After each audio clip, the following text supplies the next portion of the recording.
Attains panel discussion. And our moderator for this session is going to be Tammy Sundquist from EPA's Region 6. Are you ready, Tammy? I am. How are you? We're good, thank you. Welcome.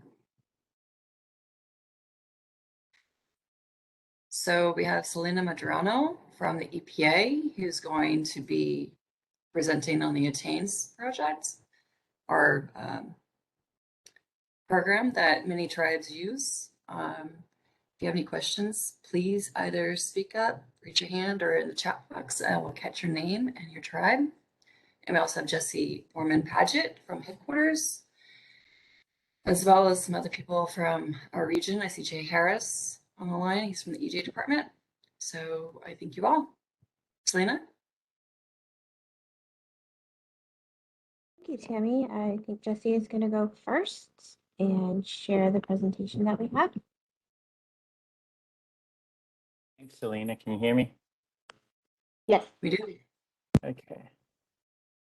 Share.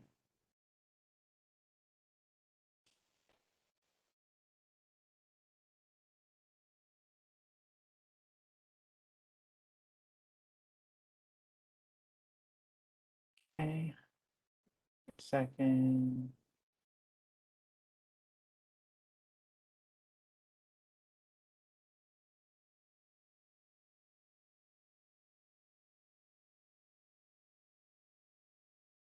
Okay.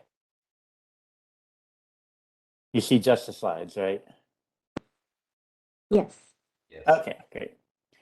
Hey, hi everyone. I am Jesse Borman-Paget. I work at EPA headquarters. I, along with Laura Shumway, who many of you probably know, run the Attains tribal work that is going on.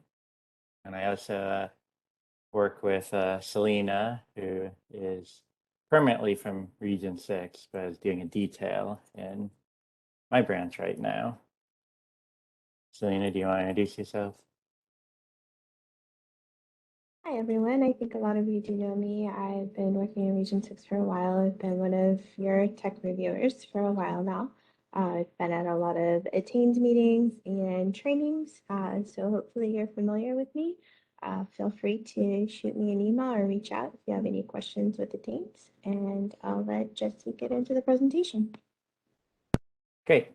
So we are going to talk about the Attains work and do a little introduction on that. So before we talk about Attains, it helps to talk about what Attains is. So Attains stands for the Assessment and TMDL Tracking and Implementation System. So it really holds water quality assessment data. And for states, it's known, you probably know it as a system that holds the 303D and 305B data. So I like starting out with this slide because it shows where Attains is in the program. So you have your program inputs, your CRAPs, your thresholds, your monitoring strategy, etc. You use that along with your assessment methodology and the raw data you've collected and put in WQX. And saying in WQX is a prerequisite for using Attains. And then you take all of that and you come up with a water quality assessment. So the water is being used for, so you assess against the use, say aquatic life, and then you assess a parameter, say mercury, and then make a determination as to whether or not the water is supporting its use and whether or not the parameter is within its standards or thresholds. And that is the data that is stored in Attains. So Attains will say, this water is not meeting its criteria for mercury and therefore is not supporting the aquatic life use. And so that's where Attains comes in, and it is designed to be in place of part of the Tribal Assessment Report, or TAR. And that's where it fits in the whole tribal reporting process. And some tribes can use Attains as a stepping stone for further things like getting TAS for 303D, as I mentioned earlier, is the system for the state 303D program. So if a tribe wants to also take on 303D, it is a crucial step. Or using GIS for assessment units, and I'll talk about that in a little bit. And then another thing kind of related to this that is going on is in the assessment process, there's an introduction to tools that can help assess data that we're working on. And so there is this work group in my branch working on the TDA tool, the Tools for Automated Data Assessment, that will, when it comes out, be able to do automated assessment that tribes can use, not required, but could use to help with making these determinations to put into Attains. Okay, so now we've talked a little bit about what Attains is and how it fits in the program. What are the components? So it has three main components: assessment units, assessments, and actions. Assessment units is where you are sampling and where the decision applies. So this is like a fundamental piece of Attains. So it can be a sampling location, it can be a length of stream, it can be a lake, for instance. Most tribes do sampling location, so it's just the same as their monitoring location. You say, well, I collected the sample here, so the decision applies here. That's perfectly fine. That's what most tribes do. But you could also say this decision applies to this stretch of stream or this lake. And the important thing is it's up to the tribe how to define that. But the important thing is that the decision, only one decision can apply there per parameter use combination. So if you say mercury is not supporting the aquatic life use here, and you say it is over there, those need to be two different assessment units. Assessment is assess of the water quality at each location. This is the real meat of Attains and where you'd probably spend most of your time if you do submit to Attains, getting that information that I mentioned earlier about the use support of the water. And then actions is all things being done to restore or maintain water quality.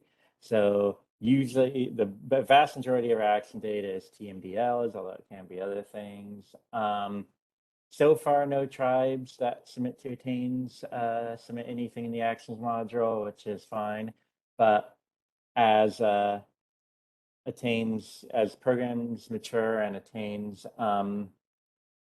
informs the water quality conversation, maybe tribes would want to take on restoration activities and note them in Attains. So something there for the future. So the Attains pilot. So in 2016, EPA started talking about, and the tribe started talking about using Attains, which was currently being worked on with for state reporting, for tribal reporting as well. So it started out 13 tribes spread across regions 5, 6, and 9 participated in the pilot. And by the end of 2017, they started reporting their water quality assessments to Attains. The main objectives for this pilot were to test if Attains can serve as an alternate reporting mechanism for tribal water quality assessment reporting. So again, I mentioned this system is originally being built for states. Can it work? Will it work for tribes? Are there modifications you have to make for the system? We actually did find that there were a good number of modifications we made to make it work better for tribes. So it was really important for this that we captured the programs as they exist. So we really wanted it to be able to be used regardless of whether the tribe had TAS for water quality standards or TAS for 303D. We really just wanted to capture how the program exists now. And the big overarching goal was to really understand the water quality on tribal lands. And to that goal, in June of 2020, EPA launched the new Housing Waterway application, which I'm sure many of you have heard of. And this is really a effort done alongside the new attains to show all the data coming out of the new attains, but it does more than that. So it's monitoring data, 319 data, other water data. And so since we have this tribal data, it's important to be able to also show the tribal assessment data. So in December 2020, we rolled out the ability to view the tribal assessment data from all the pilot tribes that submit data to attains through Housing Waterway, side by side with states on the community page. And this is huge because it really gets us to that third and ultimate goal of this project, which is to better understand water quality on tribal lands. But that's on the community page. And if you've ever used Housing Waterway before, you know it has community, state, and national pages. So more recently, we've been working with both the pilot tribes and the phase 1 tribes to help get idea on what they'd want to see in a tribal page. So having another tab be like community, state, tribal, and national. So we're working on that. One of the recommendations was a cultural use group. So uses are defined individually by each individual state or tribe. And the tribes that have started to submit in attains know that one of the first things we asked them was, what are uses that you assess against? And so they generally follow similar patterns that they could be called whatever the tribe or state wants. So one tribe or state might call it primary contact recreation, while another would call it swimming, say. And so for the way Housing Waterway works is it groups them into different groups. So we have a recreation group, we have a drinking water group, so on and so forth. And one thing that the tribes thought would be, that the tribes in the pilot and the phase 1 rollout thought would be useful, is to have a cultural use group to be able to show those uses in Housing Waterway. So that required some redoing of how we group data on the back end, but that was added to Housing Waterway just last month in April 2022. And then the tribal pages will be coming probably later this year. And so now I'm going to pass to Selena to talk about lessons learned. Okay, so we've been doing attains with tribes for a while. So on the screen are some lessons that we have learned that tribes have shared with EPA. The first one being is to start early putting your attainment decisions into attains, just in case you run into any errors or anything trips you up. So if you start early, you're giving yourself a head start. Another great place to look is the summary tab. Check out for errors. Attains might be throwing you an error. If you can catch it and fix it, things will go much more smoothly for you. Time investment. For those of you that are thinking, maybe Attains looks great, maybe I want to start doing this, do know it does take quite a bit of time to get started in Attains, but you will realize significant time savings as you move through each submittal after that. Our tribes, our pilot tribe said that they think it took about 70 hours to get started into Attains, but the cycles after that, gosh, I don't even remember what you guys said.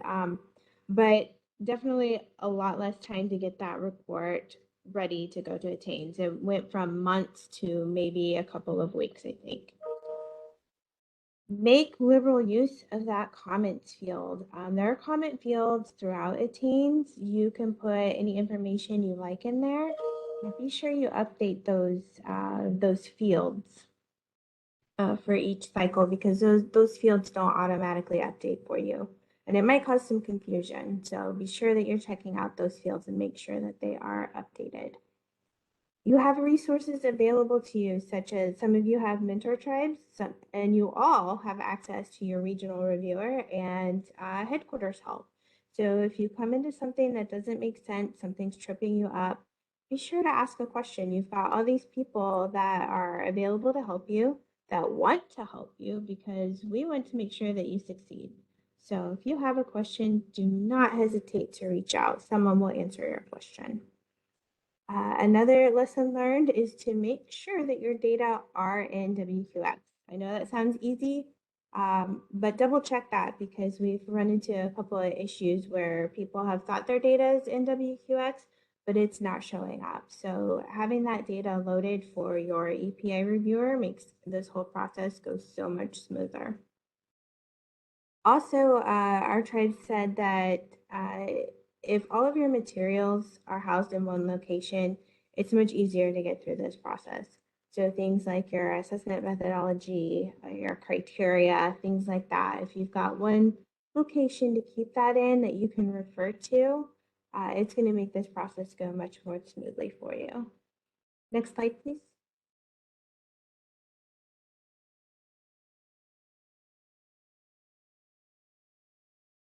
So some other considerations that we've come across in going through these pilot attain sessions, be sure that you're meeting your grant obligations. And if you have any questions about that, reach out to your grant project officer. They're there to help you.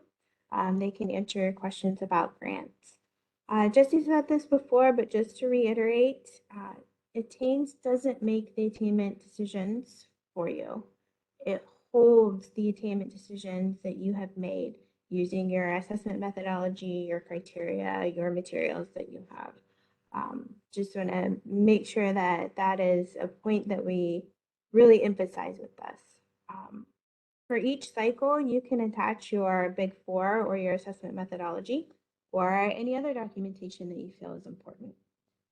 You can do that for your cycle. If you have assessment specific documents, you can also attach those to each assessment within Attains. To promote your cycle, when you want to turn it in, you have two options. One is to promote to organizational public comment. And what that does is if your EPA reviewers see something that's a little bit off, for instance, maybe you clicked the wrong button accidentally and marked a parameter as a cause, and you meant to mark it as meeting criteria because that's what your data say, that's what your assessment says, and your EPA reviewer catches that, you can go back in and make that change really quickly after you've had that discussion. And once you've done that, then you can promote it to organizational final action, and your EPA reviewer can take that action. Or you can promote it to organizational final action, and if anything is caught by the EPA reviewer, they can simply send that cycle back to you. You can make the change, and then you can promote it again to organization final action submittal, and then your EPA reviewer can take the action that they need to, and you'll be finished with your cycle. And another thing that we want to reiterate is that this is an easy way to submit all of your report materials for your assessment report to EPA. I know in the past, some of you have had issues with emailing the reports to EPA. Our email systems, didn't match, didn't talk to each other for whatever reason. We shouldn't have those issues with Attains. Next slide, please. And a little bit from the regional perspective, Attains has really allowed a much closer relationship with the technical reviewers and the tribes. And I think that's important. We're reviewing information that you're sending us. It's nice to be able to know who you're talking to, who you're working with. And before, in Region 6, we just went through our grant officers, and they're great people, and they want to help both you guys and the technical reviewers. But with Attains, your technical reviewers have been at a lot of your trainings, your workshops, and you've gotten to know us a little bit better and know who you're talking to. And I think that makes it a little bit easier for all of us to work together. And also from the regional point of view, it really streamlines the review process for us in the region. It makes it easier. Attains can spit out all of your information into a nice spreadsheet, which is very easy to follow, easy to go through, and makes your the review time, the wait time between sending it in, getting it reviewed, and getting a response back a little bit quicker. And I think that's it for me, Jesse. Thanks, Selena. Okay, so after the success of the pilot, we decided to roll it out nationally in a phased manner. So phase 1 of the national rollout started in early 2020. Currently, it has 16 tribes spread across regions 1, 2, 5, 6, and 8. There were originally 19, but 3 that felt they couldn't do it and dropped out, and we actually had one from region 7, but they no longer have a tribe in the phase 1 of the rollout. As this started in early 2020, all the meetings that we've had with this group have been virtual, which has caused some challenges in how we run it. And these tribes started reporting water quality assessments through Attains at the end of 2021.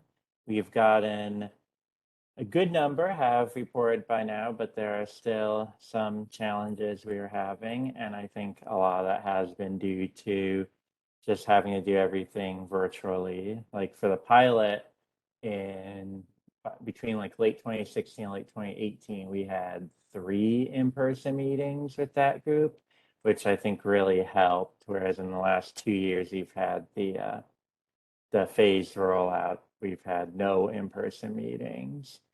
So on that note, we are currently working on planning an in-person meeting this fall for the phase 1 and the pilot tribes as well. So that should help us kick off phase 2, which is scheduled for early 2023. So if you are interested in looking into Attains and you're not currently any of the pilot or the phase 1, definitely feel free to reach out. Probably like January, February-ish of next year is when we're gonna open up for the phase 2 tribes. So one aspect of this that Selena quickly touched on was the mentorship aspect. So phase 1 tribes were partnered with mentor tribes on the pilot.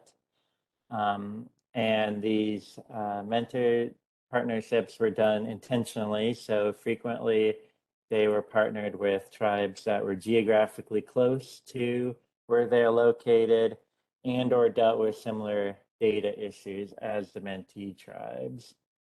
And so on that note, I am now going to hand it back to Tammy, who has a panel discussion with a mentee and a mentor tribe who are both on the call. So Tammy, I will stop. Hi, how are you? Thank you, Jesse and Selena. So this is really hard to do facilitation online, guys. Who would like to go first for our mentees? As you guys have been or mentors rather.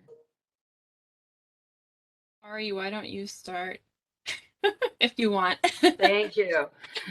Yeah, we kind of talked over what we want to talk about, so we can kind of just take it away if that's all right with you. That would be wonderful. Thank you. And of course, yeah, I guess open to however we want to do questions. We're fine to take them as they come or at the end or however. But yeah, so I'll start. I'm Kari Hedin. I'm watershed specialist for the Fond du Lac Reservation in northern Minnesota, where the lakes are still ice covered. So that's fun. And so Fond du Lac we've had water quality standards since 2001. And Fond du Lac was one of the pilot tribes that's been working since 2016. And had the chance to come to Oklahoma a number of times and work on this. So I know a lot of you have heard of this before. So yeah, I guess just here to kind of talk about, you know, how the mentor-mentee experience went for us through Attains. So I guess to start out, you know, just saying we work a lot on lakes. And so when it came time to choose mentors and mentees, there's been a fair amount of interest in Region 5, you know, which is mostly Great Lakes tribes on Attains, and continues to be interest. So it'll be interesting to kind of see how things roll out with the next phase. But the EPA regional office chose the 2 tribes from Region 5 to take part in the pilot, kind of based on who they thought was the most ready and would find the most success in this. So it was Little River from Michigan, and then Red Lake, and that's Kayla from even further north in Minnesota. And so just to say, I thought the mentor-mentee setup was a really good way to set this up. And that's after kind of hearing from, you know, EPA headquarters that there's only so much capacity among EPA staff to manage this. And there's a lot of value in tribes helping tribes, as we know, in a lot of different aspects of our work. And so the thing, I think it worked really well, even though we had to do it virtually, because I did find a lot of value from the pilot where we got together and really hashed things out and problem solved. But thankfully, we were maybe enough far down the road that we could do it virtually fairly well. So it's kind of up to us as the mentors to reach out to our mentee tribes and see what they needed. And so I guess speaking as my experience as the mentor, it was really valuable because not only was I hopefully able to be helpful, I also learned a lot from working with 2, you know, very different tribes with different water quality standards, just different kinds of situations. But at the same time, being, you know, I was in the pilot, we were the only Region 5 kind of, you know, lake rich tribe. And so being able to talk to 2 other tribes with kind of similar water quality issues and similar challenges when it came to assessing data, I learned a lot and actually made a number of changes to our assessment methodology after talking to them.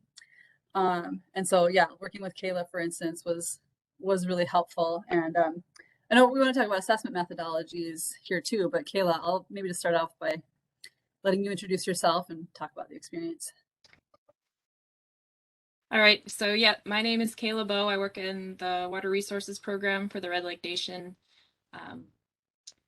And just a little bit about Red Lake. We are a very large tribe. We're about 840,000 acres, and we have a lot of water. We have the largest lake, 288,000 acres. We manage 240,000 acres of it. There's like about 1/3 of it that's managed by the state of Minnesota, but our data is what is used for making those assessment decisions on the state side.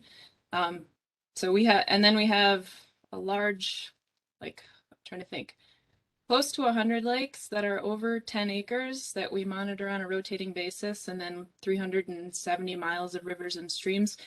So we have a lot of data that we have to look at. And so we were interested in using Attains just because we thought the system and how it was set up would make making our decisions a lot easier, making those decisions a lot easier. And so when the opportunity arose to participate, and we were very interested. And so a little bit about the mentor-mentee. It was great, like Kari mentioned, having a tribe to bounce ideas off. You know, EPA has been great as a resource as well, but, you know, tribes are there doing on the ground work and, you know, may have a better understanding about some things. And so it's sometimes a little easier to talk to your fellow peers than it is to talk to someone at EPA. So working in the virtual realm the whole time, I think we did fine. I mean, we were successful. We were able to get our data in Attains and we managed, but I could definitely see some advantages to being able to have the face-to-face portion of it. So hopefully with this phase 2, that'll be a possibility again. I think in the virtual setting, a lot of people don't want to speak up. And so questions were not asked when we did have our monthly meetings as a large group. And that's understandable. So I think there might have been a lot of questions that got answered repeatedly outside of those meetings. And then just the hands-on portion of it, going through the actual web application of Attains, I think sitting down with your mentor would have been a little more beneficial, because you could be like, okay, when I click here, what does this do? And oh, I have an error, now what? And instead of trying to screen share or whatever to get through it. Red Lake, oh, and then just Red Lake's had 106 and 319 for several years. We just got TS approval for water quality standards. We do not have water quality standards yet. We're working on those draft standards now. So we're in that in-between stage right now. I think that's enough on background and kind of how we got there. So maybe if we want to start talking about the biggest piece that we found the most valuable was the assessment methodology and going through that process. At least I did, and I think Kari did too. That, tribes should be using that anyway when they're doing their water quality assessment reports, but you may not have it labeled as an assessment methodology. And so when you had to bring that into this document, I think there were a lot of struggles with that. Thinking about, you probably have an idea of how you make your decision, what your criteria are, but trying to get that all within this one document. And then there are situations that we came into, like we have a lot of wetland dominated river systems that have naturally low DO. And we were, how do we deal with this? How do we make a decision on this? Is this actually impaired or isn't it? And we don't think so, but how do you justify that? And the different things that you include, how you might address that in your assessment methodology. Kari, I'll let you speak for a little bit while I look through my notes and see what else I want to talk about. That's fine. And so I agree, even though we've been assessing our waters for a long time, we didn't have a formal assessment methodology. And it was kind of spelled out in our QAP, and that was just kind of how we used it. But, sitting down with Laura Shumway and Jesse and others from EPA and actually having a template was so valuable. And this is, again, I did it when we were meeting in person, and to sit down and go through each section of that, they call it the big four, basically the big four questions. And going through that and hearing just like the pain of all the questions we had, and then kind of working through that and realizing like, oh, this is great. And then being able to get, review from EPA on our assessment methodology. And then the other thing that I think is really valuable about that, and maybe some of you already, have this, even if you're not in Attains, but having a written assessment methodology means that if there's ever staff turnover or any kind of issue, that somebody else can pick up that assessment methodology and go, okay, here's the data, here's what I have to do, I can do this. And I find it even helpful with myself to be like, yeah, what is it I'm supposed to do again? Okay, oh yeah, here, I remember now, I can do this. And it just makes everything much faster and more streamlined. And so then just being able to, and then also being able to bounce that off EPA. And I know that Kayla's found that valuable too. And to realize, at least, at our regional level, for the most part, they were like, just justify why you have it that way. As long as you can justify it, it's science-based, it's based on your standards and criteria, that's all we need. And I think some of the struggles for me came from what to do when we had narrative standards, and how do I take numerical data and interpret that. And so a lot of times I ended up looking to state standards. And so then the other thing that was valuable was, during the time I was really writing our assessment methodology the first time, was we were also undergoing a triennial review of our water quality standards. And so within our own department, we could say, well, actually, these two things should talk to each other, right? And that's true even if you don't have federally approved water quality standards. Whatever criteria you're using, they should talk to your water quality, to your assessment methodology. And so based on that, we did rewrite our water quality standards in ways to make the two really compatible.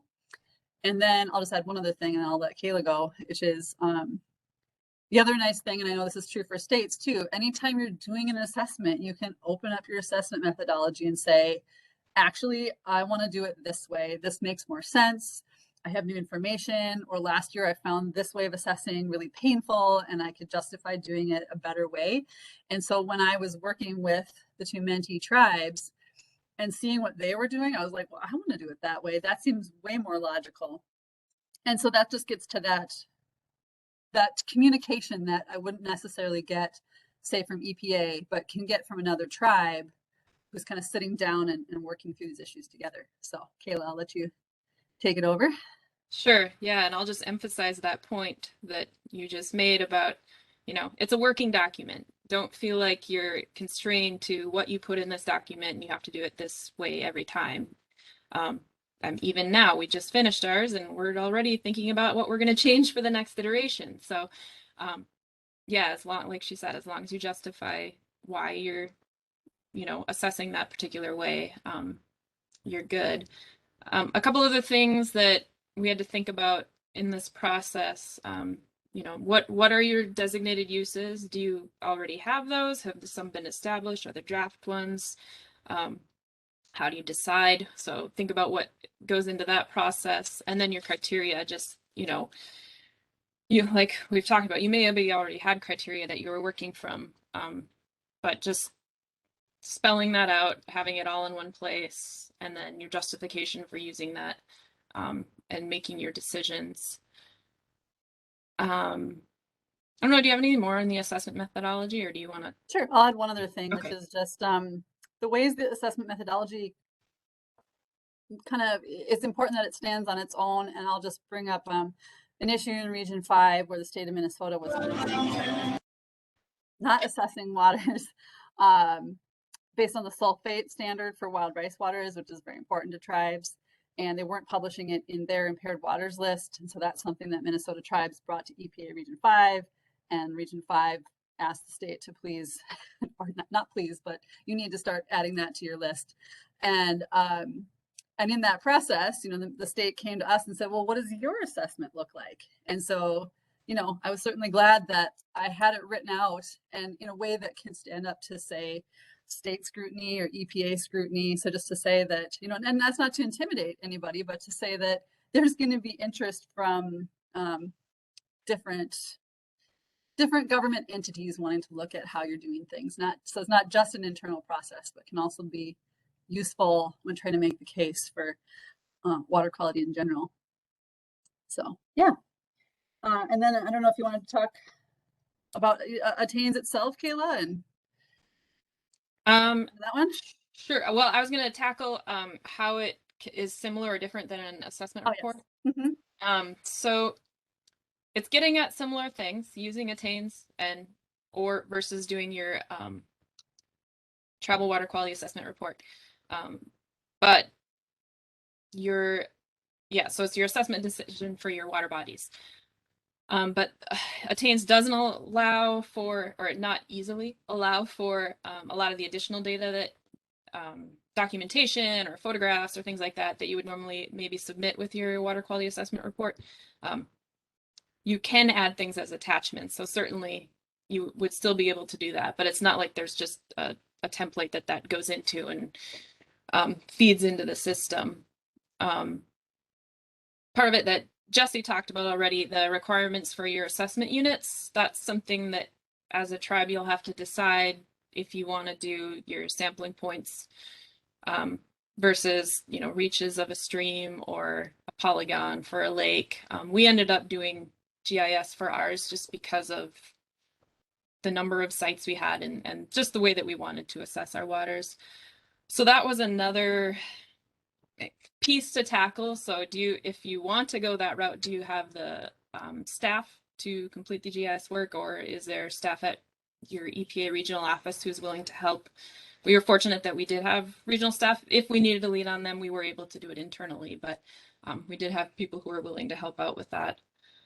The actual, I don't know. Okay, wait, I'll go. Go ahead, Kari, if you have anything to add to that portion before I skip into. Sure, I think that you covered it pretty well, but just to say again, because I was kind of the first tribe in Region 5 that was doing this, or tribal staff, was that yeah, EPA technical, our technical staff that was looking at it was kind of wary on like, well, what else do you have to say beyond your assessment decisions? And that's getting at things like waters that are threatened, right? They're showing maybe a declining condition, but aren't yet at the point of, exceeding a water quality standard, like Kayla said, photos. And so over time, I've kind of developed my own templates for stuff I want to submit in a way that's fairly straightforward for, an EPA project officer to review. And I've gotten better at it as time has gone on. And I'd say that first year, kind of like Jesse and Selena were saying, that first year, you're just spending so much time getting your system up and running, kind of figuring out your assessment methodology, that some of that finer detail data, I think that's okay to come in later after you've kind of refined things, as long as you kind of know what's going on at the staff level. So that's all I'd add. Okay.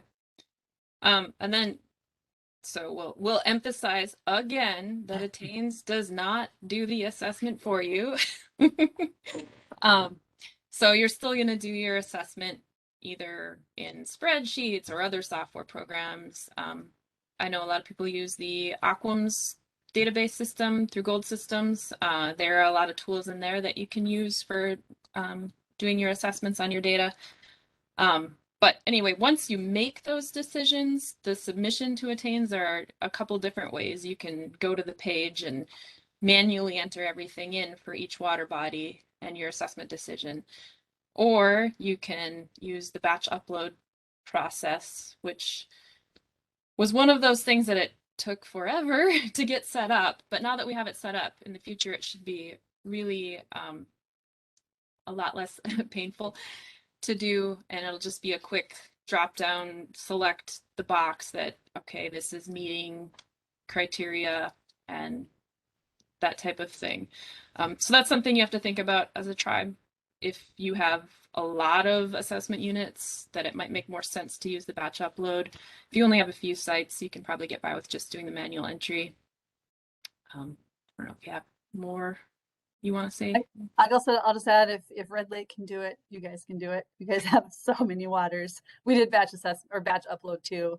And that's, again, where I'll just reiterate, having Jesse and Laura at EPA and others to kind of get at some of those technical issues. It was really, trying to figure it out on your own, but knowing that there is somebody who can help you if you're having technical issues, who can say, oh, you just need to change this one thing, and then all works. And so that was, it's really grateful. And also just having, not only your EPA project officers, but Jesse and Laura being like, how's it going? The deadline's coming up. Are you, how close are you? And I think we all need those reminders. So it's just helpful to have some accountability built in. Yeah, they're definitely helpful for the, you have like 4 things selected wrong and you end up with 700 errors or something. And right. So they got a lot of emails for me. Hey guys, right, what did I do wrong? Yep. And then I think just with the assessments, understanding what impairments, the terminology, which I still struggle with, like, is it a cause? Is it an observed effect? What do you do when you have insufficient information? What is actually insufficient information? Can you still make decisions on some things if you're only missing one piece of information that you say you're going to use to make a decision? And I think Kari mentioned this, but a lot of the things in Attains are open to interpretation still. And so if you provide justification, it'll be accepted. Or if you're not sure, just ask questions, either of your technical contacts in your region or Laura and Jesse and Selena. Everybody's been super helpful. And if they don't have the answer immediately, they'll figure it out and get back to you. And yeah, and I guess I just add to that, now that there's 3 of us in Region 5 that have kind of worked on this, we have a tribal water workshop coming up in the fall, kind of, again, for tribes in our region, and we're going to continue this discussion. And so you're just building up that body of knowledge within each region that can be shared out, and I think that's really valuable. So I really like the setup there. And I I guess this is the point where I just, I think it's helpful anytime that EPA is on a call to say, we always could use more resources when it comes to training, helping with technical assistance, just general EPA staff time to devote to this. The more of that there is, the better off we all are. So the mentor system is great, but it needs that EPA support. Yeah. Thank you. Thank you, Carrie and Kayla. I do have a question. So, Carrie, when we the EPA kicked off the mentor mentee program or cycle, I remember being in Oklahoma with you, and we had lots of discussion on this is pre-COVID, our pandemic. There's lots of discussion regarding how many hours a mentor was expected, and I know there was lots of pondering. Could you go into a little bit about that, maybe?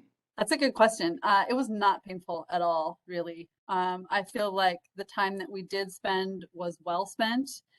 I think all three of us, Little River, Red Lake, and I were all super busy. And so we plan these discussions ahead of time. I would usually, I don't know, you would kind of just get that like thing in the back of your head, like, oh, I haven't checked in with my mentees in a while. I need to do that. And we could kind of get some of the preliminary information done over email. I'd kind of send out some sample questions, get some response back, get their questions, and then we would get on a call. And so no, I would not say it was an onerous thing. I had 2 tribes. I know different mentors had different numbers. And then of course, getting on the group calls, and none of that I would say was hard. It might be different depending on the capacity of the mentee tribes and just kind of where they are and things. And that's where I think it was helpful to have the EPA region say, here are the 2 tribes we think that are going to be the most successful at this. Not to say there aren't others in Region 5 that couldn't do it, because there absolutely are.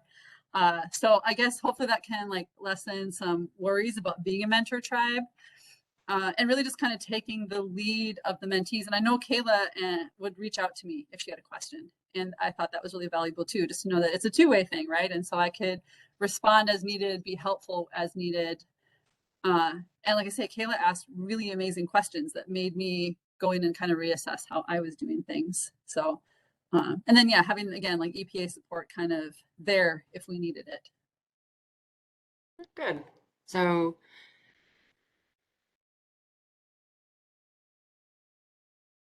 do we have any other mentor-mentee pairs that would like to follow behind Carrie and Kayla?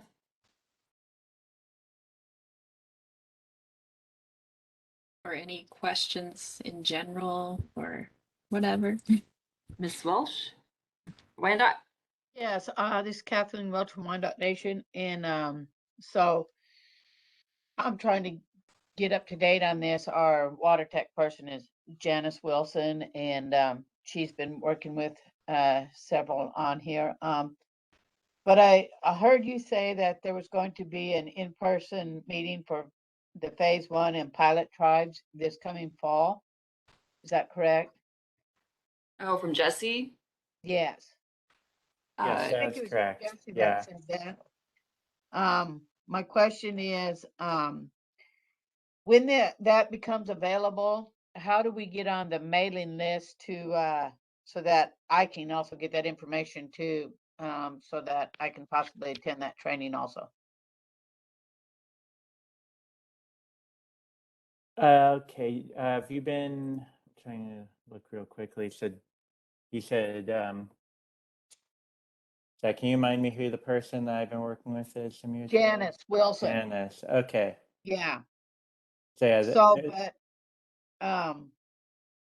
yeah, I know it will go to her, but I mean, I don't know how she's gonna be retiring the end of September. So I just would like to have that information too. So okay. Kathleen, I've taken your name down, so we'll get you on the list. thank you so much. I appreciate it, Selena.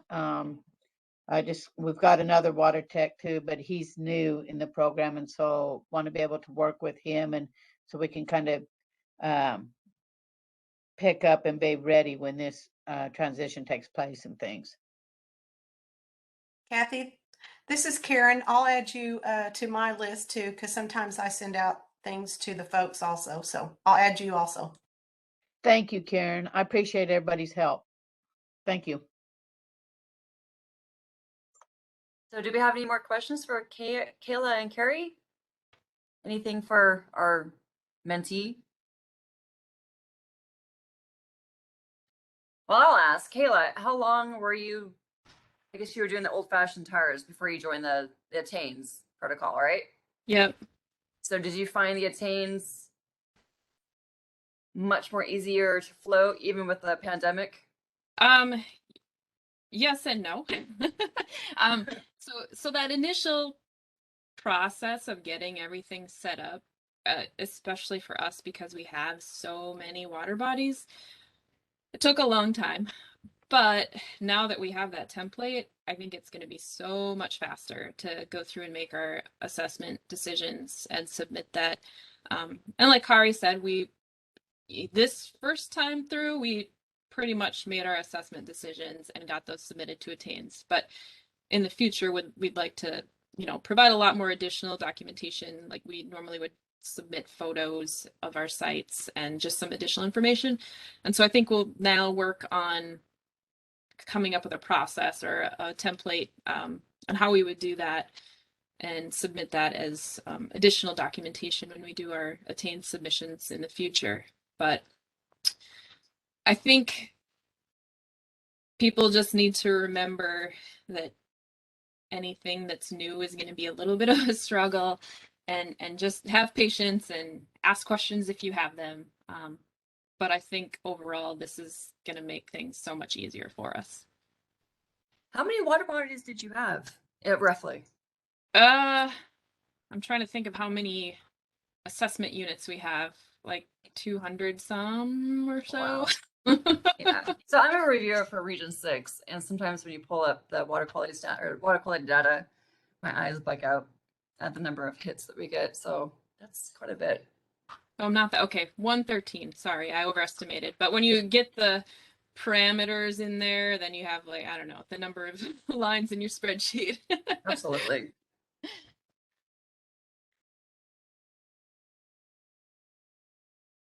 Do we have any further questions for the pair?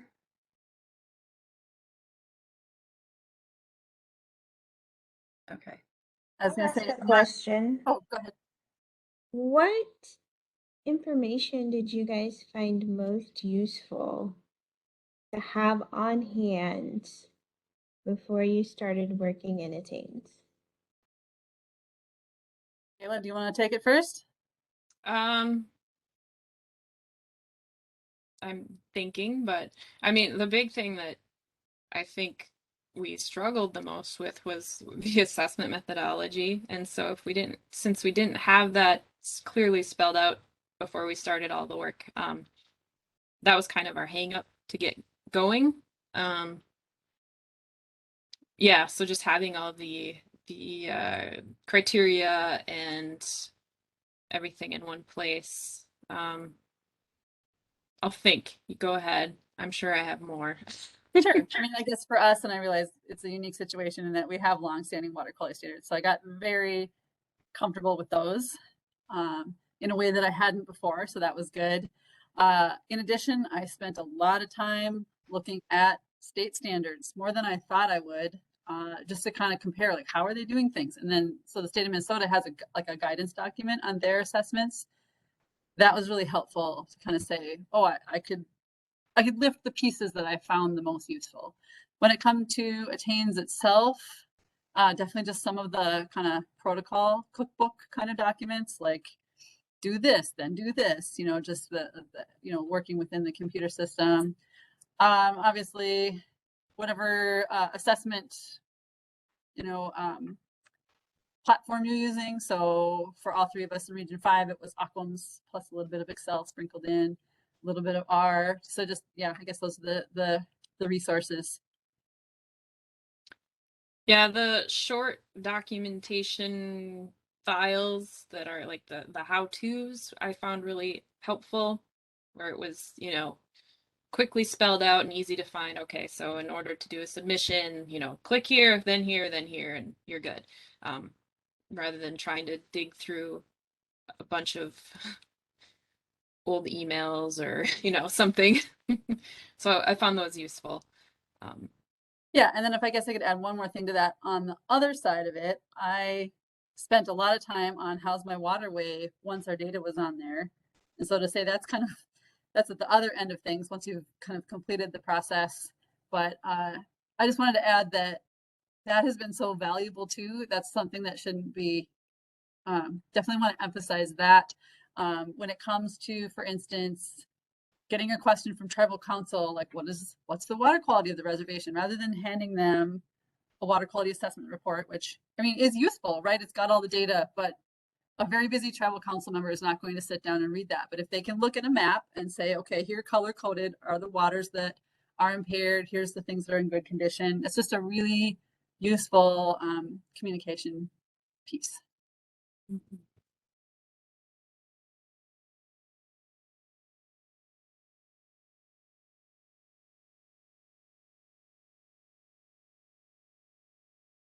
You have any further things for the ladies?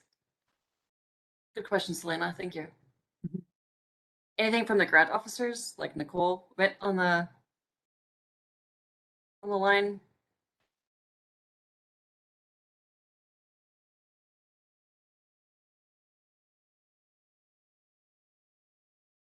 Okay, moving on. Do we have another mentor mentee pair that would be willing to talk about their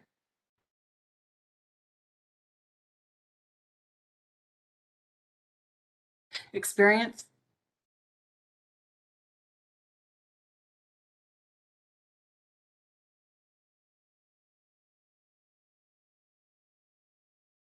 Are there SOPs? We have something in the chat. So, oh, from Sala, our Region 6 quality assurance. Sala, I'm gonna get your title wrong, but she always oversees us, the technical staff, regarding our quality assurance project plan reviews. So Sala is asking about SOPs. Are there any SOPs in place, Carrie or Kayla? Yes. Kayla, do you want to go ahead first? Thank you. So are you referring to like just our SOPs for our monitoring? I mean, those are in place. We don't have, right now, I don't have anything specific regarding attains since we just were in that process. But yeah, we have several different SOPs as part of our monitoring program. But yeah, attains will be something that we'll want to include something in the future. If you have more to add to that, go ahead, Kari. I'm just trying to read. Right? No, yeah, there's lots of good questions coming in all of a sudden, which is great. Yeah. Yeah, just our QAP, right? We're actually working on updating our QAP right now. But yes, absolutely, that's the underpinning of what we're doing. When it comes to SOPs for assessment methodology, no, I mean, it was just the template, right? I guess that would be the SOP. So, okay, regarding moving on from SOP question, we have one regarding, and Nicole, you might want to jump in on this since you are a project officer. How is the additional burden done with base funding? So that's probably more for Carrie's side of the house. Yeah, I mean, I was just, so we are one of the lucky tribes that was eligible for the multi-purpose funding if you have, multiple regulatory authorities. And so we have been coding some of our time to that, which has been helpful. But otherwise, yeah, it's just, my time is just coming out of 106 funding. We have written into our 106 grant a mentoring line item, I guess you could say. So it is something we're already saying that we want to do. And so it fits in with that. Yeah, is the additional burden in regard to the mentor-mentee portion or participation in attains? Because if you're referring to participating in attains, I guess we can answer that anyway. I don't. There's a little bit of additional work, but it's decisions that you still need to make anyway, and so it's just a shift in how you're doing the work.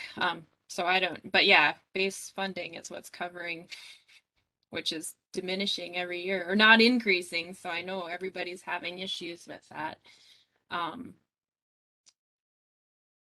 guess the other thing I'd add to that is, though, even though there's more cost on the front end, it should actually lead to less staff time overall, right? If we're Sure. talking about diminishing resources.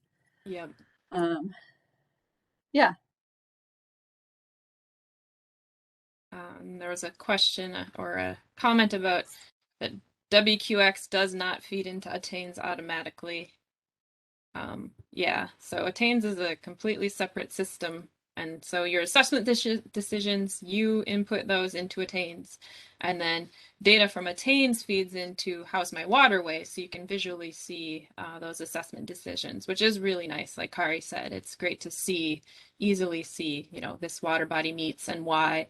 And then eventually, if anybody does do 303D, then those the TMDLs are tied within How's My Waterway. You can link to those or the restoration plans or whatever it is that you have, might have. Mm-hmm.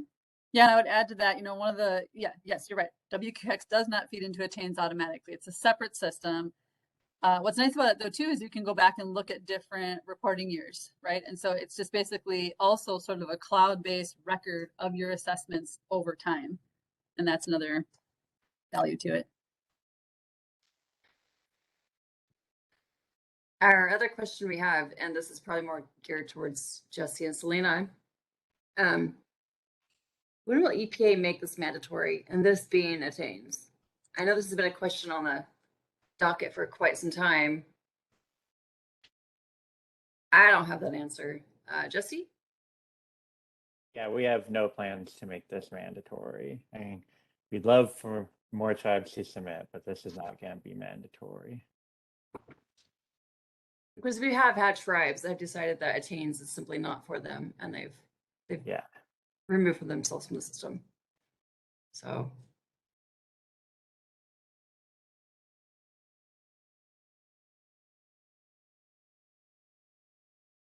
I was very happy that co-ops are used and updated.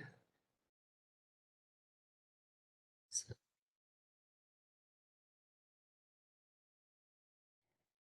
I'll just speak to that last question about reduction in time seeming to be theoretical. No, I would say it's practical at this point. It is a reduction in time.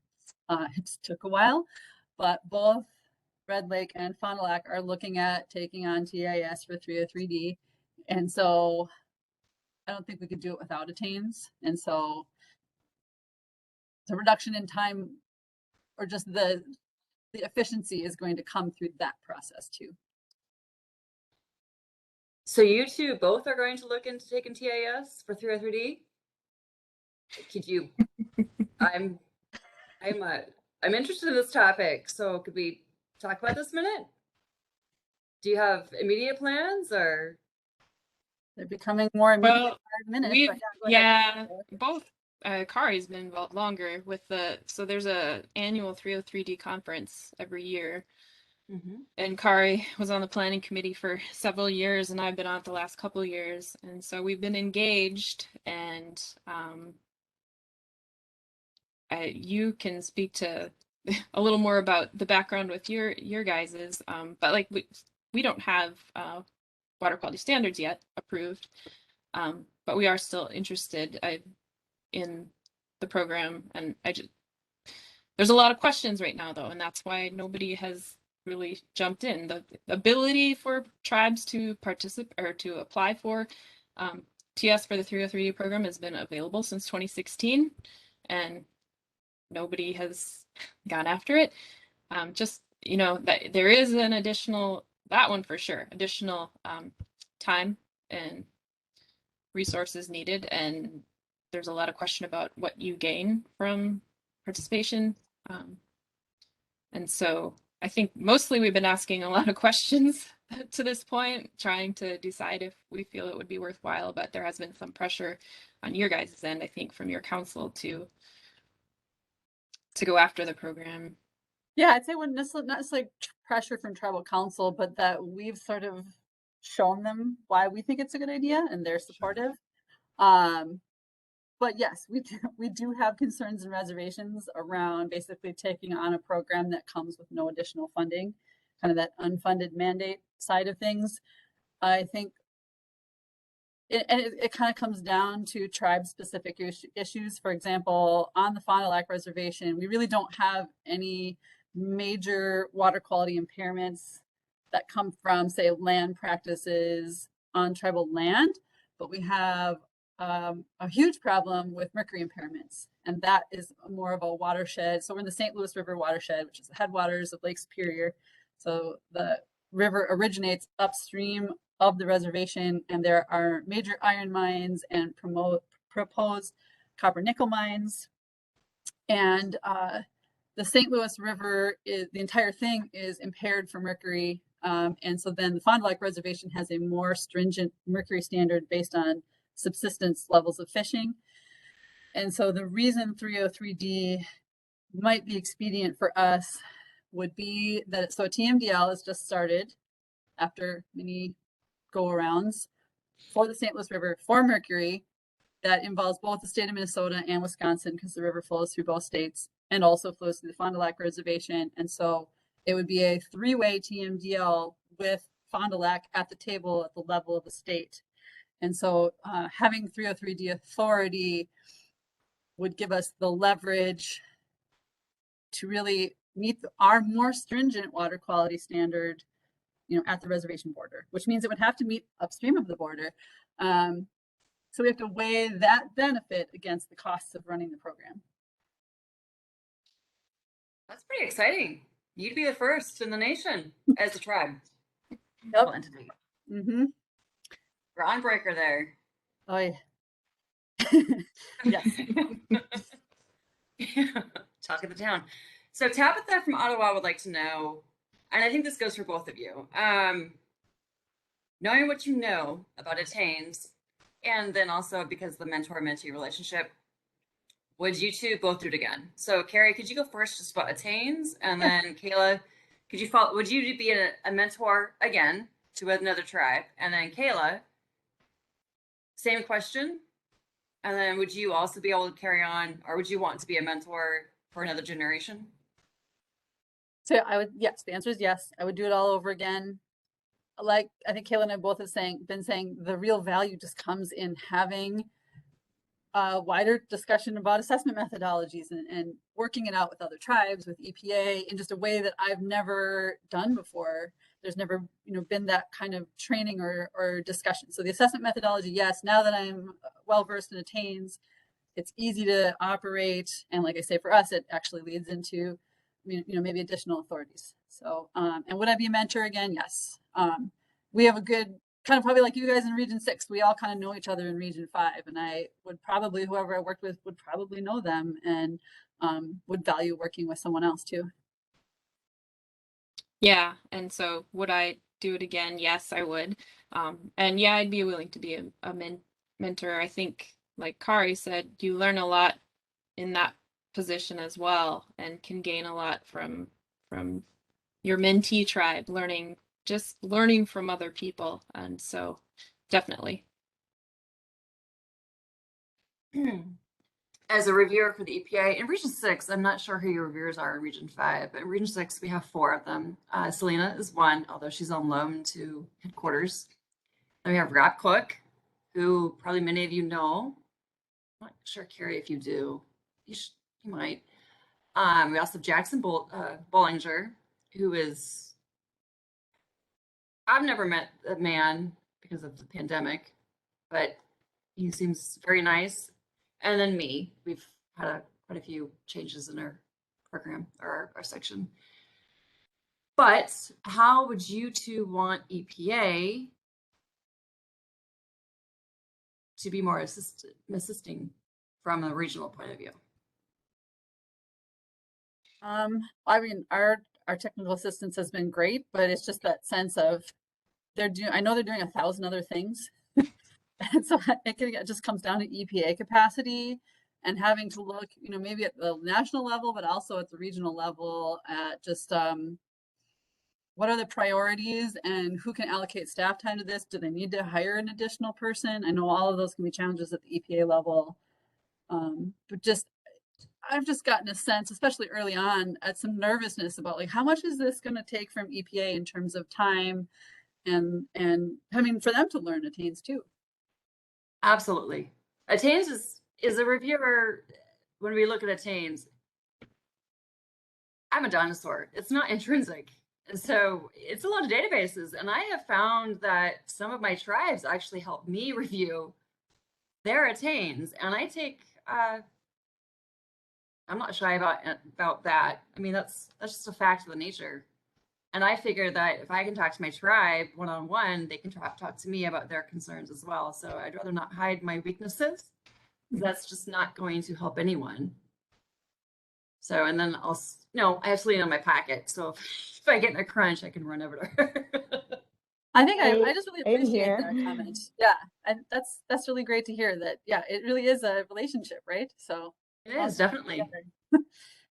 It is, and I'm here for you, for all of you in Region 6. And for those of you in Region 6, we have the most tribes and attains. We absolutely do. Jesse, I think all but maybe 7 are Region 6 tribes, something like that. Yeah, that sounds right.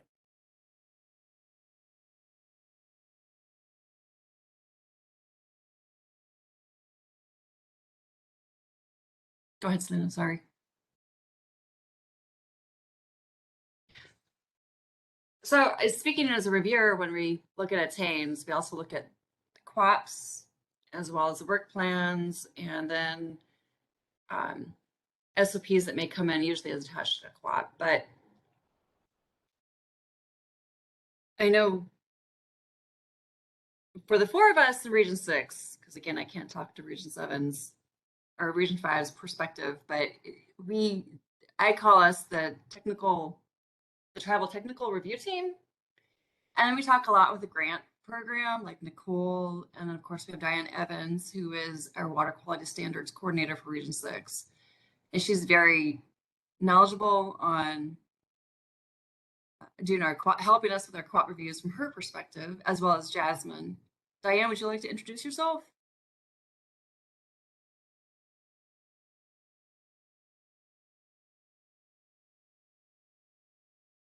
Tammy, could you repeat that, please?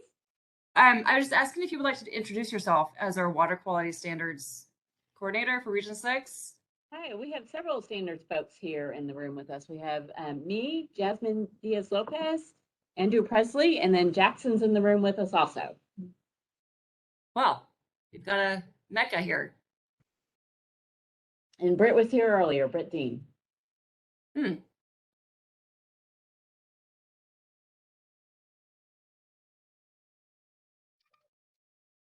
Does anybody have any questions for, hi. Hi, Tabitha with the Ottawas. Yeah, I just kind of will follow up a little bit maybe on what you're saying about the relationships between the technical reviewers and the tribes. I think in Region 6, it's kind of like the reviewers are like a mystery, especially since the pandemic. And there's new folks. Obviously, I did not recognize a lot of these names. Been in the region for over 20 years. So I think that's a good thing. I think that would be really neat relationship to have that, instead of that adversarial role where you're not approving my QOP, kind of thing. And how do, the TARs too, how do we get to that? So that's an interesting concept. And yeah, we're hoping to be one of the ones that are chosen in 2023 to get going on it. We will not have as many units as you do. We're a much smaller tribe, but yeah, something we're looking forward to, delving a little bit more into it. And I mean, we think we have an assessment methodology, but after listening to you guys, I don't think we do. I think that'll be a real learning curve. And that's why I wanted to know if you do it all over again. I know that you said saving time now, but yeah, the burden at the beginning I hear is pretty intense. So I'm just like, even after all that, you'd still do it. And so, yeah, now I'm convinced I need to do it too. So thank you guys for presenting here today. I appreciate your time. Well, Tabitha, do you have a number one fear regarding attains or? Fear? No. Hey, we figured out Storette when, before we had a kind of a node, and we were just doing it on the spreadsheets. And And that was daunting at the time. So, you know, I don't know how that will compare. I think the biggest thing, and Dino kind of mentioned it in his comments, is just, you know, with the little amount of money we receive in 106, how do you add that in? You know, when I hear how time consuming it is up front, you know, where do we fit that in when we're underfunded and so busy as it is? So that's probably my biggest fear is, you know, I don't undertake anything that I don't think I can be successful at. I don't want to be that quitter. I won't be that quitter. So just trying to figure out how to fit it in into the amount of money that we get is probably my biggest issue. But I'm hearing it's worth it. So.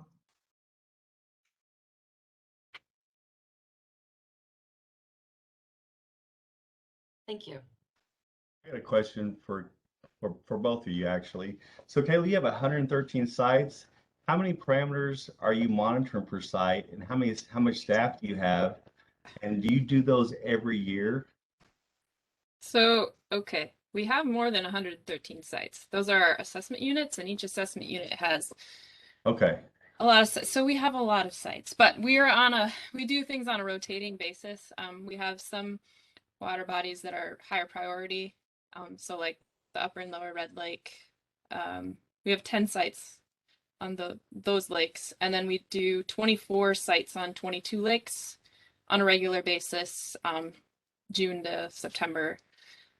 But for like our small lakes, we only monitor total phosphorus and chlorophyll, and then we do profile data.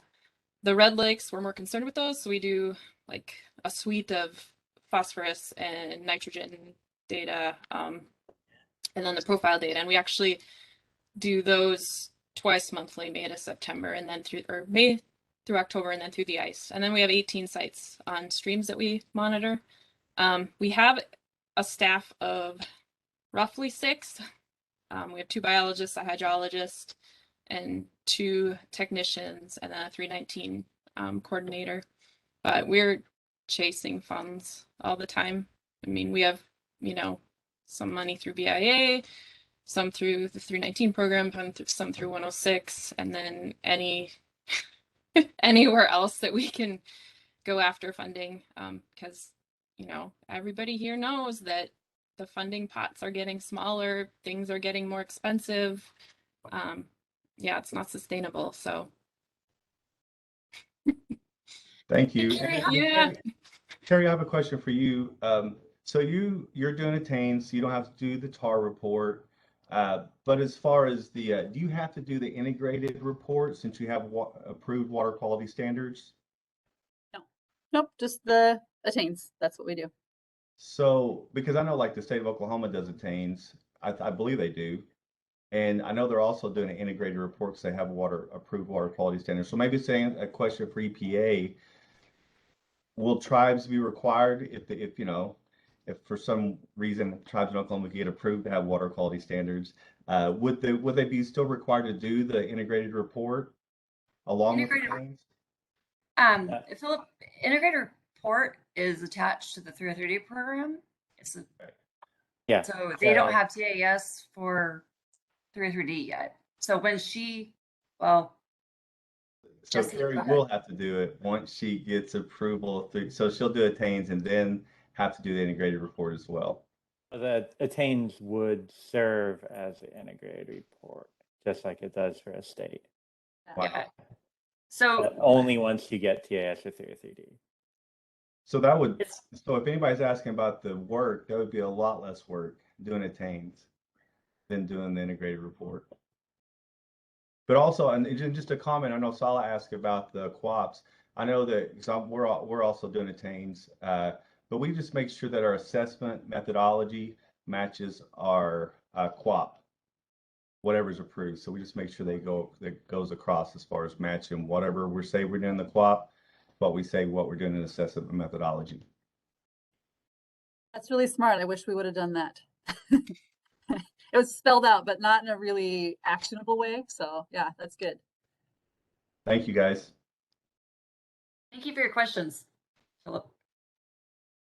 Yeah, Carrie's probably not looking forward to the IRs. Maybe she is. No. This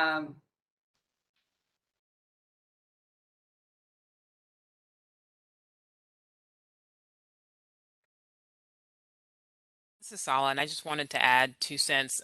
Basically, I loved everything I heard this morning, and Philip hit it right on the nail. And Tammy, co-ops are really, really important. So thank you for mentioning that you do those. And I guess when I was talking about SOPs, I probably should have referenced that comment or question to maybe Jesse or Selena.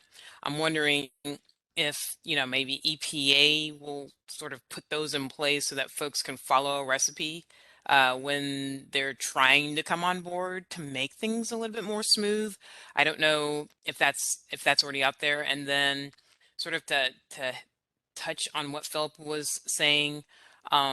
So we currently have 2 ways of uploading information, and how long will the agency sort of move forward that way? Or um, eventually, will we just have one system where everything is in that one system?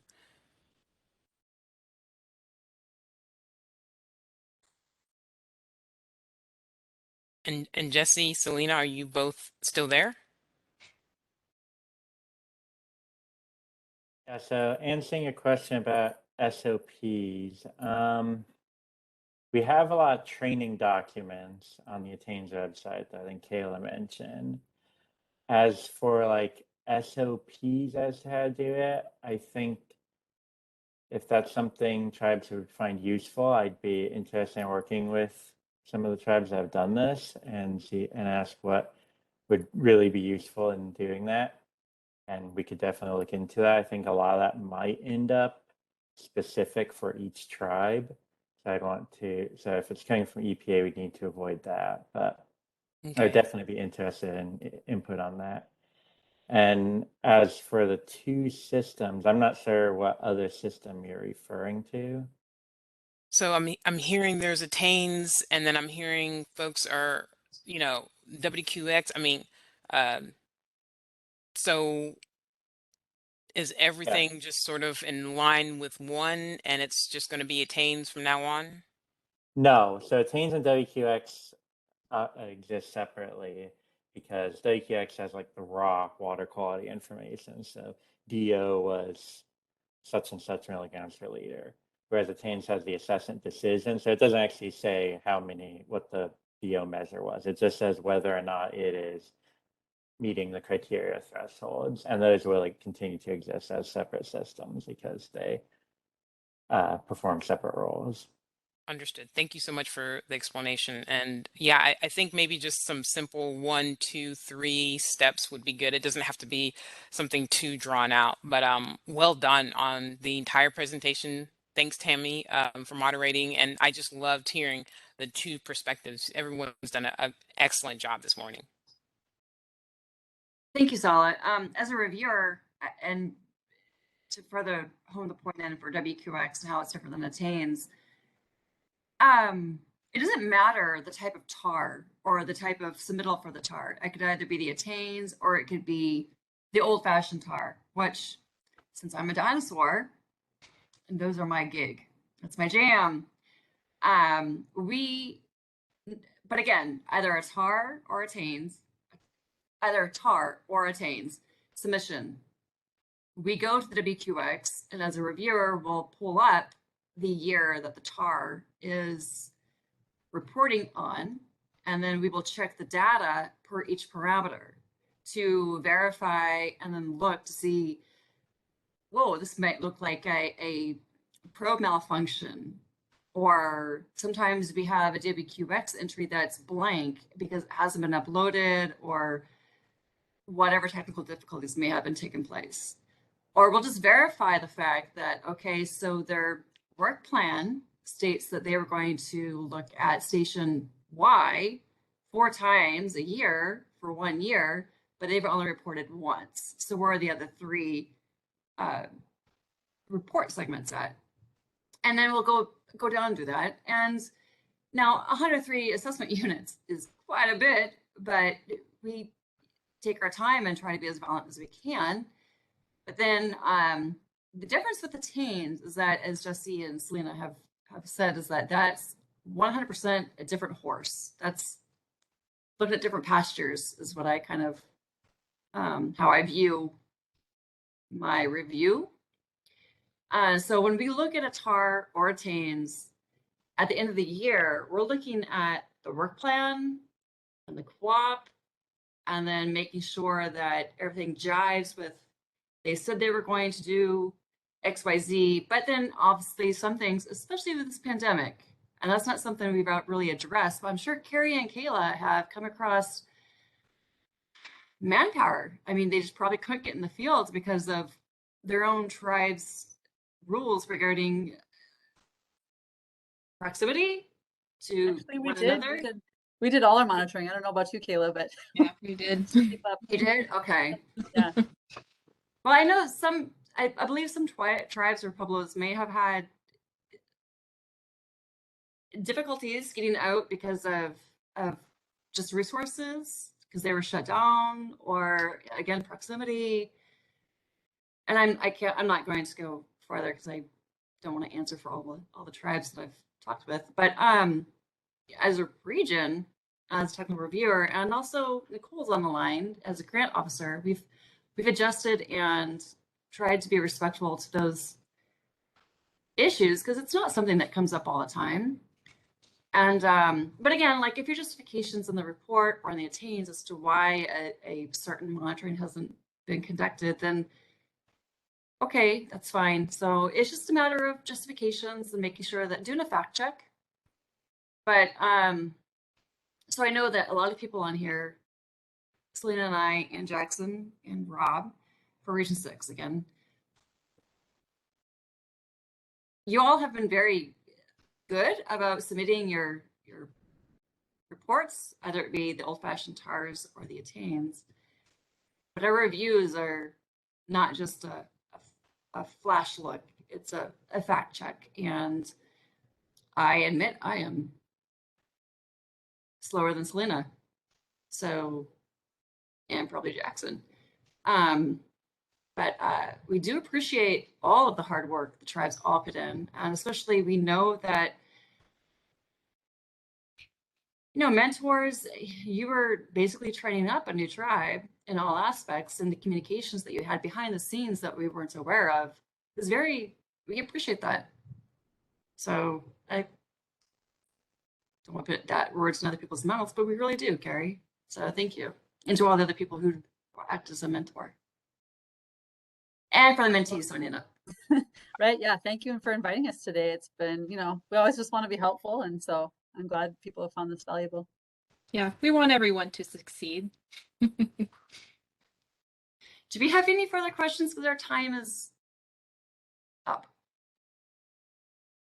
Nicole?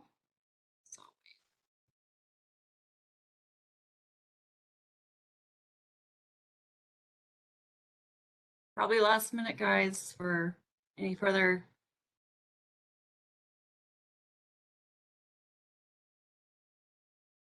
So Karen, would you like to, or Sean? Okay, yeah, thank you guys. That was a very, very involved session. I appreciate you taking your time this morning to talk. And I want to thank all the members of the panel and everybody that chimed in. Thank you. And we'll go ahead and go on to our next session, which is going to be the Comtox Chemical Dashboard. And we'll have Nisha come on and she'll start that. Thank you, guys. Thank you. Thanks for having us. Thank you.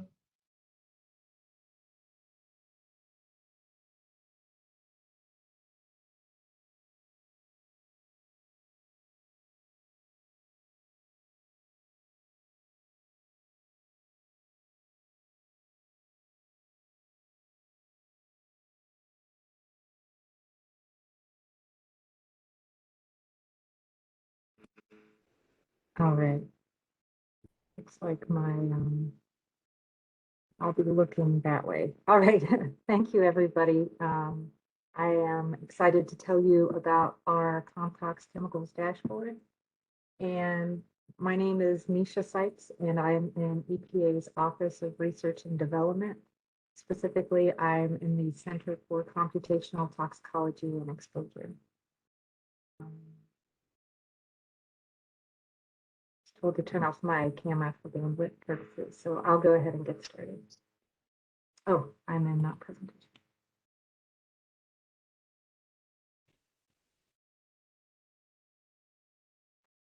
All right, I got it. All right, so I have the intro to computational toxicology. I'll talk to you about that first, and then I'll get into the vision of the dashboard and why we put this together and made it publicly available.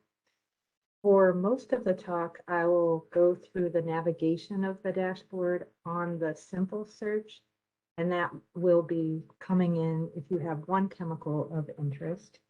And then toward the end, I'll go into a batch search example where you might have multiple chemicals where you would want to grab information.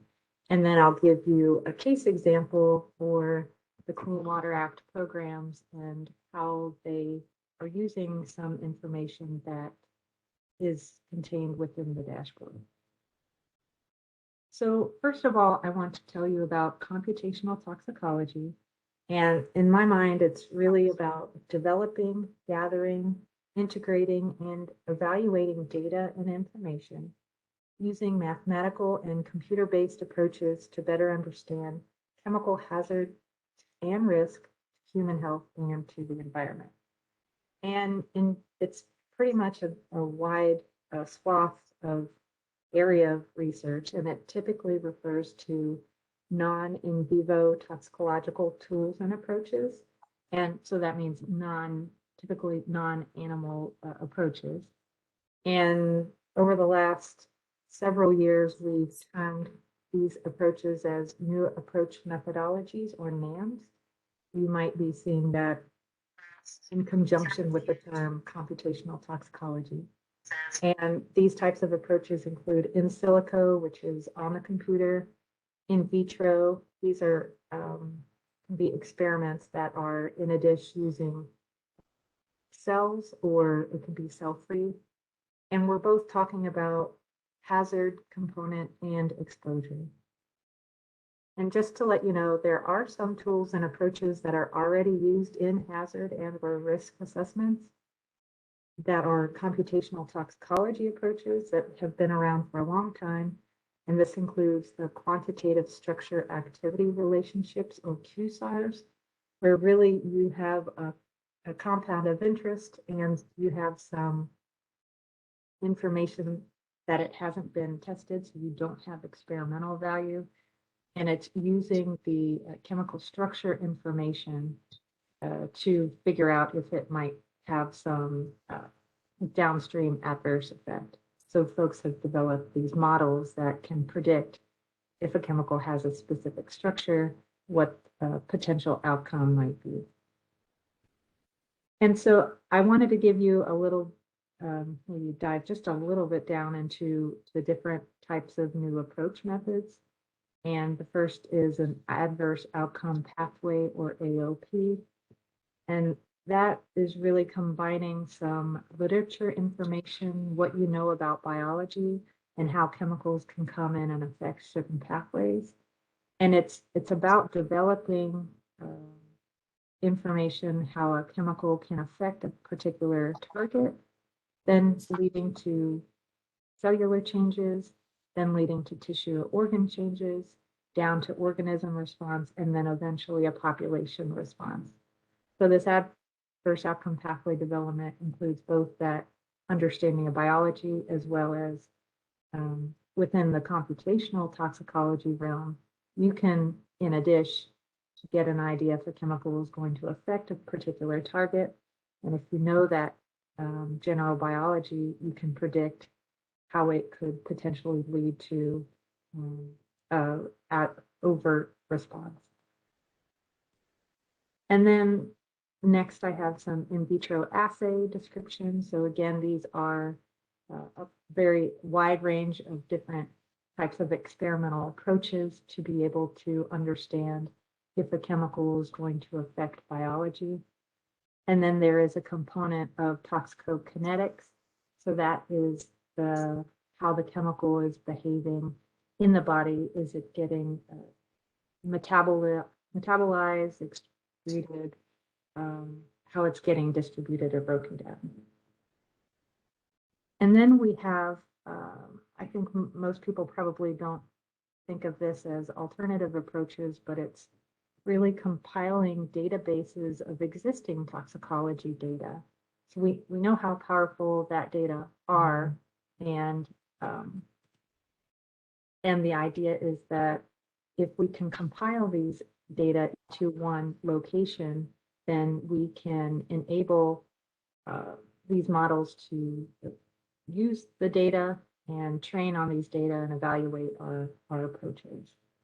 And you might think that, or one might think that these data are already compiled in databases, but they can be scattered in the literature, but there are also disparate databases that if you can collate into one area, you can find that information in one spot.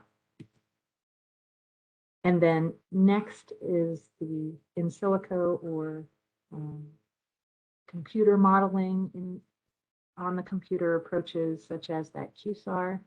And then I just mentioned computer models to integrate a number of these different approaches into maybe a more robust model. That's just really a high level, somewhat depth overview of NAMs. So really this is where we get into the vision of the dashboard, is to develop this free and public access for environmental chemical data to support EPA and partner decision making.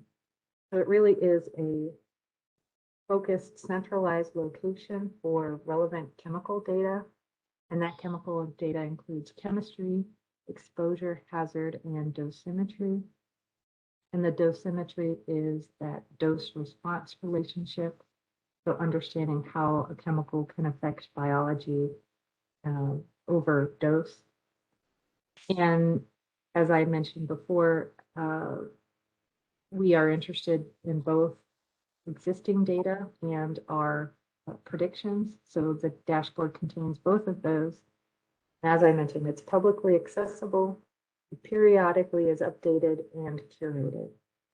And the idea really is that easy access to data improves efficiency and ultimately accelerates chemical risk assessment. So the dashboard data contents. So if you imagine, in order to be able to perform a risk assessment, you need the information in this diagram. You need a hazard identification, that dose response assessment, as well as the exposure side. So we do have these different components in the dashboard. I do also want to mention, I don't want to mislead you in that we have everything that's available, but we try to have all of the major information that is publicly available. And within the dashboard, not only do we house data for you to look at and download, there are also web applications that you can do some searching through. And so from your perspective, it's a kind of a seamless website, but on the back end, there are a couple of different tools that you can put your chemical of interest and do some searching. All right, so here is the look of the new dashboard, and I say it's new because in the fall of last year, we provided an update, and it was an update to the architecture on the back end and hence an update on the user interface side. And this update is allowing us to make future development easier. And so on the front page, you'll see that there are, that red star indicates the number of chemicals that we have in the dashboard. And this will change as we have new updates. And currently we are up to about 900,000 chemicals. And the link is at the top of the page. Pretty easy link to remember. One thing I want to note here is at the top of the page, we have this icon that you can click. And it provides the latest important information. So while we've had the dashboard released and it's a new backend and a new architecture, we realize that there are some bugs that happen. And while we are working to fix those, there's some information here as workarounds if you come across some of these issues. Okay, so now we'll get into the basic search. And the basic search really has 3 ways to get into the dashboard. You either search by chemical, you can search by product use categories, or the assay gene. I'll briefly touch on the second 2 just to get into the main part of the discussion. So the product use categories is where you're interested not in a name brand product, but say shampoo. You can search shampoo and find chemicals that are housed under the shampoo use category.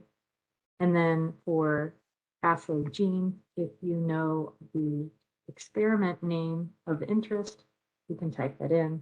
Most of you probably don't. So if you have a particular gene target that you're interested, you can type that gene in and it will provide you with chemicals that are affecting that gene. But for the main part of the talk here, I'll go into chemicals. So bisphenol A is one that we like to use over and over again as our example because we know it has a lot of information. And I know that I can, when I show you this example, you'll have that information to look at.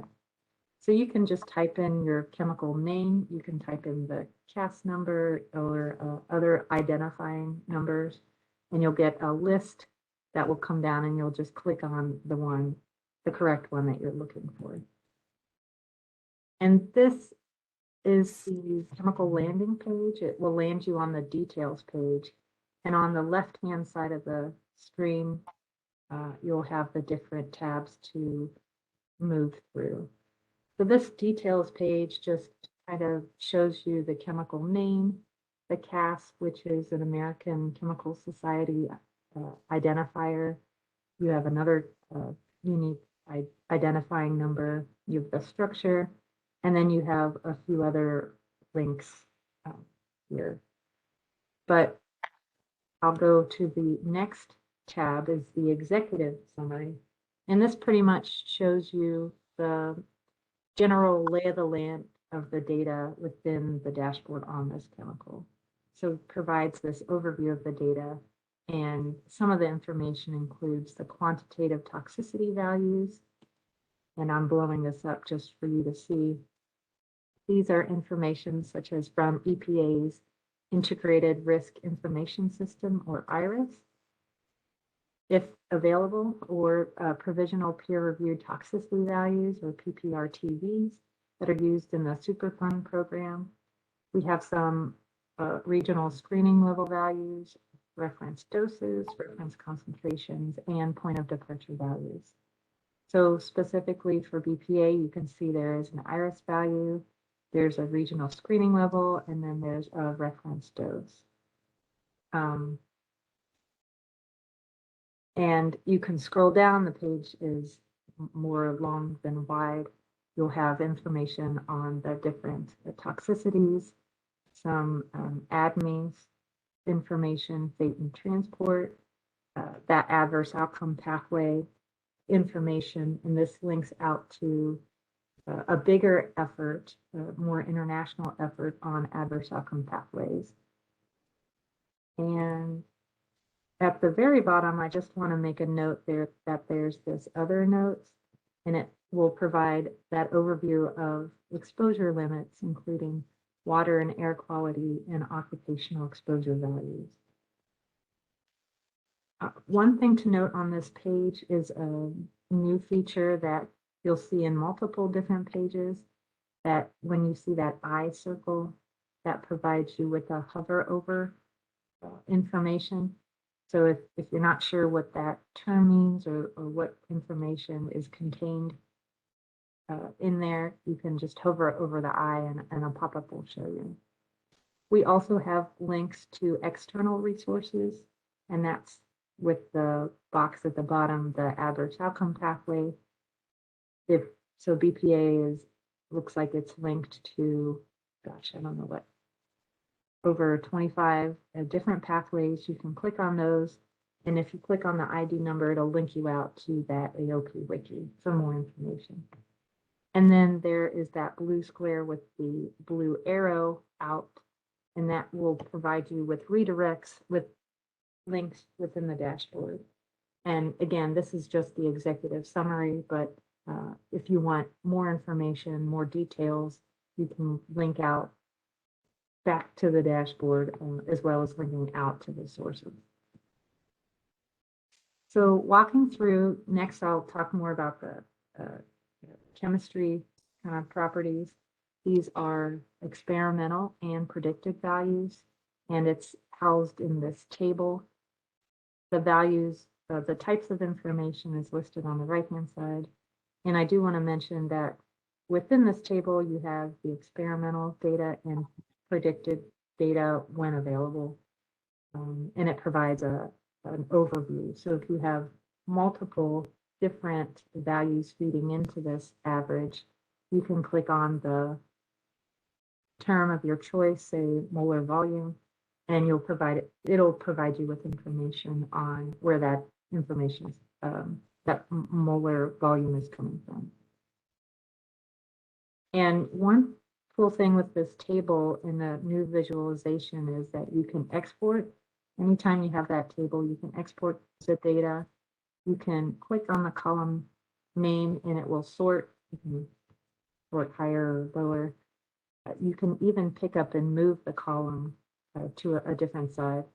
You can filter, and you can hide and show columns by checking the column names. For the property summary, all of the values are visible. However, some of our other data, such as the bioactivity tab, has more information that's just too much to show on a page, so we have hidden some. And one thing just to note is if you want to download all of the data, go ahead and click the export into a CSV file or Excel. And even the columns that are hidden will get downloaded in the table. But if you filter and you have a filtered term, you will only export the data still having that filter requirement. So just something that you may or may not remember down the road, but something that if you do, make sure you unfilter your data. All right, and the next one, it's a very similar look. It's environmental fate and transport. So here we have experimental and predicted values such as the biodegradation half-life or KM, things like bioaccumulation or bioconcentration factors. So for those of you who might not use these values as is or are unsure of what these values are, what are they used for? And I think for most of the time, they themselves aren't used as a standalone values, but are input into broader models, such as models about hazard or toxicokinetics or exposure. For us, we can use them as flags related to persistence and bioaccumulation. And also in our research experimental design, we can use some of these values to know what chemicals are too volatile when designing some of our experimental studies. So if we know that we get the chemical in solution and we pipette it into our experiment, that it might evaporate and not really be there. So that chemical might be better suited for a different type of experiment. And then I also wanted to touch on just real briefly other chemistry related data. This includes the tab on the left-hand side. There are 3 different ones. The 2 listed here are similar compounds, and this will give you additional chemicals that are related based on molecular fingerprints. And then there are other related substances for those of you interested in these types of substances, such as polymers, Marcouche, parent and child, or transformation products. Now, the GENRA is this generalized read-across approach. And the idea here is if you have a chemical with limited information and you're really interested in thinking about if I have a chemical that is structurally similar, I might hypothesize that, and that has information, experimental information on it, I might hypothesize that my chemical of interest might behave the same way or in a similar way. And so this tool will allow you to search for your chemical. Well, if you choose it from this option, your MyBPA is already listed here, but you can also search for a chemical or draw it. And you can search by the Morgan fingerprints or other different features. And then it has a nice workflow to allow you to pick the chemicals that you think are similar to then perform the generalized read across to then give you the association of in vivo outcome is what this does currently. So it's a nice research tool for us to use to hypothesize how a chemical might behave if we have limited information, but structurally related chemicals do have that information. So now I'll move over to the hazard side. So there's a hazard tab, which has the table, same format looking table that contains traditional animal toxicity studies toward human toxicity and ecotoxicology. This backend database is called ToxVal, and it comes from 30 worldwide sources, including the IRIS database I mentioned earlier, as well as some European ECHA, so European Chemical Agency, EFSA, European Food Safety Authority, and Japan, Australia, a number of different ones. Plus, so that is mostly on the human side, but you can click on the button to look at the ecotoxicology data.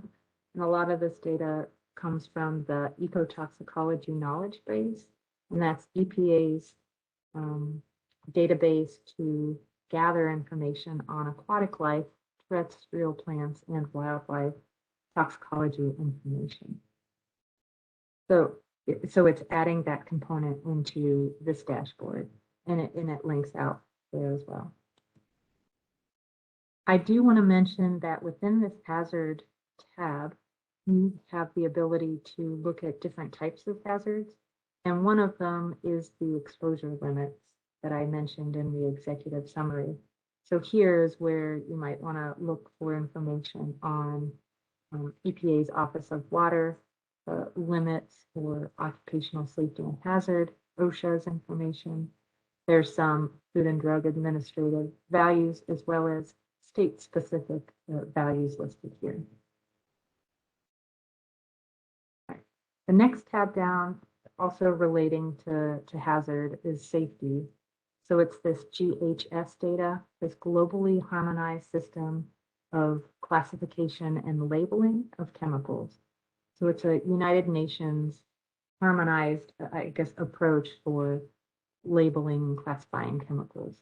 And if you scroll down, you'll see different sources from the European Chemicals Agency, SafeWork Australia, and a number of other places. Now, what's cool about this is that the backend source comes from PubChem, and that is a National Institute of Health. It's under that umbrella. And PubChem does a lot to curate thousands of information into one location. So we're able to use their website and kind of put that face in the dashboard. So this page is really exactly what you will see if you go to PubChem's GHS classification to find that information. So, and if you click anywhere in there, it has that look and feel of their website, and it will link out to their website. Okay, so now we're moving over to bioactivity, and this is the in vitro work where it's cell-free or in-a-dish experiments to get a better understanding of the chemical biology interaction. And most of the data that live in this bioactivity tab is from US EPA's Toxicity Forecasting, or ToxCast program. And really, it was developed because we know that there are thousands of chemicals out in the environment with limited bioactivity understanding. So the idea here is to perform these high throughput chemical screens in order to generate the biological data on hundreds to thousands of chemicals in order for us to try to understand or even prioritize compounds for further testing. And some of the information in here, it's not just one type of experiment, but there's a number of different ones, including, does a chemical bind to a particular receptor? Can I look at changes outside of the cell? Maybe there's a functional change. We know the cell, say a neuron is important because it forms networks and it needs to interact with neighboring cells. Does this chemical interfere with network formation? And then we also have a zebrafish development screen in-house as well. And along the ToxCast program is the Tox21 intergovernmental US collaboration. It's between the US EPA, the Food and Drug Administration, and two of the National Institute of Health group, where they specifically have a robot that performs testing on thousands of chemicals. One thing I didn't mention here is the number of chemicals and biological targets. I think we have, without the transcriptomics, we have about over 700 assays in 2,000 plus chemicals. But with the robotic technology, we're able to screen about 10,000 compounds and about 70 biological targets. So there's a different range of information, but that's kind of in a nutshell overview. So as I mentioned, not only are we interested in the individual experiments, but we feel that the information is more robust when you can use information from several of these assays in a predictive model to have a composite response. And so we've done that for the estrogen receptor model as well as the androgen. All right, so now walking through, currently within the bioactivity tab, we have 4 different the subtabs.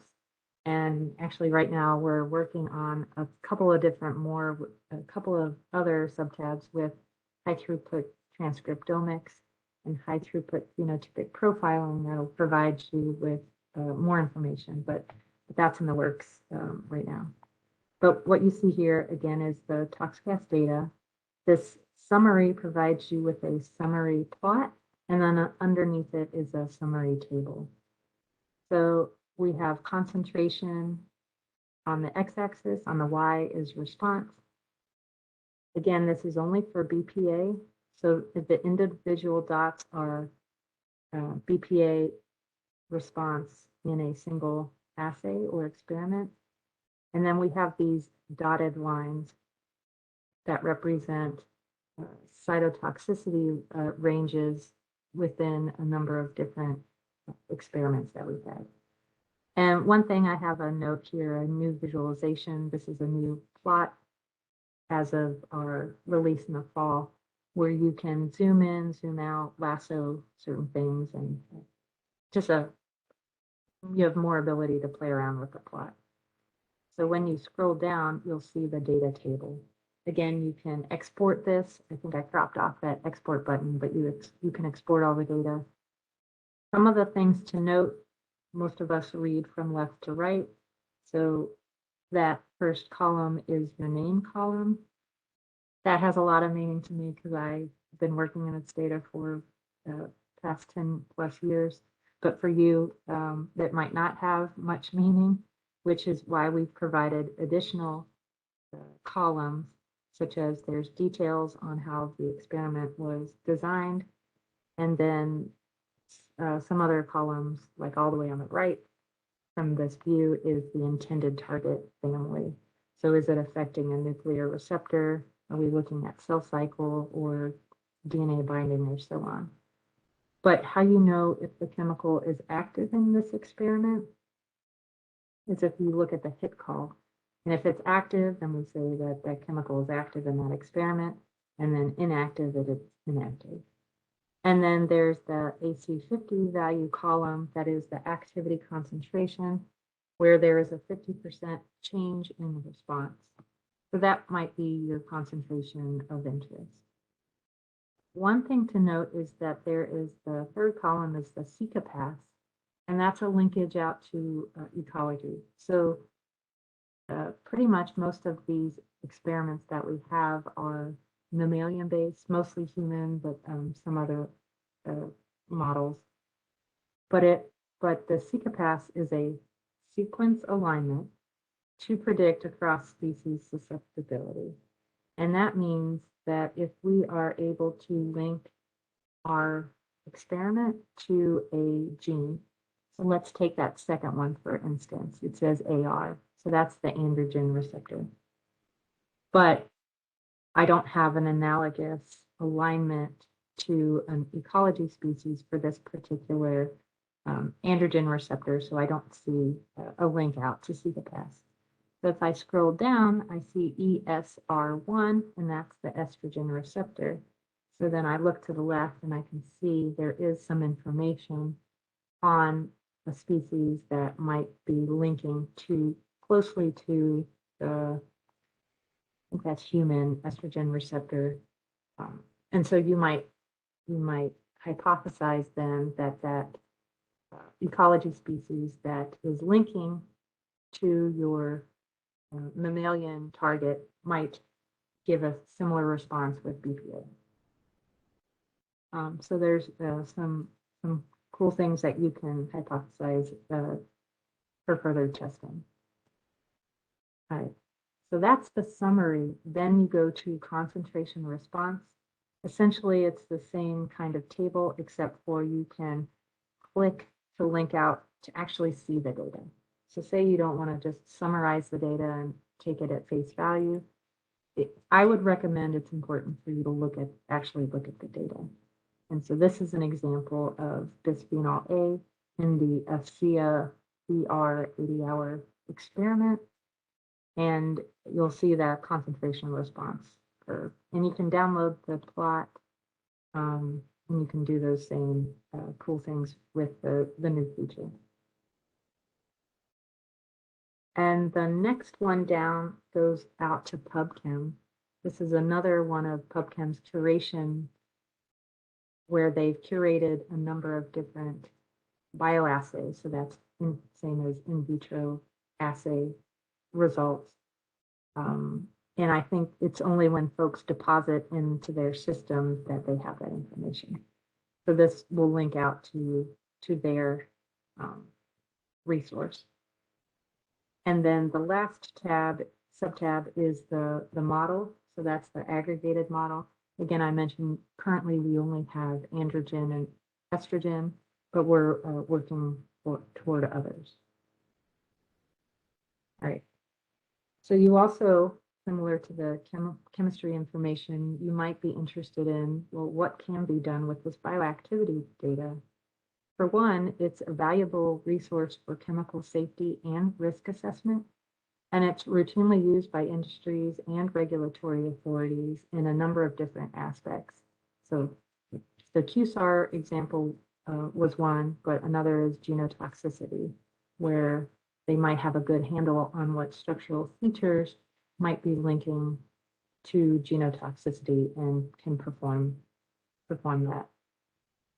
This also can provide us with information on adverse outcome pathways, and that is looking at that initial chemical target. You might have the adverse outcome pathway, but you want to know, can that chemical actually affect any of those targets? And if they can, then again, you can hypothesize that they might be affecting that pathway. I also want to mention that from the last tab, the estrogen model, this pathway model has been approved as an alternate for a tier 1 screen for the US EPA's Endocrine Disruptor Screening Program, or EDSP.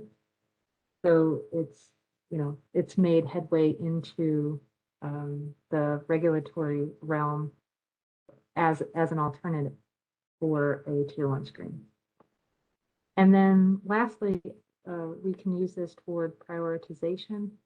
And I don't have time or the maybe context of this talk to talk about in vitro to in vivo extrapolation, or IVIVE, but you can just think of it as, you have this concentration in a dish and you want to make sense of, what can I do with that? I understand I can link it to biology.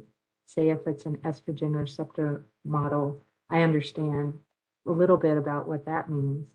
But what if I just have the concentration and I know it affects biology, but how can I link that back out?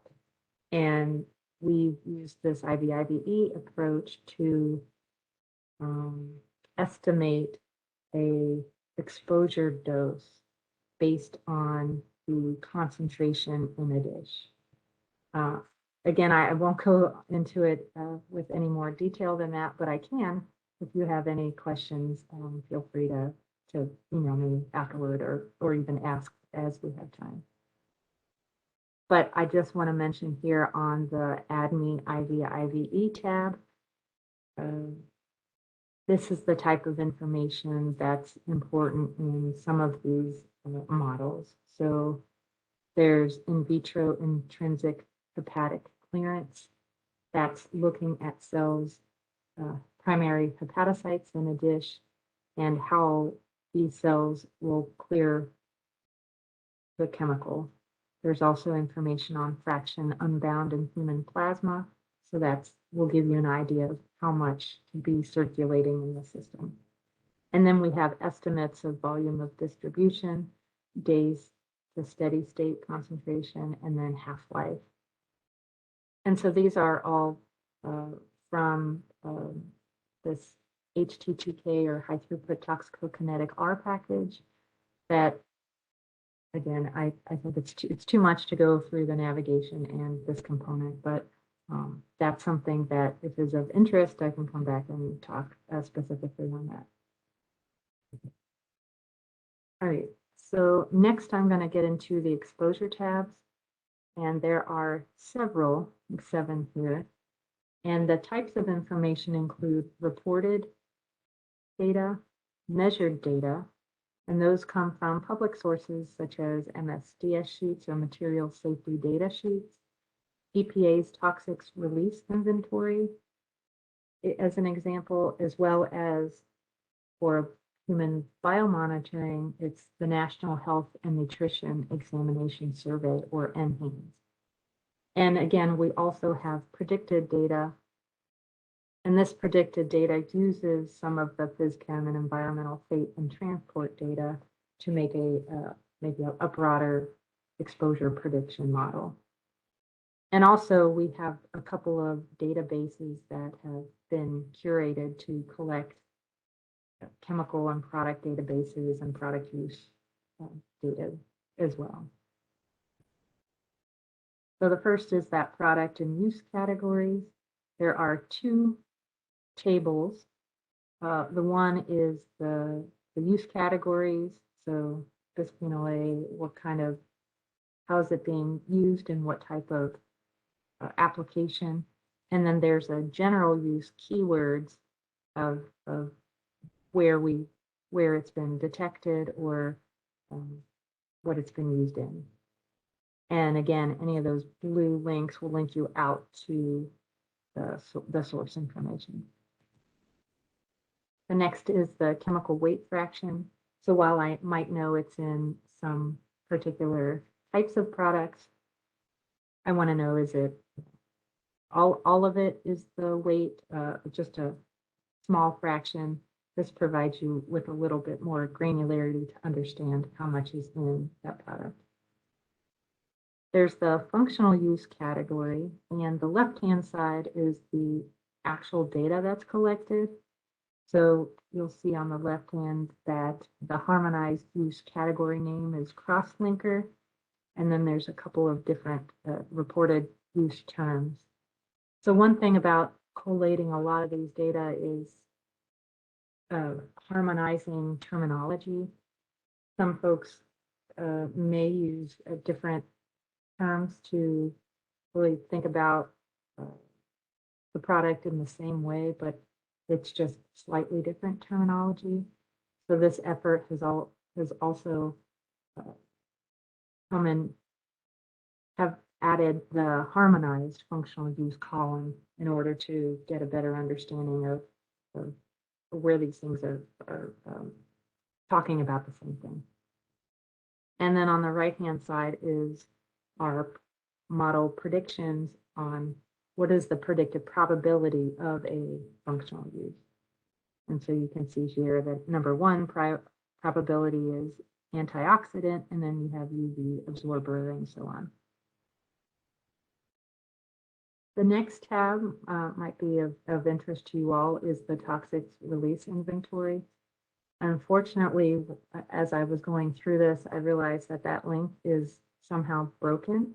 And I think it was inherently in some EPA, broad EPA's back end that isn't currently working right now, but it should be within, I estimate, within the next month.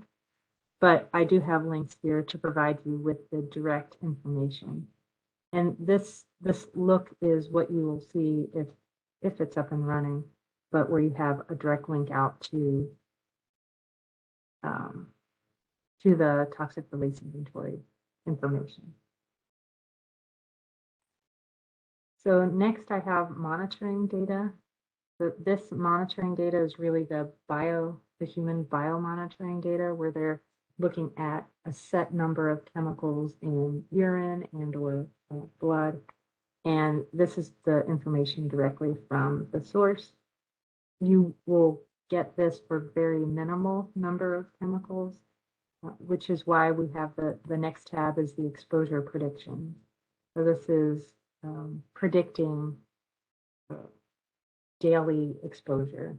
So not non-pharmaceutical daily exposures. And then lastly, we have production volume, which is reported values from EPA's Chemical Data Reporting or CDR rule, which is issued under the Toxic Substances Control Act, or TSCA. All right. And so for I think the last biggest tab is the literature tab. And you can see that there are 6 different tabs. And the idea here is that we know there are lots of information coming through the literature that we haven't captured, some that is not in an easily capturable form, but one that still might be of interest to a number of different folks.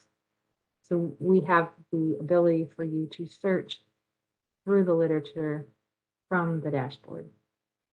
So the first 2, you can perform searches on your own. And then the last 4 are actual links to things like PubChem that have already curated that information, or documents of information that might be of interest to folks, such as the actual PDFs of the PPRTBs and the IRIS information. So the first I'll go through is the Google Scholar. So when this is just, a Google search essentially, but using their literature focused search, it will pre-populate for you the chemical identifier CAS number and the name bisphenol A. But you can also choose query terms that are of interest to you. And we have pre-populated a few different terms that might be of more general interest to a number of different folks. Or you can choose your own terms. And then when you enter, you'll get a query similar what you can do on bisphenol on Google itself. But this will allow you can start with the dashboard and go from there. And then there's PubMed. PubMed is the place where the researchers in this area have the publications are listed in this database, and this is another NIH associated website where they have publications collated in one place. And actually, quite frankly, a lot of the Google searches might lead to either the direct article or to PubMed. But this is kind of cool because it has that your chemical name in there, and you can choose drop down terms. You can retrieve the articles, and you can send it to Excel or some data dump of your choice, where you retain the ability to click out to the article of interest and the article itself, and you have that information. So it's kind of a nice way to have that all in one place without having to copy paste the name and search for it. It's right there. And then again, the last four here are direct links out to other collated information, such as PubChem's literature information, PubChem's patent information. Maybe you didn't get quite any information on this compound of interest, but you know there's patent out there, so that might give you a good clue onto how it's being used or where it's being used. And then there's the PPRTB. There's not one for bisphenol A, but we have one for aniline as an example, where you can read all the text here, and then the IRIS website as well. And so with that, kind of the last thing on this single chemical search is the external links. All the way at the bottom on the left-hand side of the tabs is this links page, and it will show you, it will provide you links out to other databases. Some, let's see here. If you look at publications, all the way near the bottom is the IRIS assessments. So this is yet another way to get at those assessments. And it won't just link out to the IRIS page, it will link out to the chemical that you have interest in, you are looking at right now. And so that's kind of really cool. All right. So there are other ways to search for those who maybe are more chemically inclined. On the home page at the top, there's the search bar, and you can search by advanced search. You can search by mass or empirical formula or both. Also at the top, you can search by predictions. And that one you can either search by chemical name or CAS or other identifier, or you can draw a structure and it will predict it on the fly for you. And these predictions are based on QSAR models, and the QSAR models are listed here in the bottom on the right. So there's a good number, about 20 or so, of predictions, and it's based on our EPA ORD's toxicity estimation software tool. And I just wanted to mention here, so the predictions are based off of this test tool. Within the dashboard, when you look at the chemical properties, the predictions that are made are tests in addition to some other models. And then the last component really is the batch search. And this is where you have a number of chemicals that you want some specific information, but you don't want to have to do this one by one by one.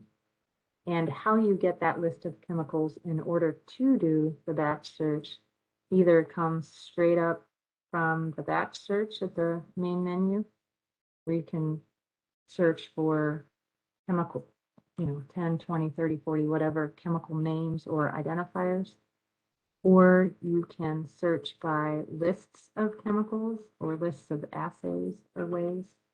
Lists of chemicals, we have collated hundreds of different chemical lists. So any list that you probably can imagine, I would think that we probably have it in the dashboard where you can find the chemicals that are associated with this. And then on the right-hand side at the top, some of the other ones that I had mentioned earlier in the talk on similar compounds, related compounds. We'll give you a list of compounds as well as product and use categories. Again, my example was shampoo, and you get a list of compounds associated. So any which way you gather this more than one chemical, you'll find this a black pop-up that says, so send the selected chemicals to batch search. And then you can click on the batch search, and this will be the type of page that you see. So at the really there's a top that shows you your chemical identifiers, and then you can choose an export function. And then this is currently all of the information that we have the ability to download and batch. So some of the ones that I've mentioned throughout the talk is the IRIS values, the PPR2Vs. There's some chemical information on the left-hand side, structure information, some predicted properties. Again, the test predictions, and then underneath OPERA model predictions. And then on the right-hand side, you'll have the presence in lists. So if you are, you have a bunch of these chemicals in quote unquote shampoo, that you are also curious if they are present in a certain kind of list, you can scroll down there, or you can search the title or the description for the list of choice, and you can click on those lists to see if those chemical sets are in these chemical lists. And then at the bottom, you will have to make sure you download it. So that, in a nutshell, is really the dashboard. One thing about the data, we are developing APIs right now that might have meaning to some of you, where you can perform your own query and really get at the meat of the data without having to go through the user interface. So that's something that might be of interest to folks. And I think we're hoping to have those out by the end of the year. So the case example that I have here are how our data available through the Comtox Chemicals dashboard used in the Clean Water Act programs. So I thank Diane Evans in Region 6 for providing this information, as well as the idea that this case example might be interesting to you all. But with the Clean Water Act programs, EPA publishes human health criteria recommendation to protect from ingestion of aquatic organisms and for ingestion of water and the organisms. So these recommended criteria are calculated using toxicity factors, bioaccumulation factors, and exposure factors. And they often use a cancer slope factor for carcinogens, or a reference dose for non-carcinogens from the agency's IRIS or Integrated Risk Information System. So if folks in the Clean Water Act program are interested in finding these types of information, they might perform a single chemical search on carbon tetrachloride, for example. And one tab that I didn't talk about, is pretty self-explanatory here, is the synonyms. Carbon tetrachloride might have more than one identifier. So that CAS from the American Chemical Society I had mentioned, as well as other names that this carbon tetrachloride might go by. And this would be important to understand if some of these names are valid or not valid. And you can see that we have that quality there, because you can then do some additional searches, or you might not understand why you're not getting any information on the term that you're looking for, but maybe it's that some other groups are using a different term. So that there is useful, as well as for environmental fate and transport. The bioconcentration factor is on that main page. And if again, it has information on experimental and predicted, and it provides the average, but it doesn't show you how many. So if you click on the bioconcentration factor, you'll go through to a different table to provide you what the values are and where they came from.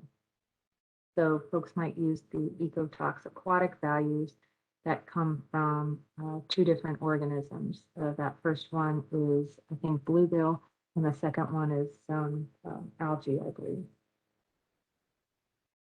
And then to get the cancer slope factors or the reference dose, there are 3 different ways to get at these values. Well, actually 4. The first is on that executive summary. We do have the reference dose and the cancer slope factor on the regional screening table.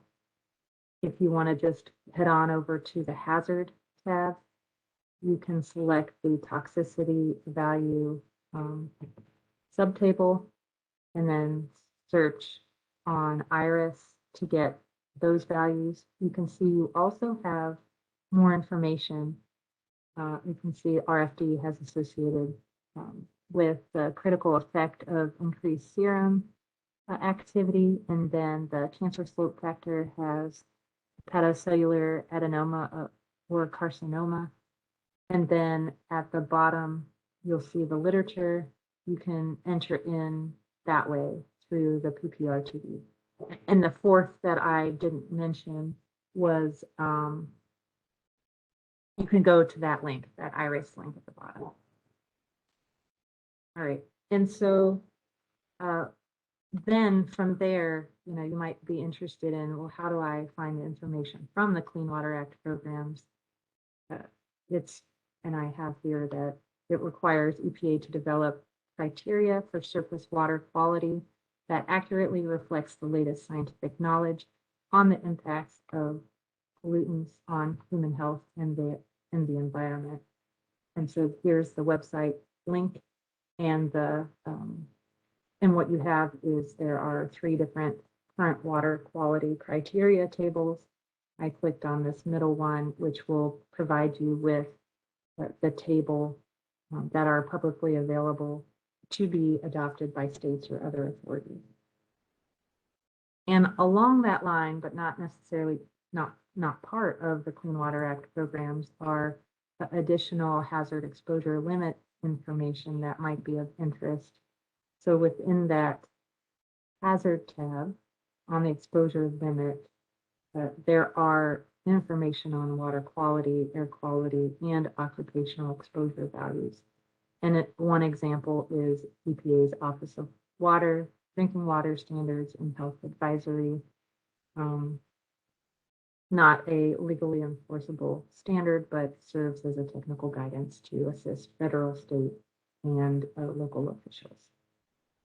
And I know this was a lot to absorb, but just kind of wanted to give you a flavor of all of the different types of data that are in the dashboard.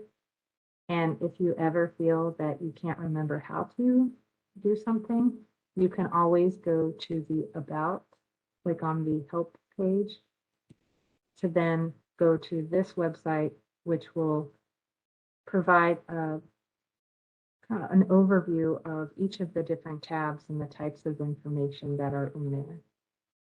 And I'll say that if you still are confused or you see something on the dashboard that is broken or you think might be incorrect, always feel free to send your email and a message to the submit comments at the top of the page, and that will directly generate a ticket within our system for us to take a look at that and to get back with you. So please feel free, if it's wrong on the dashboard or there's something that's not quite working properly, we definitely want to know about that. And so appreciate any feedback that you have. And so with that, I just want to acknowledge all the folks that have been contributing to this effort. The dashboard is housed in my center as CCTE. However, the efforts include many than who are listed here. And there are also many external collaborators who have provided data and links. And so with that, I'd like to thank Diane Evans and some other folks for allowing me to adapt some of their material. And if these slides are passed along, I do have some relevant publications that you might be interested in.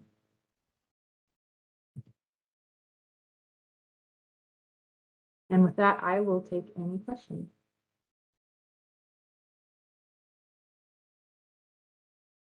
Thank you, Nisha. This is Diane Evans in Region 6, and I always learn so much every time I hear a presentation on the CompTox dashboard. We're lucky that there are so many scientists in both your Office of Research and Development and in the water program at headquarters who comb through all of this information on bioassays and mode of actions to develop the water quality recommendations. Wanted to give a little context on how this might be used in tribal programs, perhaps as baseline water quality standards move forward. State of Texas, every time they do a triennial revision, we look at the toxics release inventory to see what chemicals are discharged, but we don't have a water quality standard for. As you know, we all know there's a lot of industry in Houston and the other large cities along the Texas coast that produce a lot of chemicals. So we usually find a couple for every triennial revision. So for the 2014 triennial revision, the state of Texas used information in IRIS and Ecotox to develop human health criteria for bisphenol A, coincidentally, from that Nisha presented on, and ethylene glycol, and then a third substance. So these were chemicals that we knew were discharged in Texas waters by industry, but EPA didn't have a published criteria recommendation, but we wanted, you know, to be able to regulate that chemical because it is discharged in permits. So Texas developed criteria from information in IRIS and Ecotox and then adopted those criteria for those new chemicals, and EPA approved them. And so now when industries submit their renewal applications for wastewater treatment permits, they have to analyze for those chemicals to see whether they need a limit.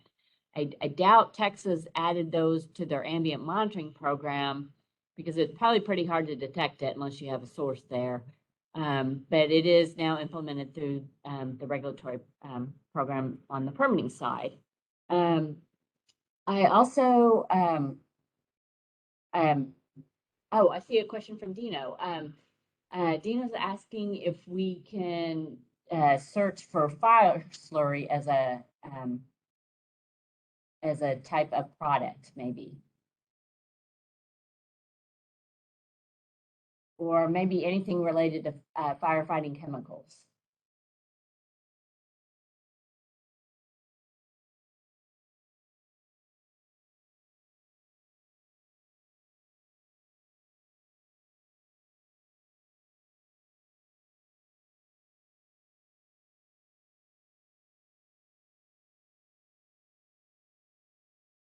Oh, that would be interesting.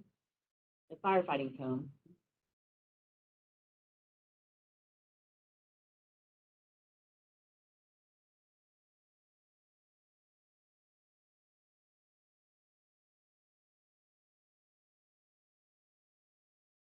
Thanks, I'm muted. All right, thanks. Thank you about that. Can you all see my screen okay?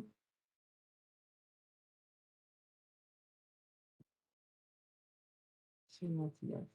Yes, the screen's coming through just fine. Thank you. Okay, so yeah, so this is the product use input search. So I searched firefighting foam, and you can see that at the top here. And you can see all of the compounds that are associated with that product category. And here it shows 67 chemicals. And if you want to, get information on a particular chemical, you can click on it. Or if you want to do that send to batch here, it automatically sends that chemical identifier into the list. So we should have all 67 here. you know, you don't need to mess with anything on this left-hand side because you already, it already took that information in. But here you can choose export option, and you can choose Excel, CSV, or SDF is if you want to look at the structure. It's more important if you want to look at a structure of the chemical, but my guess is Excel is probably good. So here, if you want to get, let's see, what information might you want? Iris, PPRTV, Tox Val, that is our hazard information data. So maybe predicted exposure, safety,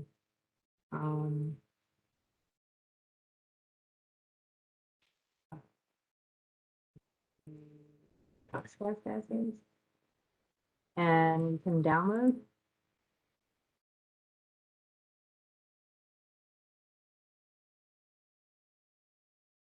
And let's stick it here.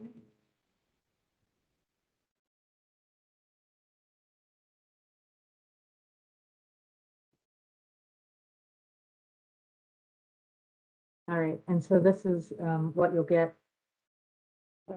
It'll have the date timestamp that you searched, the different 67 chemicals. Here's that main data. This is your input, and it found it by that number, your name, and then all of the different check marks that I chose, the IRIS, PPRTV, Foxval, ExpoCats, safety, and NHANES value, median exposure predictions. So another tab is associated ToxCast assays. And again, I realize here that maybe you all aren't familiar with the assay name. So maybe we should have a link out for more information on maybe the category type. But here it'll show if it was tested and inactive with a 0 or tested and active with a 1. But if you go back to the main data, it's hard, I guess, to link all of this metadata into a one sheet. We'll have a link out to the dashboard. So on ToxVal data, if you want to look at, say, propylene glycol, I can click here and it goes to the dashboard to provide you with that information. Okay.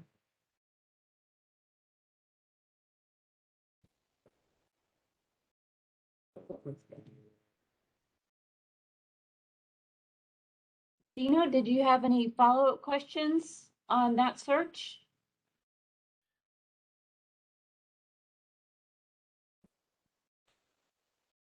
One thing that might be of interest are lists. Okay. I'll just go through the lists of chemicals. Does anybody want to shout out a list that you might be interested in? Ammonia. Ammonia Like as ammonia. And then I have a question too. So you do all these different studies and then you have these results and then you determine water quality standards. And since you have, I mean, are these field studies, are these laboratory studies, are they in control as far as with DI water, RO water? And are you taking in consideration synergistic effects or ameliorating effects in the field? All right, so I'll let you know that this work and I'm housed in the Office of Research and Development, so we don't come up with those water quality values, but we do provide some information on the research side of these high throughput screens. I don't know if Diane, do you want to? Well, let me maybe back up just to, since I'm going over the dashboard, but the information here in terms of our in vitro experiments, the only avenues that we have with water is from the hazard side is the zebrafish work, developmental tox work. Most of our experiments are in media that cells are in there. So I guess it's a little different. I don't know how folks in the regulatory side develop those rules.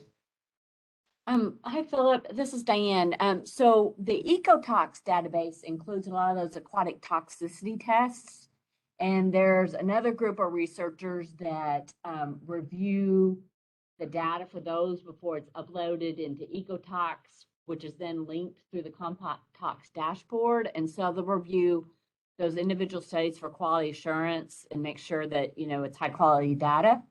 And, you know, there's just so many tests that go on from a variety of researchers. There's a combination. So a lot of them are going to be on single chemicals. There may be some tests on synergistic effects, but, you know, I think Nisha's initial slide showed that there's like 900,000 chemicals in CompTox. So that is a mind-boggling number of combinations to try to test synergistic effects. But you're right, you know, we all know that chemicals can cause more toxic effects if they're mixed together, depending on what the chemicals are. So there is a group of people who do review the data that's uploaded to Ecotox. And some of those are freshwater tests, some are saltwater tests, some are in the field, some are in a lab.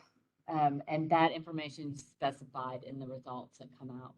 Or you can click on what information you want. Okay, thank you. Then I have another question about the results of the BPA, bisphenol A. So do you have a hypothesis why it's higher in males than females? And then why the reproductive age of females it's higher? Do you know that kind of stuff? I mean, do you actually do this research? So I would think that would be more of a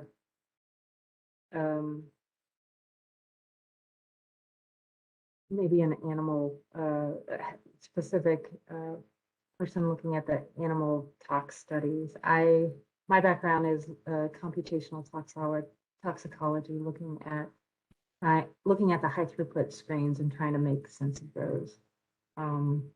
So I don't have a comment on toxicity specifically with BPA with males or females. Okay, and I think it's under the monitoring data. I just thought it was interesting how it was higher in males than females. And also, I guess if your BMI is higher, it's going to be higher. And I guess you retain more if you maybe drink more water bottles. I don't know. I just thought it was interesting. Thank you. Yeah, you're welcome. So Nisha, you highlighted the NHANES data, and I think that comes from Centers from Disease Control. Yes. Yes. Did I So say anything? do you know how many federal agencies kind of feed into this CompTox dashboard? Oh, so that was one example, right? So that ToxVal database really pulls from, I think right now it's over 30 different federal sources worldwide. And so some of that, it's really any information that we can get, especially from that, risk assessment regulatory side is important to feed into here. That is in a maybe tabular form. So data that are in literature or are housed and buried under documents is difficult to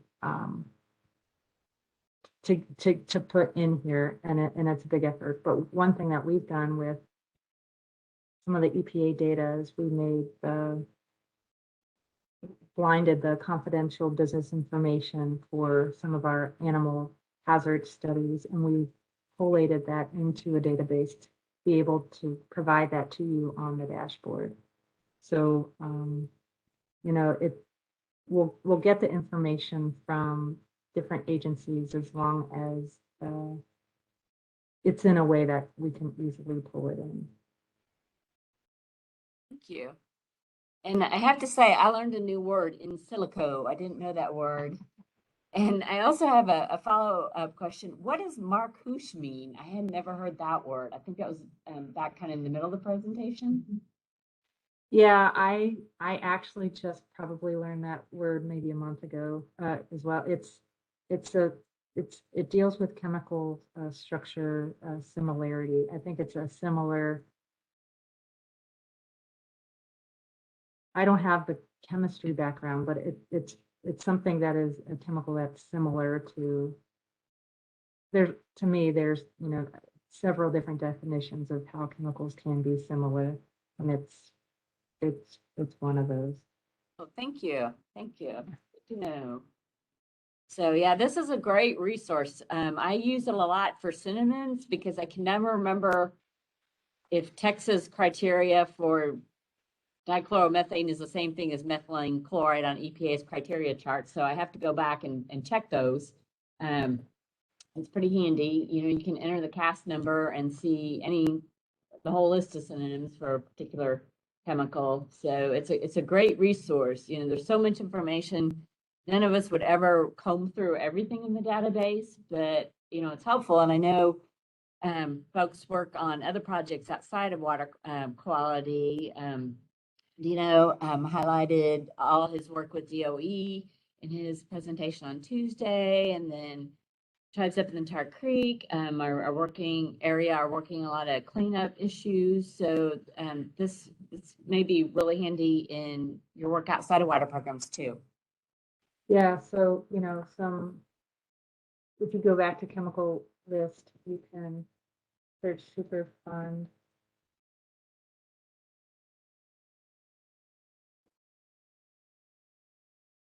So this is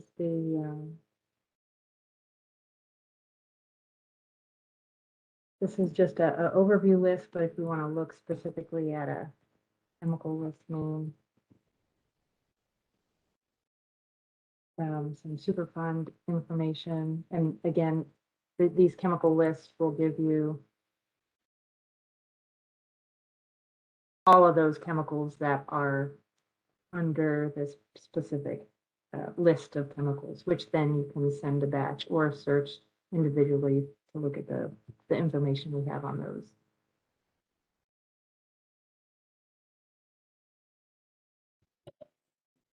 Thank you, Nisha. You're welcome. Do we have any follow-up questions for Nisha?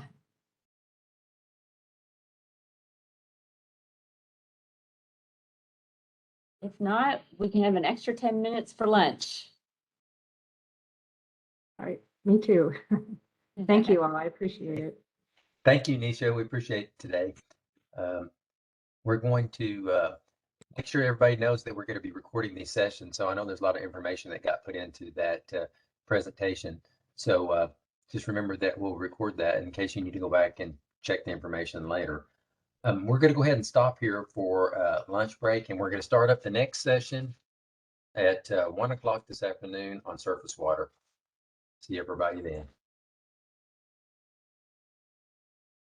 From EPA Region 6, speaking about construction general permit overviews. Susanna?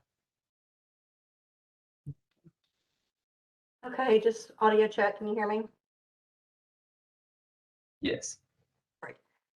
Thank you. So again, I'll be speaking about today I'll be speaking about EPA's 2022 construction general permit and any of the changes that we've made here recently for this new permit. I do want to make sure and encourage you all to read the full permit because I won't have time today to go into too much detail. So it's important for you all to read the full permit.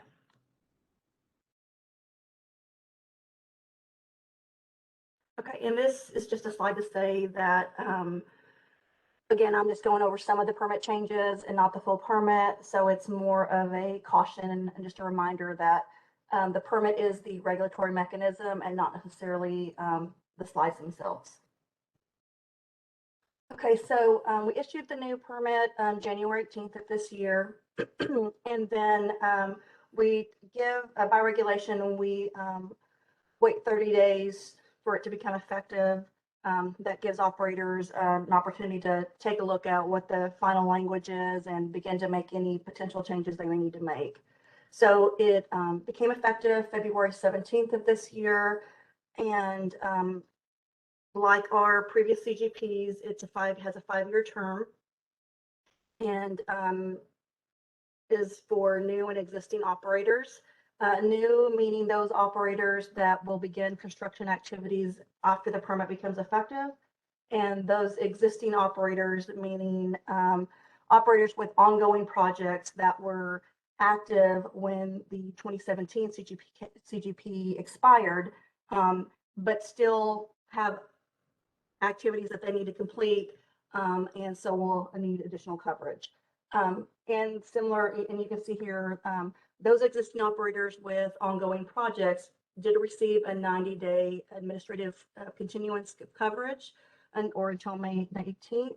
And so if, for instance, their ongoing project,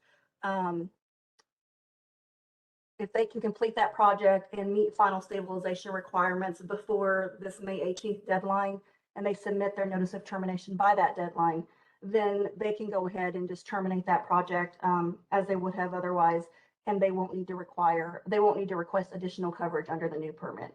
It's just for new permits, new activities, and those that will, existing ones that will go beyond the May 18th deadline. Okay, so we often get questions about, one of the common questions we get is whether a project, an individual, or an entity is required to get coverage. And so it really boils down to 3 questions. Well, 3 and a half, I guess. So is your construction activity regulated? And is there a stormwater discharge from it? Is the project located in an area where EPA is the permanent authority? And are you an operator?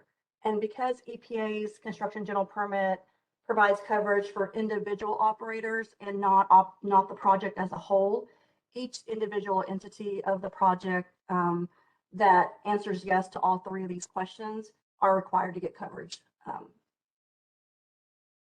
Okay. So for the first question regarding whether or not the activity is regulated, EPA's construction general, this is a definition on EPA's CGP as to what construction activity is. And so it really is basically earth disturbing activities such as clearing, grading, excavating, and other construction related activities, and those also construction support activities, whether they're on and off the site, that such as the stockpiling of fill materials, backfilling, and that kind of thing. So then the earth disturbance threshold of the definition is, does this construction activity cause an earth disturbance of an acre or greater of land? Or does this activity cause an earth disturbance of less than an acre if that activity is part of a larger common plan of development or sale that as a whole will disturb an acre or greater? And so then here's an image of obviously a football stadium, and in the orange box is the 1 acre. So if this particular construction activity were to be divided into 2 or 3 or more projects with individual entities and operators, although each of their projects or activities would cause an earth disturbance of less than an acre, because as a whole, this common plan of development would disturb an acre or greater as a whole, then that triggers, then yes, that activity would be regulated. Okay, so the next question is whether you're conducting activities in an area that EPA is the permanent authority. So in Region 6, EPA's CGP is effective, or EPA's permanent authority in New Mexico, all of New Mexico, and certain areas of Oklahoma where there's oil and gas related activities, and then the most of Indian country lands. And then this slide shows you the additional areas around the country where EPA is the permanent authority. So the next question, are you an operator? And this is the question we've received probably most of all. And the operator is essentially the individual and or entities that are required to get coverage. They'll submit for notice of intent. They comply with the permit. They're liable for compliance. and so on and so on. So for EPA's construction general permit, an operator is a person or an entity that either one has operational control over construction plans and specifications, and that includes also the ability to make modifications to those plans and specifications, and or has day-to-day operational control of those activities that the project is doing to comply with the permit conditions. So the question we often get is, I don't meet this part or I don't meet this part. And so you don't have to meet both parts. You can meet one part and still be considered an operator, or you can meet both parts and be an operator. And it's very common to have more than one individual or entity be an operator that is covered for a particular project. But because we know there's quite a bit of confusion and we still get a lot of questions about this particular portion, what we've done in EPA CG for this particular CGP is in the FAQs as well as in the fact sheet, we've tried to give some examples of the types of activities that individuals or entities that the type of decision-making activities that they may make that would then trigger them to be operators. And so, for instance, as a tribe, if you're approving or disapproving project bids, then you likely meet one of these, either part A likely of the operator definition. If you're procuring project plans and specifications, if you're approving or disapproving SWIPs and or the modifications to those SWIPs, if you're able to issue cease and desist orders. So these are all examples of decision making, something that an entity, whether it be a tribe, municipality, a contractor, can make that would then trigger them to be within, that would fall within, part A or part B of the operator definition. So now that we've kind of gone through, how do we determine if we need coverage? We've answered yes to, let's assume we've answered yes to all three questions. So we need coverage. And so there's four basic components of the structure of the CGP. You're either preparing to submit for coverage, or either covered, and you're taking action and complying with the permit, and then the final stage is you're stabilizing the project, and then you'll be done with coverage. So when you're preparing, you're determining first whether you meet the eligibility conditions. So anything in Part 9 with regards to additional requirements that a state may have, additional requirements that a tribe may have, maybe does it discharge to impaired waters or outstanding resource waters, Endangered Species Act, or Historic Preservation Act. So once you've determined, yes, we meet the eligibility conditions, we can use this permit, then you're required to develop a site-specific stormwater pollution prevention plan. And that is required before you even, completion of that plan is required before you even request for coverage. So now that we've done the stormwater pollution prevention plan, then at least 14 days before the project is expected to begin construction activities, the operator is required to submit a certified notice of intent. And certified means that it has been signed by a signatory of that individual operator. So for instance, if the tribe is the operator and I am the consultant or the contractor, I cannot sign for the tribe, and vice versa. The tribe cannot sign for my NOI. That invalidates the NOI, and neither are covered. So then once we EPA acknowledges, you'll get an email from EPA's CGP net system, which is what we use for receipt and submissions of the notice of intents. Once you submit that certified NOI, EPA system will send you an email. It'll notify you that we received the certified NOI and that there's a 14-day waiting period. It'll also let you know that during that 14-day waiting period, EPA may or may not reach out to you, indicating there may be an issue that we may need to place the NOI on hold or possibly deny the NOI. But after, and that's rare, typically I have had questions that I've had to reach out to. We typically get it resolved within that 14 days. But again, that's fairly rare. And so if you don't hear back, from EPA within that 14-day holding period, then after those 14 days are complete, your coverage becomes active and you can begin construction activities.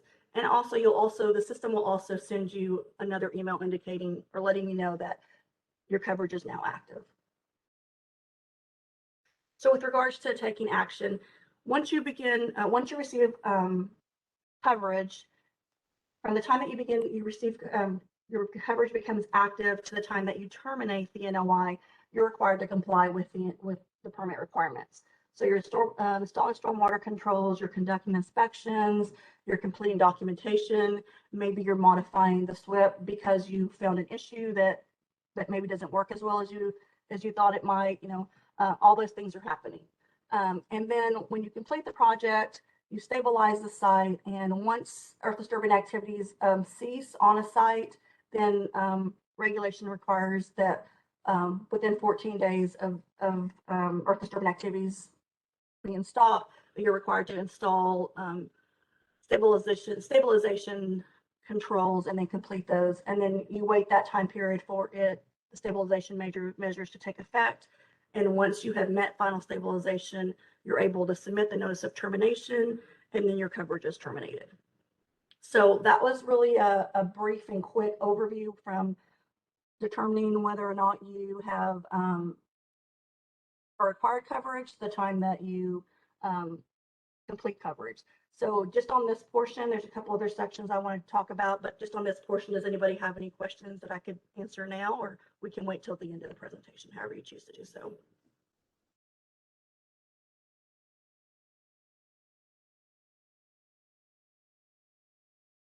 Okay, I'll take that as a no, and I'll keep going because I cannot see the chat. So as I mentioned, we had several changes in the 2022 CGP. The majority of those were high level, and we had two different high level types of changes that we made. First were clarifications. Those came from either questions, the number of questions that we may have received in the 2017 CGP, maybe some confusion between enforcement and permitting, whether that be state or EPA, and so other situations like that. So these are the these sections here that I'll go into a little bit more in a bit are the types of clarification changes that we made to the permit. And then the other type of change we made was to add permit specificity. So these are some areas where EPA had concerns or thought we needed to add additional specificity. And I'll go into those as well. And then this I realize is probably too small to see. It's more of an image that I wanted you to see. What it is a table in the fact sheet. And there's the link for the fact sheet. And what it does is it gives you a summary of all the changes that we made to the 2022 CGP. And it also gives you a citation where in the new permit it's located. And then I also at the end of the PowerPoint provided you a link to the red line for the 2022 permit, because it gives you an idea if you'd rather just see within the permit where exactly we made the changes. We have that option also. Okay, so some of the changes that we made to the selection and design of stormwater controls, several of these are related to making sure that they're climate change related. So making sure that you're accounting for precipitation, making sure that you're also accounting for changes in precipitation, major storms, because we want to make sure that these structures aren't under designed. We also with infiltration, we added infiltration clarifications. EPA does encourage infiltration. We just wanted to make sure that there's some consideration by operators if there's an area maybe that has potential contamination, maybe it's too close to a potable water intake or other situations like that. We wanted to make sure that there was consideration as to where you're infiltrating and whether or not it's actually a good idea. And then we got quite a bit of questions on inlet protection measures. We had questions about whether or not inlet protection was required for sediment basins that, not just sediment basins, but sediment basins and other similar controls that if the inlet is part of that particular control that's conveying stormwater. So that was a clarification that we made, is no, if the inlet is part of that particular sediment basin or similar control, it doesn't, you're not required to have protection for that particular inlet. And then we also recommended some use of erosion controls that are considered wildlife friendly. And we provided a link in the permit to Fish and Wildlife Service recommendations that are really good. This particular clarification was more for routine maintenance and corrective actions. There was quite a bit of question as to whether, so what was the difference between routine maintenance and corrective action. And then our last permit did kind of leave it a little bit up in the air. We didn't quite do a good job in explaining that. And so what we tried to do in this one is to clarify that as you're conducting your routine inspections and you come across some issues, those minor repairs, those items that are more of an upkeep type of item that can be completed by the close of the next business day are considered routine maintenance. And those more significant repairs or maybe more significant replacements that take quite a bit longer, those would be corrective action. And you can, there is this trigger, there is the potential of, if you have a minor repair that is repetitive, it's called, it happens 3 times or more, that can then throw it over into corrective action, because what we want is to make sure that that these particular controls are functioning properly and they're doing what they need to do. And if there's an issue with it repetitively, then there may need to be a consideration for a different type of control. So then another clarification we made with regards to documentation is the ability to have all of the documents that are required by the permit to be kept in electronic form rather than just on paper form, so long as they remain to be accessible and they're maintaining the 3-year requirement as that's required by the permit. This is a language that we already allowed. We had an FAQ online on our webpage that explained that was already something that you could do. We just went ahead and added this language to the permit to make it clear to everyone. And then we also updated the corrective action report. It was more of a long narrative type of report. And so we tried to streamline that and make it more of a checklist and to make it a little bit more user friendly. And then with regards to all of the documents that are required by the permit, we did update those that we have already had and updated those to comply with this permit, and then created new ones that for some of these new ones, new requirements, we created those for operators to be able to use. So in general, for inspections, operators have, their routine inspections are a requirement of the permit. And operators have the choice of either inspecting once every 7 days or inspecting once every 14 days. And also when there has been a rain event that's a quarter-inch rain event within a 24-hour period. And the permit has also allowed for arid areas and semi-arid areas and those drought-stricken areas to reduce their inspections if it's considered a seasonally dry period. The issue was that in our previous permit, we didn't include the definition of seasonally dry period. So that caused quite a bit of confusion. So in this permit, we added the definition of the seasonally dry period to make it easier. And then we also, I provided the link here in the website. And then here's an idea of what the tool looks like. So as you can see here, it gives you definitions of both what arid area means, semi-arid area, as well as seasonally dry.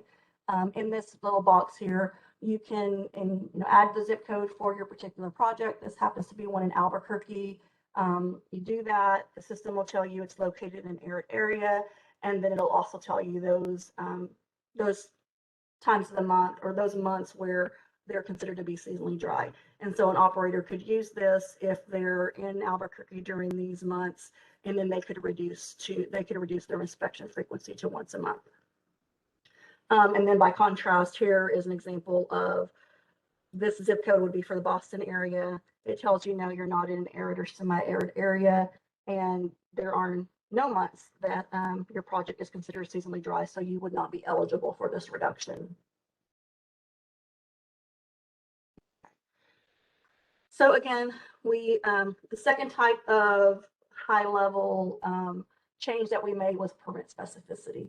And again, this was for areas that EPA had some concern or thought we needed additional specificity. So in this instance, perimeter controls, the focus of this particular, of the language in this particular one was specific to installation and maintenance concerns and reports that maybe we received from enforcement, whether it be from the state, whether it be from EPA, some complaints and those types of things. So what we did here is to give a little more specificity. One, to clarify that perimeter controls need to be on the downslope side of the exposed soil. We did have we heard quite a bit from operators that, sometimes they were required to have perimeter controls around the entire site, whether or not the topography of the land even allowed a discharge in that direction. So that was one thing we tried to clarify with this language. And then also to give a little more specificity on how how to install these particular items. So installing on the contour of the slope and extending both ends up, just to make sure they're installed properly and they're not just, and they're serving a purpose and they're functioning properly. And then on the maintenance side, we tried to, we've already had this requirement with regards to when the sediment gets above ground, above 1/2 of the control, to make sure that it's cleaned out. But then we added this additional one with regards to when you're out doing inspections and after a storm event, if you see evidence that maybe stormwater has undercut or gone beyond the control mechanism there, we do want you to make sure that those things are repaired.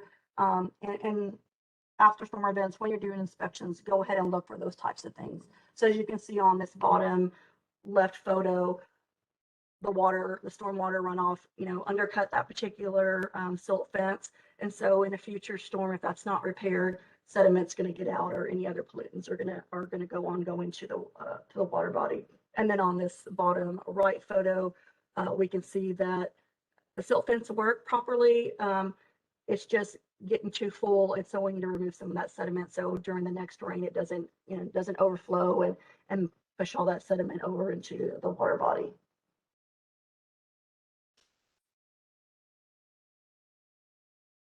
Okay, in our pollution prevention section of the permit, we have already had chemical use and storage requirements. We had a recommendation from operators and their trade organizations and others that suggested we try to we reframe this language to specific to containers because it's more in line with the spill prevention requirements in the oil regulations that the majority of these guys are accustomed to working with. So that's what we did in this section.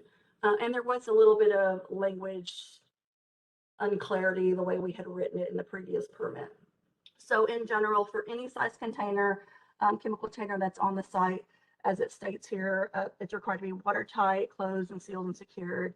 The operator is required to have a spill kit available, and then the spills are to be cleaned up immediately, not hosed down, and you're trying to eliminate potential for discharges of spills. Then where the clarity comes in is anything less than 55 gallons, any of these containers less than 55 gallons, you've got to do, these three up here are required, but you also need to use a spill containment pallet to make sure that you capture those spills. These types of smaller containers can get moved around. We understand are easier to be moved around the site, but then there's also some larger capacity containers. So anything greater than 55 gallons, again, has to meet these three up on the top here for any size. But then these also, we request that be stored 50 feet away from receiving waters and any drainage features. And if the site limits that 50 foot, then as far away as possible. And you also would have to require cover. Those either would have to be covered or also require secondary containment. So very similar language to what we had in the previous permit, just a little more clarity and separation as to what's required for what size container.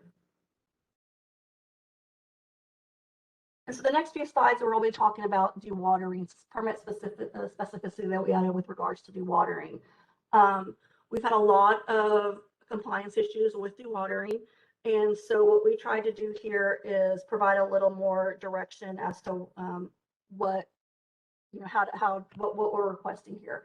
And so this first one here with regards to the visual turbidity, it is a requirement we had previously. We also just are adding this design objective to make sure that operators consider not just that that there should be no visible turbidity, but also that the design dewater controls in a way to prevent turbidity. We've added this requirement that no visible sheen or hydrocarbon deposits should be visible at the bottom or the shoreline of the water body. And then also at the end where it is discharging, we don't want additional sediments or other pollutants to be picked up because of the erosion coming from the volume of water and erosion coming from discharges and these types of discharges. And so we're asking that make sure not to place them on steep slopes, make sure the area is stable, and that you include erosion resistant surfaces such as this gravel here. The permit has allowed in the previously uncontaminated dewatering water that is controlled by that has a control, just because that's a requirement of the construction development effluent limitation guidelines. So it's just a little more guidance or a little more requirements as to making sure that we don't cause issues there. And then because dewatering water is controlled by the operator, it's not like stormwater where the operator has no control. We also added inspection requirements. So now when you're dewatering, when you're actively dewatering, you're required to conduct daily inspections of that dewatering discharge, and then also complete a report.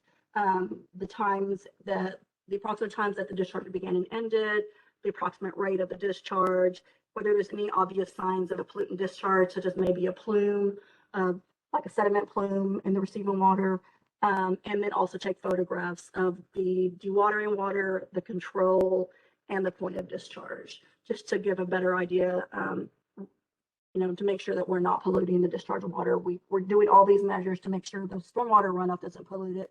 We also want to make sure that the dewatering water doesn't cause that issue as well. The other item that we changed or that we added to dewatering is adding this benchmark monitoring for dewatering discharges to sensitive waters. So sensitive waters are those that are either impaired or listed for sediment or a sediment related parameter, and that also are designated tiered waters. And either states or tribes with TAS will have that, will designate whether or not their waters are tiered or not. And so what we, again, if you're discharging dewatering water to a sensitive water, very similar to the daily inspections, the days that you are discharging dewatering water, you also need to conduct one turbidity sample. That turbidity sample needs to be measured with either a meter or a method that's approved by EPA's 40 CFR Part 136. And what you're looking for is to make sure you're within this 50 NTU benchmark. Again, a benchmark is not a effluent limit. It's more of an indicator. And so I'll go into that a little bit more in the next slide. This 50 NTU benchmark, it can be, EPA can approve a higher one.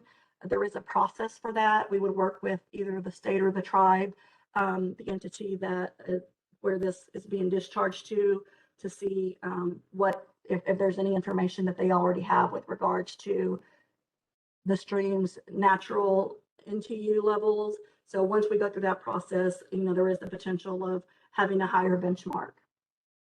And then I provided a link here. Hope you can see it. Let me see if I can move this here. And so this particular, we created a document, this inspection and monitoring guide for dewatering.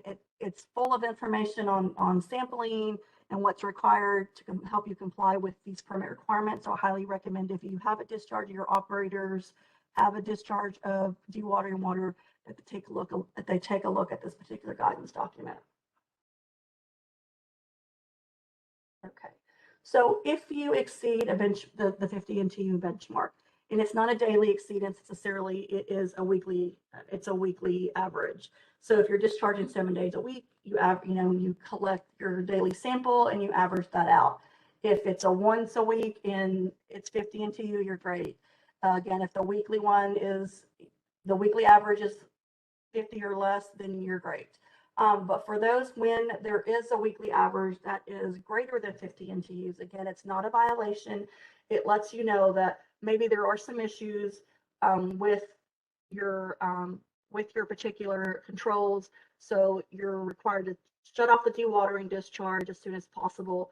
Take a look at your controls, see if there may be some issues with that's causing the exceedance. And then if there's an issue, then take the necessary measures to make certain that the turbidity gets back down to where it needs to get to. And then there's also a requirement there that for any single, if it's a daily one, single sample that's 355 NTUs or higher, then we need you to do this process again. So you could have a weekly average this week that's less than 50, but tomorrow your single is 355 or above, then you would be required to shut off the dewatering water and go through this process to make certain that we get below those numbers again. And so you will be required to submit your turbidity data to EPA through EPA's CGP net system, which is the same system that your operator is submitting to receive submitting their notice of intent and their notice of termination. You aren't required to submit every single daily sample. You're just required to submit your weekly averages. And then this chart here on the bottom right gives you an example or gives you the reporting deadlines for these particular months. And again, I keep having to move this here. So this is the same dewatering guide. The reason being is there are regulations that when you're taking these samples, regulations do require you to, identify the location of the sample, the NTU meter that you're using, or I'm sorry, the turbidity meter that you're using, its make and model, and the EPA method that it uses, the date and time of the sample location, the name of the sample collector and analyzer, and the date and time of the sample result, as well as the date and time of the sample analysis. So again, in this particular document, it provides you essentially a log that complies with all the requirements. So it's something that you could use if that were something that you're required to do. Okay. So we'll move on from the dewatering water, and there's another some permit specificity that we added with regards to inspector training. In our previous permits, we've already required inspectors conducting inspections on the sites in accordance with the CGP requirements, that they be qualified persons. And qualified persons means that they are knowledgeable in the stormwater permit, they're knowledgeable in assessing stormwater controls with respect to stormwater quality, and they are knowledgeable and trained in how to maintain these controls and make sure that they're functioning properly, essentially. And there is a formal definition in our in the CGP. And so what we've done here is we are now requiring certified training. However, we're given this 1 year time frame to allow inspectors at these sites to get trained if they don't already have a certification. So from the date of the permit became effective, so from February 17th of 2022 until February 16th of 2023, then the same requirements that you had in 2017 are applicable. these inspectors are required to meet the definition of a qualified person. On February 17th and after, any individuals conducting inspections on a construction site to comply with the CGP is required to have a certification. So EPA is creating a training course. It's an 8-hour training course. It will be available on our website. This one in particular, in August. It is free, and it has, I believe it's 5 modules. My recollection is it's 5 modules, and then it'll be a 30-question test. And you'll be able to retake the test, I believe, as many times as you can. And so we do know that there's already non-EPA certifications and licenses that are very good. And so on this website, we already have those that EPA headquarters has reviewed their curriculums and feels that it meets all the requirements that we're concerned with which is these principles and practices, erosion and sediment control, pollution prevention, installation and maintenance, and then performance inspections and compliance with the permit. So as of right now, if you're conducting inspections and you still meet the qualified person, you're fine. It's on February 17th. If you're continuing to do those, you need to have some sort of a certificate. Okay. And I don't know what my time is, but the last item that I'll talk about is this photo documentation. This is a new requirement for stabilization. We require now before, either right before you install your stabilization measures or, right thereafter, take a photo, and then after the site has met final stabilization, we require the photo to make sure final stabilization measures have been met and the NOT is. And then you can submit the NOT. You don't need to take photos of every portion of the site, which we realize is very large. The photos that you do submit have to be representative of the full site. You're required to have the date of the photo, a brief description of what you're capturing, and that too will need to be submitted to EPA's CGP net system with which you are used for the NOI and the NOT. So I know that was really fast and a lot of information. So what I tried to do is this top link here is to provide you our main webpage and then individual links to these other items that should be very helpful when when you have construction activities at your site or have any questions. But then always, feel free to give me a call, feel free to email me, and I'll close there and see if there are any questions.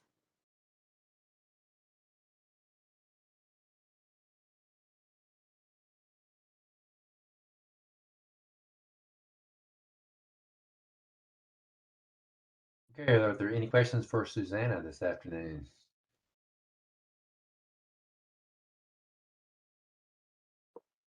Don't see anything in the chat box either. If there aren't any more questions, we will have her presentation recorded also if you have to check on anything on at a later time. And if there's no questions, I'll go ahead and ask the next presenter to get the presentation ready. If you look on your schedule for today, we were going to have Britt Dean from EPA Region 6 talk about How's My Waterway. We have a fill-in speaker. Kiki Snyder from headquarters is going to be doing the presentation today, and we appreciate her filling in for Britt. So Kiki, go ahead. Thank you. Hopefully you can see my screen now.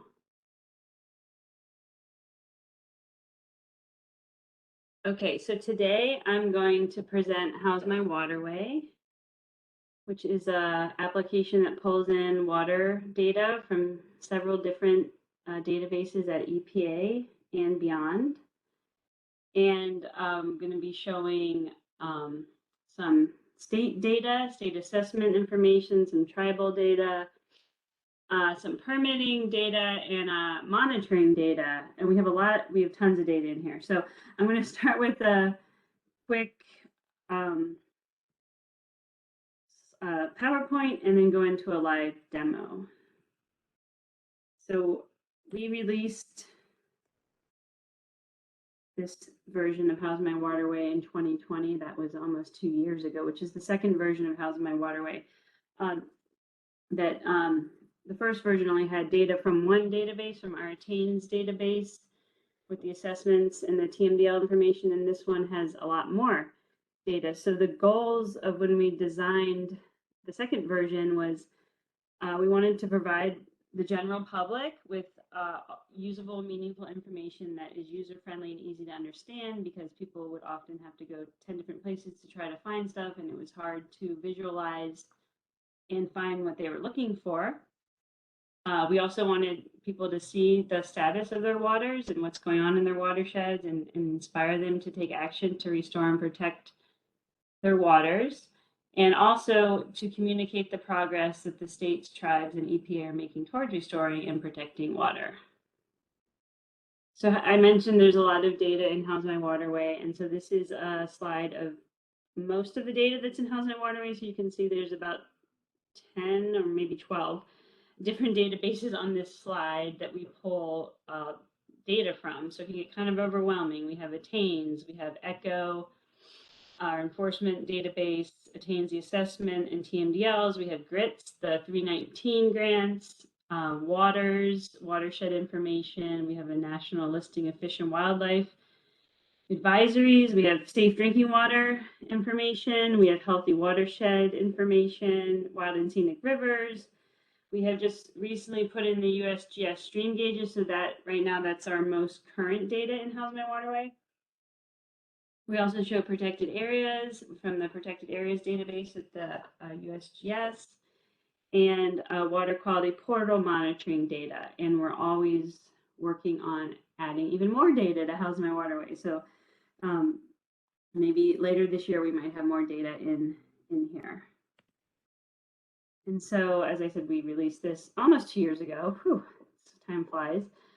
So the app is map centric and mobile friendly, and it works on all screen sizes. You can access it on your phone, your desktop, your tablet, and it will respond. It's called responsive design. Will respond to your screen size and show it on small screens and large screens. You see the same information.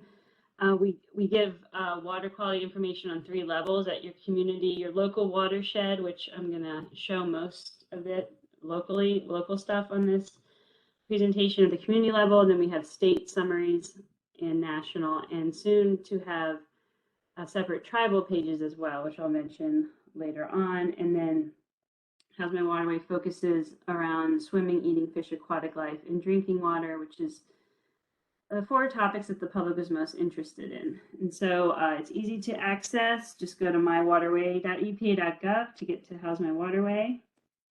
And I will bring up my browser and show you the app. So when you go to mywaterway.epa.gov, you come to this page, and it will ask you to enter a location in the search bar. And this will bring up your the closest small watershed, Huck 12 watershed, which is how we have our data cut up, most of the data. So we show these smaller watersheds, the data by these little watersheds, not the entire drainage area all at once. So I'm going to start by putting in a location. You can start typing, and this will suggest places, because there's a lot of the same names for some cities in different states. So I put in New Mexico, Santa Fe.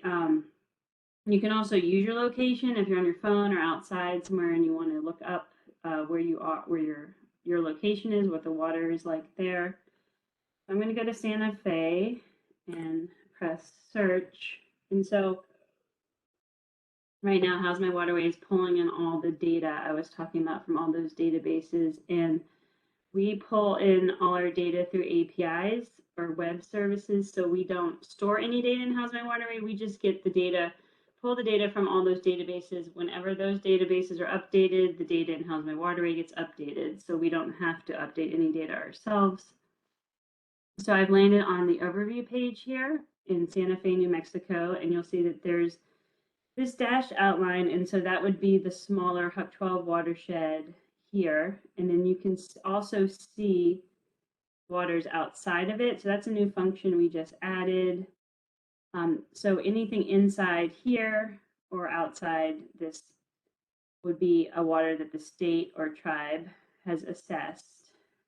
And if you click on it on the map, you can get all the information. This was last reported in 2022. And then it was evaluated for aquatic life, swimming and boating and other.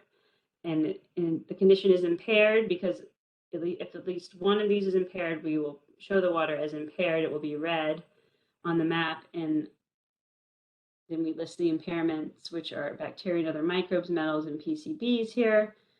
We also have the same information in a list on the right. So if you don't want to click through the map, and if you just want to see the list of water bodies, you can go over here and you can click on those. And so those were the assessments that New Mexico has submitted to us. And then if you put in a location and you find you didn't want to land here, you might have wanted to land in this watershed up here, you can just click right there and it will ask you to change your location. And so I did actually want to show this watershed because it has tribal data. So here's an example of a location that we have state and tribal data here. So we have, it will say tribal water body ID if it's a tribe, and state if it's a state. So we have New Mexico as a state, and then you can click on the tribal assessments, which a lot of them are points on the map here. And we have the Tesuque, Pueblo of Tesuque Environment Department here, the data, and that was reported in 2021. And so we have that information for those water bodies as well.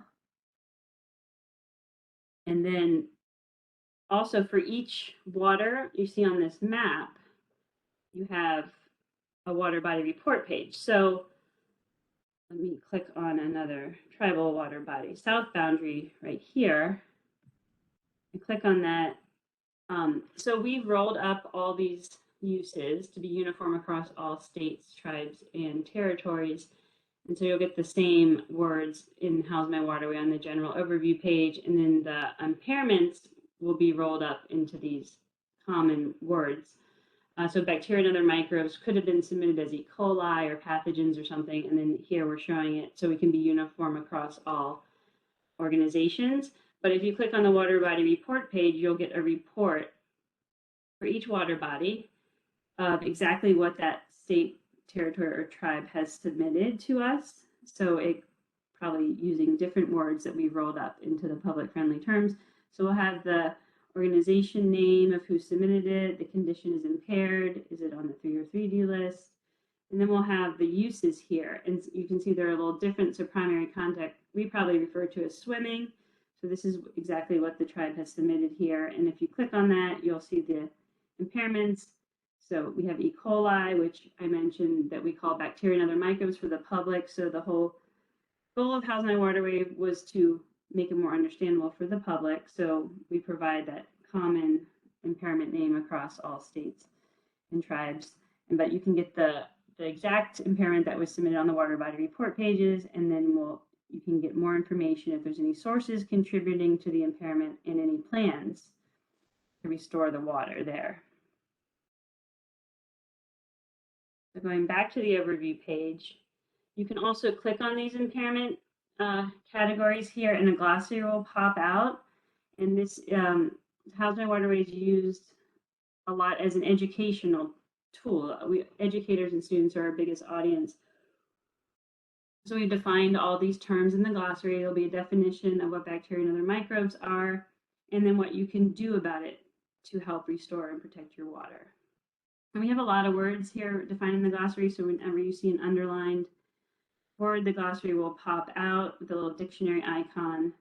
You can also access the glossary at the top of the page here, and you can search through 100 or so terms and learn about those terms as well.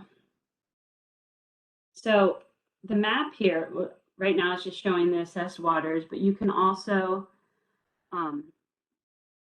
you see the waters outside the watershed you landed on, and these statistics, not metrics on the right are just for this outlined watershed, but you can click on waters outside the map just to see what they are. We had a lot of requests from the public to do that, so we added in that feature. And so if you meant to go to that watershed, you can change your location. You can turn these off if the map gets too cluttered, or you can just leave them on. So I think there's more tribal assessments in these points right here. So you can, that is another one there. We also have a view upstream watershed tab. And so this will zoom out to the entire drainage area. And in this case, if I press it, the entire drainage area is just, that is the entire drainage area, the smaller watershed there. So a lot of times it will zoom out into a bigger area. You can see the entire, if it's a bigger watershed, you can see the entire land area there. So that is the water bodies, the assessed water bodies on the overview page. Now we also have a lot more on this page. So we have monitoring and sensors, and this is a new tab we added in. We just had water quality portal data here before, but now we've added in the USGS current water conditions from the stream gauges. And we also have the sample locations from the water quality portal. So you can turn on all of them if you want. And so the water quality portal stations will be in purple. You can click on those and find out what data, who submitted the data, what organization. We have the New Mexico Environmental Department. And then you can download the data here directly from the map, or you can look at these stations in the list. And we're working on enhancing the monitoring data a lot in the next few months for How's My Waterway. You might see some new functions. You can also, you can turn those off if you just want to see the stream gauges. I already had that on. So there's 2 USGS stream gauges on this page. And if you click on it, you'll see what data is coming through for these stream gauges. And like I said, this is our most recent data in How's My Waterway. It's updated daily, or some of them are updated every hour. So it's pretty recent. So these, what's coming in this gauge is the water level and the flow rate of that water there. And then we also link to the USGS station pages here. You can see more graphs and stuff like that.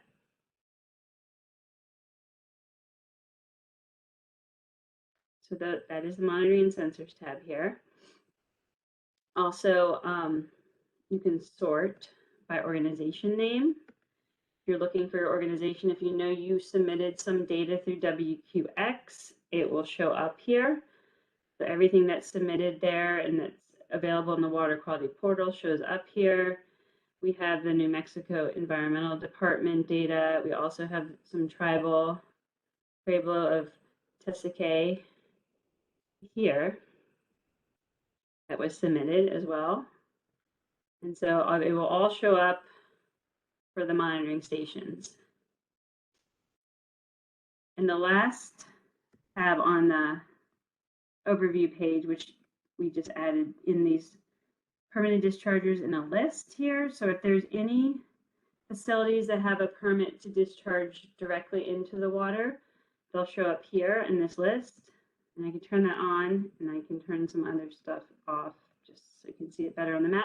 So there's one permitted discharger, like a casino wastewater treatment plant here.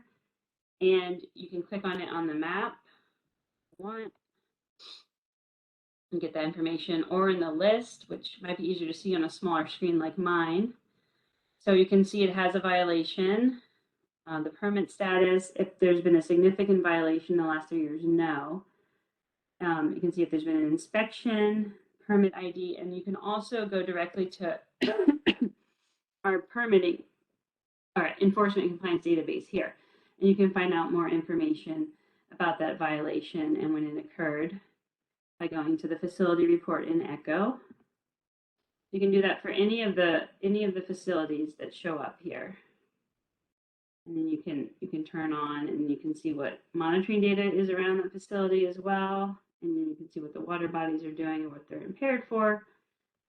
So you can see just a snapshot of what's going on in the watershed with those water assessments, the monitoring data, and the permitted dischargers all at the same time. So there's a lot on the overview page, but there's also a lot as you scroll through the community level. And there's also a lot on this map here. And I showed the upstream watershed button, and I showed the surrounding water bodies that you can see. There's also a legend down here on the left, so you can see what you're actually looking at, the map. And there's an option to go full screen. So if you're on a smaller screen like my laptop here, you can make it bigger. And this is a way where you can turn on and off layers, and you can see them a little clearer on a smaller screen. You can change your base map, and you can toggle on any of these that were on, or you can turn them off. And we have a bunch of stuff here. You have watershed boundaries here, those smaller watersheds. You can click on those and get more data. We have county boundaries. We have all the mapped water from our NHD Plus National Hydrography data set too that you can turn on if you want to see all the waters around here. And you might see some in here that haven't been assessed. And so that's when we tell people that we talk to, you can get involved to monitor that water. If there's no data for it in How's My Waterway, you can submit it to EPA. So that's a good way of seeing all the waters that don't have data there. We have state boundaries, congressional districts. We have a tribal boundary layer, an EPA one that I have on here. So the tribal areas will show up in gray on the map, and you can click on them and find out which ones are here. I know it's not 100% accurate, the EPA one, but this is the data that we had from Pueblo of Tesique here. We had some points on the map from there, and they don't line up exactly. And then we have our EJ screen demographic indicators data here. And so you can turn these on if you want to see from our environmental justice screening app, if you want to overlay different demographic indicators with the water bodies and everything else that's going on. If you want to see the percent low income, you can turn that on. It will update on the map. Turn off some other layers because I might be getting too cluttered here. Turn that one off. Sample location. Okay. So you can pull in those layers from EJ Screen if you want. We have the demographic index, which is the percent people of color and percent minority together. You can also click on this and you get everything. You can see the percent low in percentiles, national percentiles of these demographic indicators from our environmental justice screening app here. And so that is the layers you can turn on the map and explore. And you can do that full screen, or you can go smaller screen to do that as well. You can also add data to the map as if you didn't have enough data already in here. If you want to see if there's any flood hazard areas, you can add them. Here, these are any publicly available layers that are in ArcGIS Online you can add.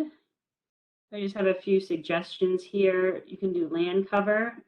So we don't own this data, so we can't, vouch for it fully, but you can add it. So these are public data sets, and sometimes the legend will come up here to show what you're looking at. So we have a lot of forests around here, a lot of greenery. And then it will show you if there's any developed land like the red. So you can add tens of thousands of data sets here. You can search too. You can search through, I know fires have been in the news. You can search for smoke, smoke forecast, stuff like that, anything really, and it will show up, and you can add it to your map just to overlay it with the data we're showing for fun, or for, if you're curious. So I'm going to move on to the rest of the community level, but that was pretty much all our map functions and the overview page. So the overview page shows all the uses that the water bodies were assessed for, but if you just want to know about swimming, you can just click on swimming. The map will update and it will show you just the waters that were assessed for swimming. I'm just going to change the base layer so you can see it better. And I put it on topographic. So 7 were assessed good for swimming, and then you can see them down here, which ones. And you can click through here for eating fish. There weren't any assessments for eating fish in this watershed, but we've linked to the state, all the state's fish advisories pages through that service that I talked about earlier. And so you can go to New Mexico's fish advisory page to get more up-to-date information. The next tab is aquatic life. So that will show all the aquatic life assessments. We have 4 that are good for aquatic life, 2 that are impaired. And then I'll switch gears a little and go to drinking water. So that was our Clean Water Act information. And now we have the Safe Drinking Water Act information here. So on the drinking water tab, it zooms out to the county. That's how we have the data. The drinking water office at EPA. So you'll get a list of who provides drinking water here. You'll get a list, scroll down, you get all the public water systems here. And it will show the largest one first, followed by all the other smaller ones. So there's a ton here. You can filter this by population served or source, which would be groundwater or surface water, and it will group it, or just the name of the system, and it will go alphabetical. And you can click on any of these systems, and this will bring in information from our Safe Drinking Water Information System. It will tell you if it's active, what the population served is, what type of system, if there's any health-based violations. So that would be any health-based violations at any point in time. So it could be 40 years old. There's no way to put the exact date here right now, maybe in the future. And then you can go into the Safe Drinking Water database for more details. If you see a violation, you can look that up. You can see what the violation was and the year. If you find a violation on any system you were curious about there. And we have a lot of text on the drinking water page because it's complicated. So there's an option to turn off the text on any of these pages if you just want to get straight to the list data there. But the text is also important to read so you know what you're looking at. The next tab is who withdraws water for drinking here. And so this will show any systems in the watershed. Not on the map, we can't show the locations of the systems, but they will show you in the list any systems that withdraw water for drinking here and transport it somewhere else. So you'll get the same list with those withdrawers and if there's been any violations and all the same information from the other tab. So we have the providers and the withdrawers. And then this last tab, we're going back to the Clean Water Act. This will show any waters that were assessed for drinking water use. So we make it explicit here that this is pre-treatment. It's raw water. It needs to be treated first before you drink it. But it looks like 4 waters here have been assessed good to be a future public source of drinking water. Okay, moving through our tabs, the next one is monitoring. So click on this, and this will pull in all the stations I showed from the water quality portal on the overview page, but you'll be able to filter them a little more. And so right now we're actually working on adding the stream gauges to this page. We're working on a lot of different filters for this page so you could see the stations with the most data. And we're also working on ways to download the entire watershed instead of just station by station. But for now, what we have on here is a way to, if you're just interested in what stations have data on bacteria, you can turn that on right there. And all the stations that have data on bacteria will show. You can turn on 2 at once if you want, or 3 or 4, or all of them. And if you're just searching for one thing, it's good to just filter everything else out. And of course, you can still download the data from here and choose what you want to download. And we're getting close to having an option where you can download all the stations at once, or you can just pick any of these groups to download it, and you don't have to do it by each separate station. So that's the filtering function on the monitoring tab, and you can still filter here by organization name. If you submitted data and you want to see it, you can search for your organization there. In the future, we would like to color code the map by organization type, if it's a federal or state agency or a nonprofit or any other kind of agency tribal that submits data, we would like to show it so people could find it more easily. So that's the monitoring data.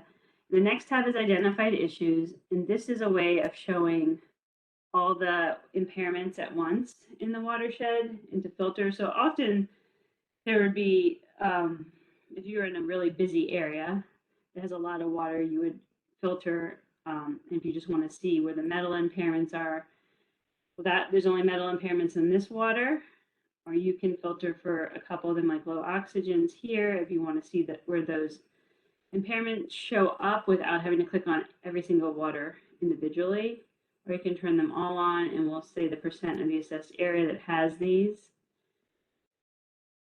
And that's a way to filter through the issues here. And then if there's a discharger with a significant effluent violation, it will show up here, but there is not any in this watershed. Okay, so we've seen all the assessments and the monitoring information and the issues in this watershed. The next tab is the restore page. So what is happening here to restore this watershed? In this particular one, we do not have any projects, but I have one open where I did find some projects. So this is we're still in New Mexico. So on the restore tab, in Amalia, New Mexico here. And so we have 5 Clean Water Act Section 319 projects here. And they're in a list. These are from our grants database, or we call it GRITS. So you can open any one of these. These would be non-point source pollution grants. And so here, this is for restoring habitat. And the impairments are temperature. You can see the total funds, the project start date, and then if you want to go dig into that database further, you can open the project summary.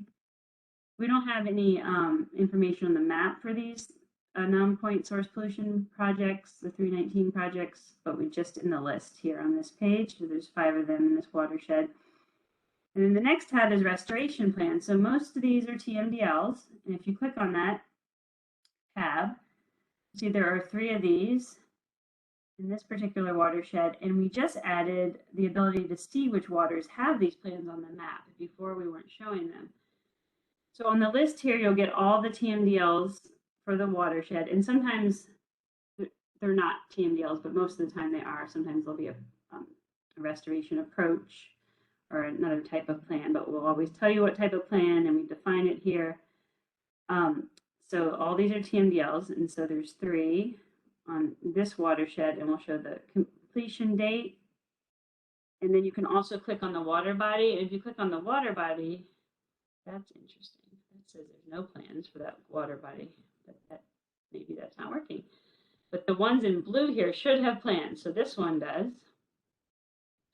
And it will show the exact plan that is associated with this water body. So you can see that this one has the temperature TMDL.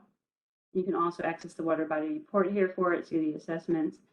And so you can see those waters on the map. I'll have to make a note that that one didn't work when I clicked on it. But for each restoration plan or TMDL, we have a plan summary page. So this is like the water body report page, but it's for the restoration plans.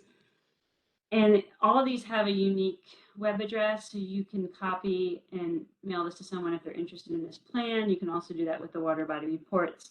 So this would be all the information on a TMDL that was submitted to EPA, and any documents that went out that are right here, and any impairments that are addressed, then the water's covered, which is just that one, and then the water's on the map here, and you'll get that any permits and more information with that TMDL. So you can get all the TMDL information in one spot in How's My Waterway. And so that's the Restore page. And then our last tab in the community level is Protect. So we have a lot of information here that we've added within the past year. And when you come here, you have 2 tabs, Watershed Health and Protection and Tips. So the tips are for the general public to learn how to protect their watershed. They can read through those. And then the Watershed Health and Protection tab has 4 different data sets. So we have watershed health scores. And if you turn this on, this is from the Watershed Index online, and this is going to show you how healthy your watershed is and compares to other watersheds in that state. So you can't compare other states to states, it's just within the state. So if the darker it shows up on this map, the more healthy it is. So we have, this one is 0.65. It's a little tiny bit more healthy than average.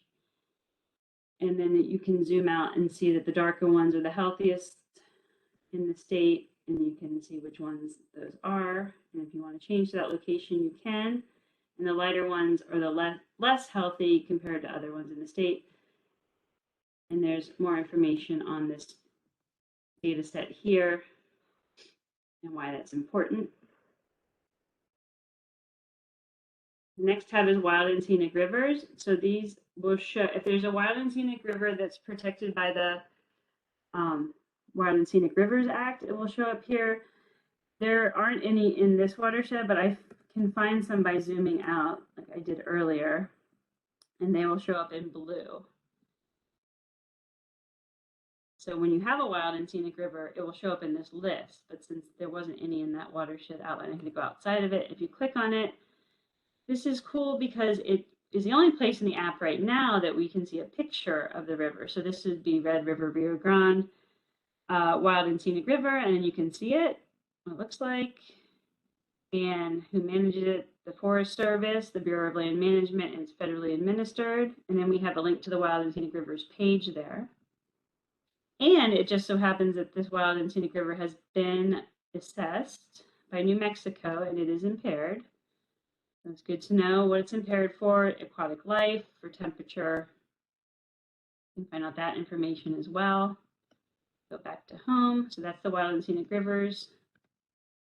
We have protected areas. Now this is from our protected areas database, from the national one, USGS, not EPA. So if there's any protected areas here, it will show up and tell you what kind, where it is, national forest, and the conservation area, who manages it. You can also click on the map and find any protected areas. Sometimes this one's a little slow, and you can click and you can find out that will pop up eventually and tell you more about that protected area. And another conservation area. And so within that watershed there is 3, but then of course you can click outside and find out more if you're curious. So those are the protected areas. And then the last data set we have here is the protection projects. So this would, if there were any protection projects, it would show up here. That would be from the non-point source grants database or the Attains assessment and TMDL database, but they would be flagged as a protection project instead of a restoration plan, and they would show up here, but we don't have any.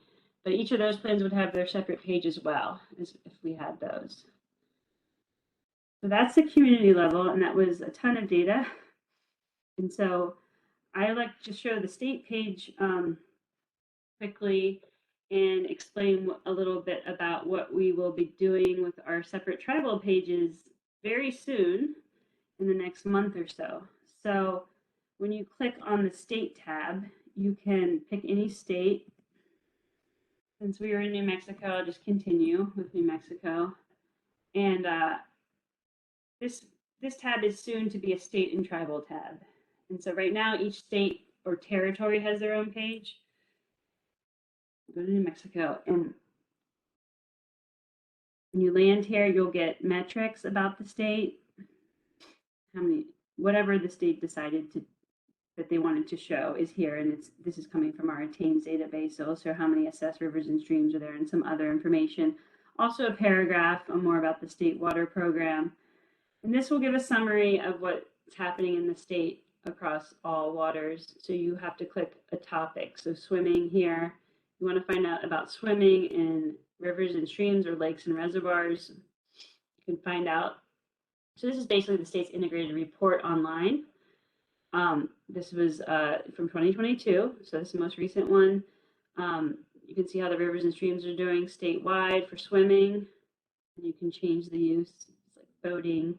And this will change and tell you how many were assessed good in that year. And then you can click along here. You can do eating fish, aquatic life, drinking water, and other. and the charts will update depending on what you click on. And sometimes the state will have a statistical survey, and we show that too. And these are the site-specific data with the bar charts. If it's a statistical survey, it will be pie charts. And then we'll show the top reasons for impairments for New Mexico rivers and streams for limited aquatic life, and then how many miles contain PCBs, metals, and toxic, excuse me, inorganic chemicals. And if New Mexico submitted any documents in their integrated report, they are all here or in statistical surveys. We also are pulling in any non-point source success stories here. And those are all in PDF files that you can read. And then any links to any state websites that are important to go to will be down here.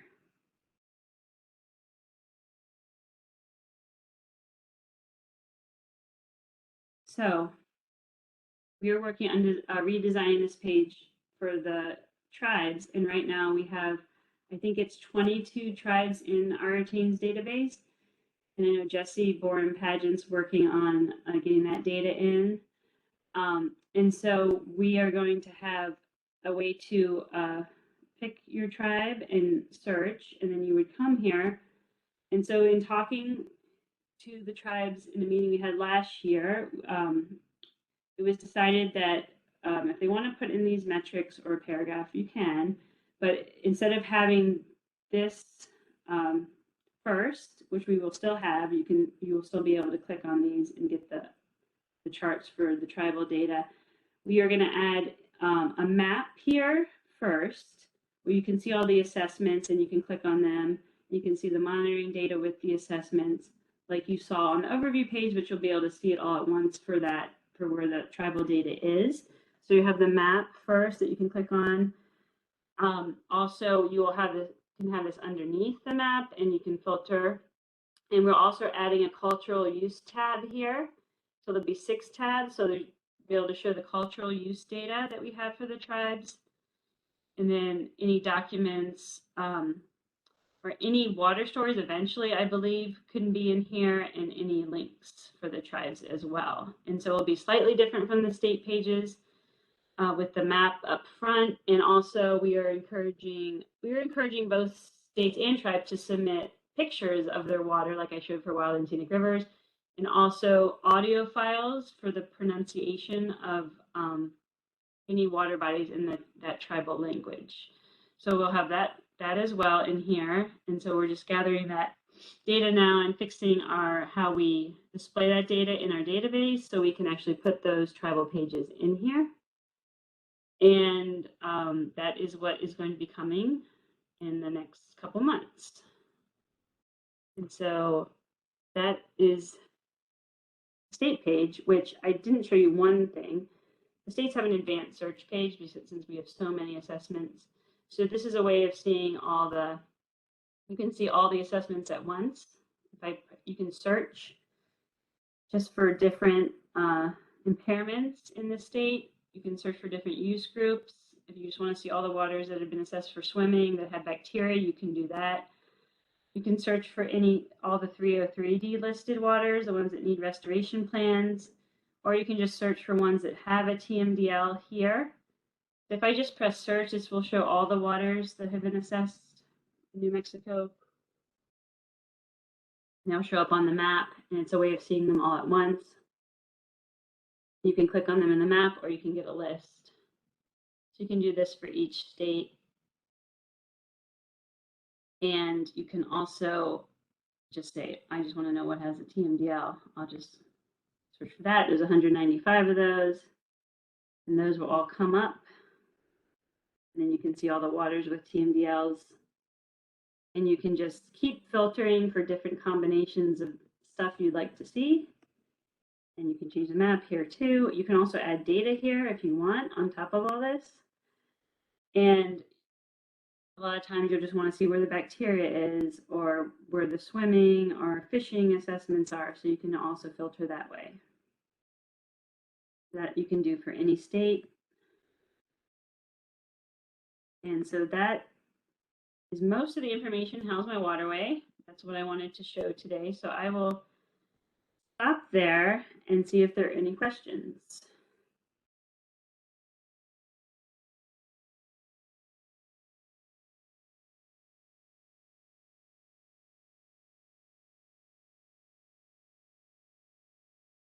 Chat or if any, I don't see any. Are there any questions this afternoon for Kiki? I don't see anything in the chat box either.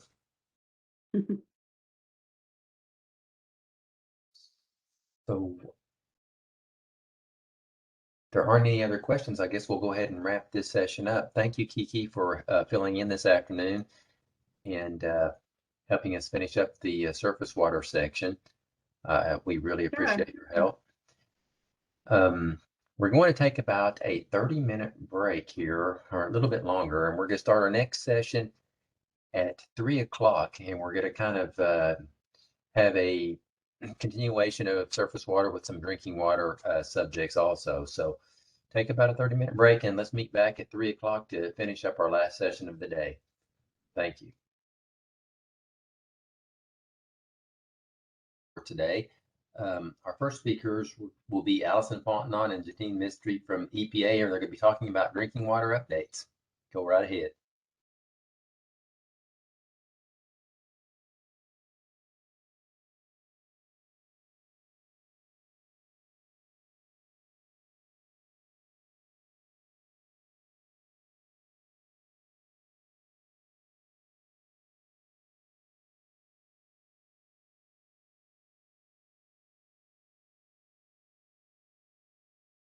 There we go. Sorry about that. It's a new platform to me, and I realized I didn't quite get the unmute button too fast. Let me get my screen back up for you and figure out how to minimize this.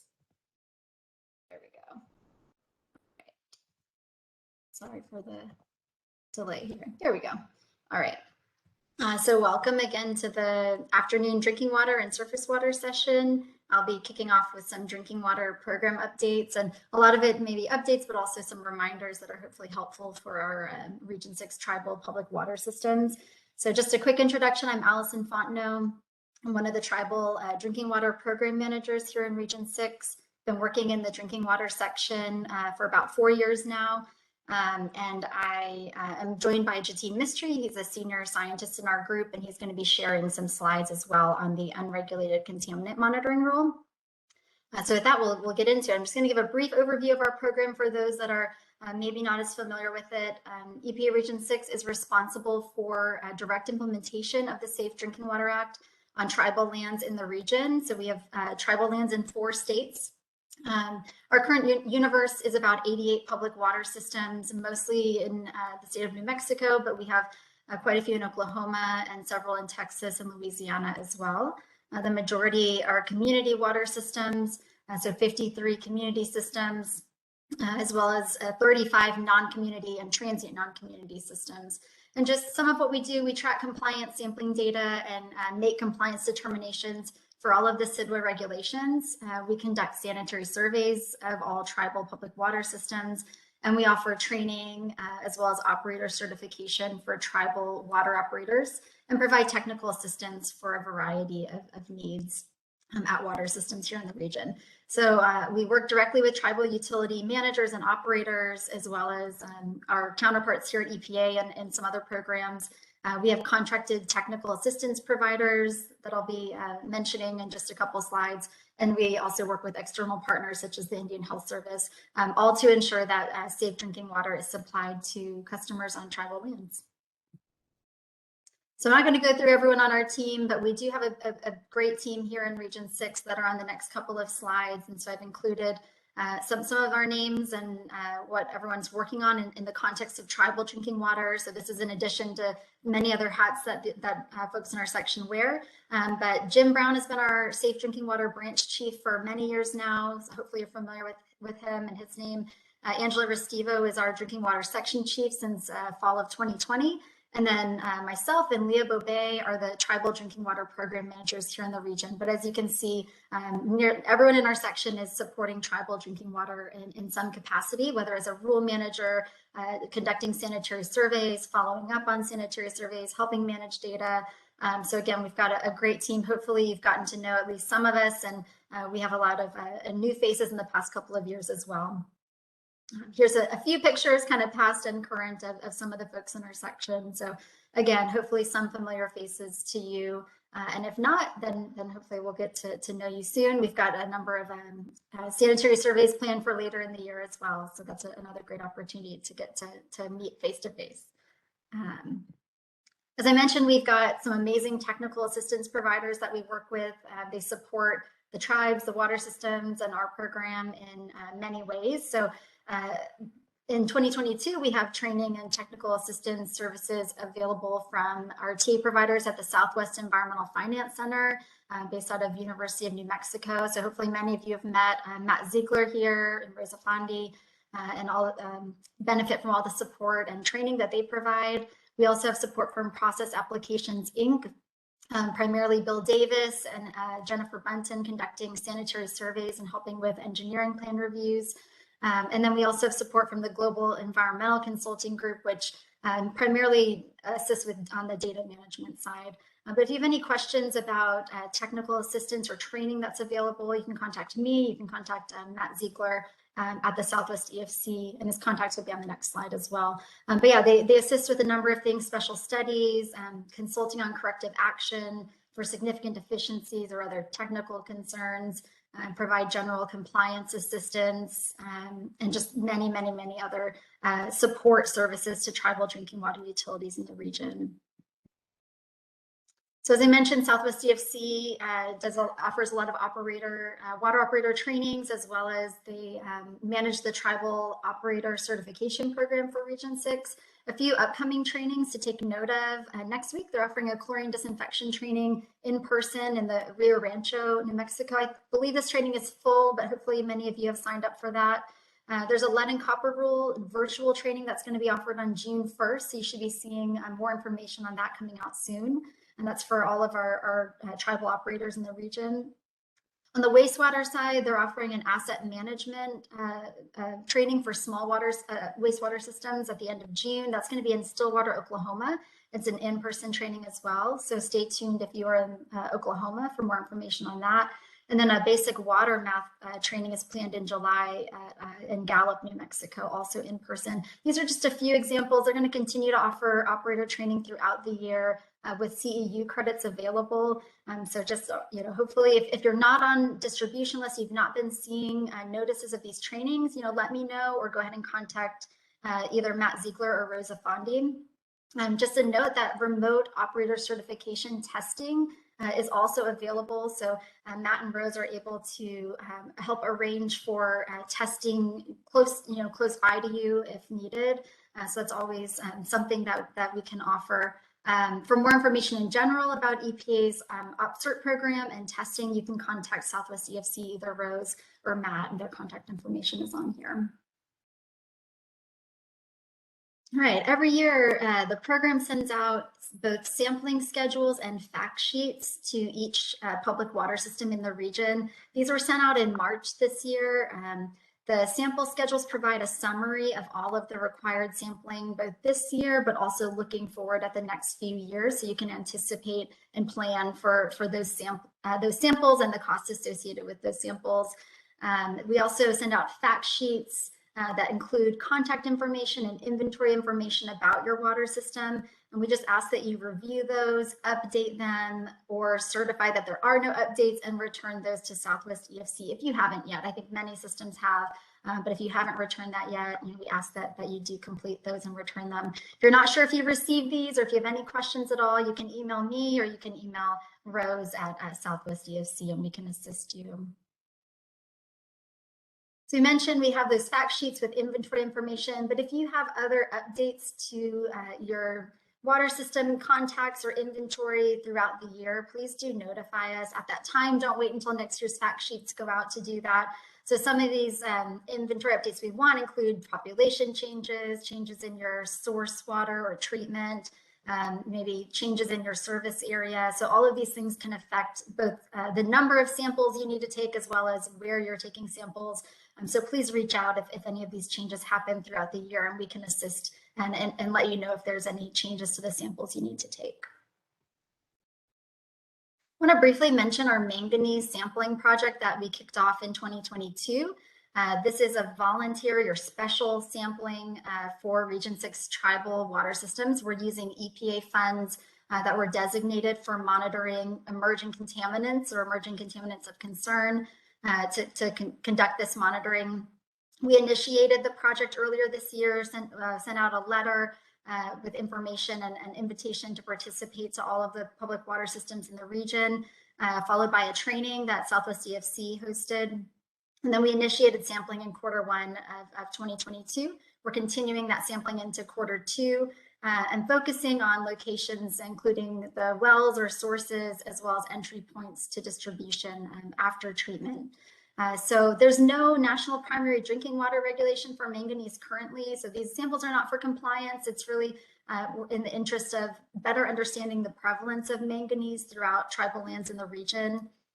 There is currently a secondary standard or aesthetic standard for manganese at 0.05 milligrams per liter, primarily, trying to address, manganese that might cause discoloration in the water. However, EPA did issue 2 health advisories related to manganese. One is at 0.3 milligrams per liter. It's a lifetime advisory for adults or older children, and it's a 10-day health advisory for younger infants who are bottle fed.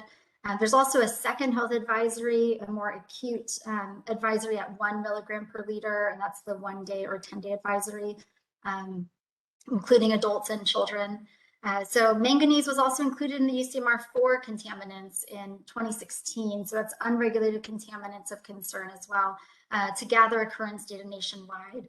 So there's been increasing concern about manganese based on some studies that have come out that consuming too much manganese can cause some adverse health effects. So primarily neurological effects, including tremors, some motor issues, problems with memory, and behavioral or learning problems, particularly in children.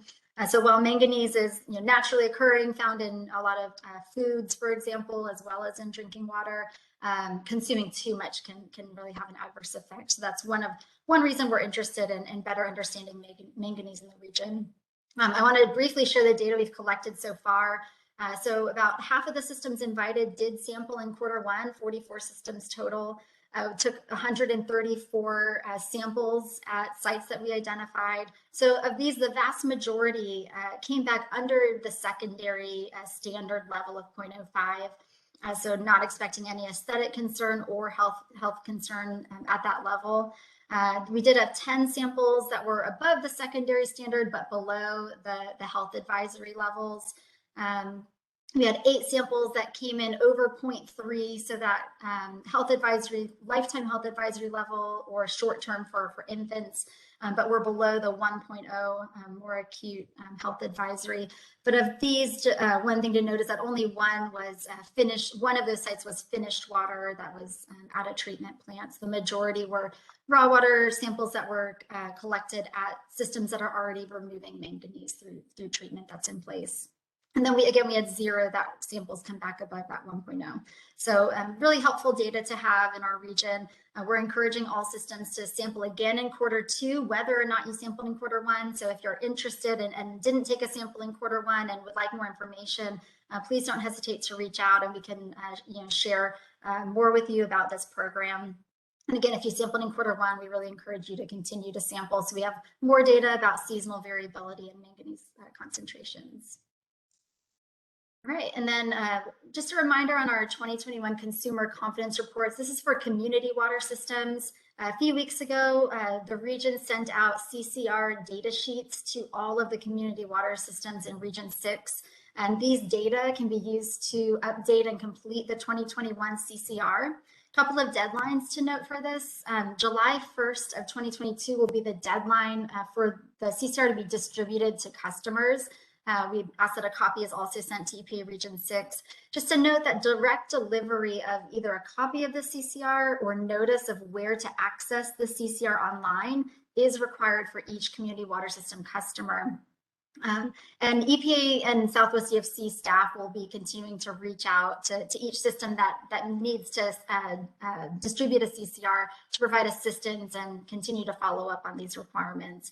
And that final deadline to note is that by October 1st of 2022, sorry about that, that's the deadline to certify the CCR back to EPA. We do recommend submitting that certification, in July when you distribute to customers, but the deadline for that is not until October. Okay, with that, I'm going to turn it over to Jatin Mistry, and he's going to present some slides on the UCMR 5 for tribal water systems. Thank you, Allison. Allison, can you hear me? I can, yeah. Okay, sounds great. Good afternoon, everyone, and thank you, Allison. My name is Jatin Mistry. I'm with the Environmental Protection Agency, Region 6 office in Dallas, and I've been with the program for about 13 years. As Allison mentioned, pretty much do the Stage 2 disinfection byproduct rule, and then also helping with the UCMR. So in my presentation today, or this afternoon, will be on the Unregulated Contaminant Monitoring Rule, or UCMR, and specifically UCMR 5. We are on our 5th iteration of that. So this presentation today is just going to be focusing the UCMR and its impacts for tribal water systems, or awareness for tribal water systems. Next slide, Allison. So just giving you some history about the UCMR process. What is it and why do we have to do it? Well, the Safe Drinking Water Act requires that the agency about once every 5 years to issue a list of unregulated contaminants to be monitored by public water systems. And we use these data and we to see what is happening in the universe out there. And we are after contaminants that are known or suspected to be present in the drinking water, but there's no health-based standards associated with it, or there's no drinking water rule on it. So that's what it is. And the analogy is, think about it as we're doing a fishing exercise and we're throwing a fishing net out there, and that fishing net has about 30 specific markers on it. We want to see what bites, and then based on that, the agency will review these data, and in the future, there may be or may not be a potential drinking water rule about that. Next slide, please. So looking at the history of it, we are, as I said, 6 iterations of this. We started off with the unregulated contaminant monitoring. That happened in the late 80s, early 90s. And then we went to UCMR 1, which was MTBE and perchlorate. Then we went to UCMR 2, which was after some insecticides, some flame retardants, and some explosives. Then we went to UCMR 3, and we did our first round of 6 PFASs. And at that time, the method detection limit was kind of high. And so we are going back for those PFASs in UCMR 5, and we're going to go with 29 of them with a lower detection limit. And then we just completed the UCMR 4 cycle, where the contaminant of concerns was the cyanotoxins. And then we just started off with UCMR 5. And as I said, mentioned, we're going to do the 29 PFASs and 1 lithium. Next slide, Allison. So the UCMR 5, it was published in the Federal Register on December 27th, 2021, and it became effective on January 26, 2022. And the Federal Register describes some of the economic analysis and the reasonings for these 30 components. And it's, again, 29 PFASs and 1 lithium to get our total of 30. Next slide, please. So what is our UCMR 5 universe? So it's all based on population. If we have a water system that serves more than 10,000 people, everyone will monitor, and that's going to be considered a large system. That public water system is responsible for all costs associated with the sampling and analyses. Our economic analysis said each sample set from one sample location will cost about $740 per sample set. Now, subject to the availability of appropriations and there's enough laboratory capacity, EPA will pay for shipping and all analytical costs for all water systems serving 3,300 to 10,000. So for right now, EP has funding for about 414 randomly selected systems from the 3,300 to 10,000, and in Region 6, that's about 87 systems. And for our tribal systems, that's 2 of them. And then EPA is assured that they will have funding for the other water systems in 2023, but we will see where the funding goes. once funding is available, about 6 months prior to the water system schedule, they will get an electronic notification that says, yes, funding is available, and in 6 months you will be sampling. And then we do have 800 representative water systems, fewer than 3,300, and all will monitor. We have the funding for that. Next slide, please. So what is our timeline right now? For 2022, no monitoring will be taking place in 2022. 2022 is kind of our data entry, data collection phase. So in January, tribal water systems were given an email, and that email was sent to the administrative point of contact, so Mr. and Mrs. Governor, and that email came from ucmr@epacdx.net. And if we didn't have an appropriate email address for the administrative point of contact, a physical letter was mailed out in February of 2022. And all these water systems that receive this letter will need to take action by December 31 to prepare for the UCMR5 monitoring. And then every quarter I get a list of what information is missing or what's pending. And based on that, I will then do reach out and provide additional support to these water systems that have missing information. Also in 2022, EPA is working on our list of approving laboratories that have been certified for the UCMR5 analysis. And then we're also doing some outreach materials and maybe some tutorials on how to exactly sample for PFAS, and that'll be coming out later in the fall of 2022. Next slide. And also, again, in 2022, August 1st, 2022 is the deadline for any laboratory interested in becoming a certified laboratory. And so they will need to submit their necessary registration forms and all that. And then once that August deadline passes, EPA will then update a new list of current certified laboratories that can perform the UCMR5 analyses. And so the big deadline right now is for that December 31 deadline. And for the large systems, read and accept the electronic notification letter, update all your sampling entry point locations, update your zip code information, and also you can change your monitoring schedules if things are just too busy at that time of the year.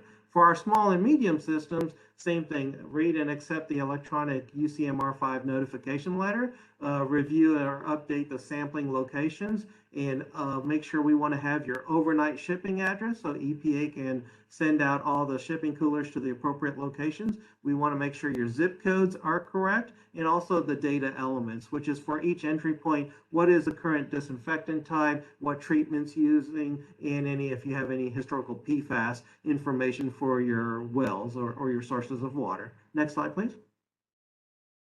So our time frame after the 2022 time has passed, now we're going to go into the actual monitoring time. That's going to occur from 2023 to 2025. For a surface water or groundwater under the direct influence of surface water, a GUDI system or a mixed system, that is going to be that water system will need to take 4 consecutive quarters of monitoring over 1 year. And that's going to be 4 sampling events, and you're going to be doing that at each entry point. For our groundwater locations, you'll need to take 2 samples separated 6 months apart. And that's going to be 2 samples. If you have 1 well, then it's going to be 2 samples in a year. And then these data are going to be updated quarterly in the National Contaminant Occurrence Database. And then you can see where the trend is or what detects are happening. Next slide, please. And then here's some UCMR5 resources. We currently have a list of certified laboratories, and here's the list right now. Again, this list will be updated as more and more labs become certified. And what you want to focus on is that for the PFAS, there are 2 methods. So make sure the lab you choose is approved for both methods, EPA 533 and 537.1. You need both. And then lithium. And commercial services means this laboratory accepts samples from other water systems. Many large cities like City of Houston, they are becoming certified just for their own analyses. Next slide, please. And then in Region 6, our large tribal systems, they are the Zuni Pueblo, Santa Ana West Side, Muscalero Inn of the Mountain Gods, and Sandia Resort and Casino. These water systems will need to electronically sign and accept their notification letter. confirm the inventory is correct, update any contact information, and then include any zip code information and enter the data elements. And also they need to also use this time to secure a laboratory and make sure that they have additional funding to pay for this. Next slide. And then for our small water systems in Region 6, that's, anything less than 10,000, we have Eastern Shawnee, Potawatomi, Kickapoo Traditional Tribe, Chinco, Biloxi, Chickasaw, Quapaw Downstream, Santo Domingo, Taos, Pueblo, Powake South, Isleta East Side, Isleta Shea Whiff, Laguna Valley, San Felipe, Black Mesa Casino, and Laguna Route 66. For all of these systems, we need to make sure we sign the notification letter, add or update any inventory, make sure our contact information is correct, the zip codes, and we need to make sure that the overnight shipping address is correct, along with entering the data elements. So that's kind of the Region 6 universe for our small and large systems that are subject to the UCMR 5. Next slide. Again, thank you for this opportunity. If you have any questions regarding the UCMR 5 process, please feel free to reach out to me, and I'll be happy to guide you and assist you with the data entry, or just if you enter the data and just have questions, is everything looking right? Please reach out and I can confirm and send you a screenshot of how it looks on my end. Thank you, Allison. All right, thanks so much, Jatine. And I think we'll have some time at the end for questions, hopefully, as well. If you have any pressing questions right now, I have Jatine's contact at the end of the presentation as well. All right, just go over a few slides quickly on this topic. I think many of you have maybe heard quite a bit about the lead and copper rule revisions and ongoing work related to that. And the first major revision to the LCR was finalized at the end of 2020 and included some changes such as a new lower trigger level of 10 parts per billion of lead for requiring corrosion control studies. That's before reaching the action level of 15 parts per billion. It also included some increased requirements to replace and identify lead service lines, had some new sampling protocols and additional sampling for schools and childcare facilities. Under the Biden administration, the EPA was instructed to review the revised rule. They sought additional public and stakeholder input and then extended the effective date and the compliance deadline of the rule until December of last year and then October of 2024, respectively. But at the end of last year, on December 16th, 2021, on the effective date of the rule, the EPA announced that it's going to develop a new proposed rulemaking to strengthen some key elements of the revised LCR. They're calling this the Lead and Copper Rule Improvements, or LCRI. They're saying it will be, the agency will anticipate finalizing that rule before the initial LCRR compliance deadline of October 16th, 2024. And they're focusing on areas including replacing all lead service lines, strengthening the compliance tap sampling requirements, reducing the complexity of the trigger level and action level in the rule, and then prioritizing underserved communities. And just a note, many of you have probably heard more details about the bipartisan infrastructure law or bill, but in 2022, bill included an allotment of $2.9 billion to states, tribes, and territories to remove lead service lines. And there'll be 4 additional allotments, or 5 total, that will collectively provide $15 billion for lead service line replacements. There's a lot more information on EPA's website. It's kind of just scratching the surface. But please reach out if you do have any questions on that. As far as the LCRR, we mentioned lead service line inventory is a component of that rule. Water systems are required to prepare an initial lead service line inventory by October 16th, 2024. That's water systems subject to the lead and copper rule. And that identifies lead service lines, lead status unknown service lines, galvanized lines requiring replacement, and then non-lead service lines. And this inventory would be updated either annually or triannually if the system is on reduced lead and copper rule monitoring. So in addition, any water systems that do have lead service lines then must prepare a lead service line replacement program plan by that compliance deadline of October 16th. So, EPA guidance on this is still being developed. It's still pending. So we have, asked that you stay tuned on that, and we'll be reaching out with additional information and guidance soon. However, water systems can begin to review your records to identify service lines that are not lead or galvanized, and then once the guidance is ready, identify remaining lines. So there's some work that could be done at this point, but again, we'll have more to share on that soon. If you do have questions, for the meantime, feel free to reach out to our lead and copper rule manager here in Region 6, Jose Rodriguez. His email is on the slide here. Okay, just a couple more things to cover.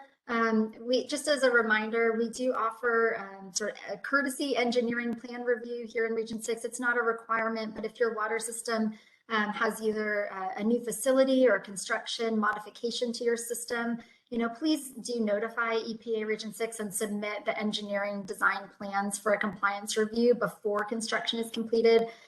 Doing that can save the water system money and time as well by preventing needing to modify the construction after the fact. It limits significant deficiencies and violations from the new facilities.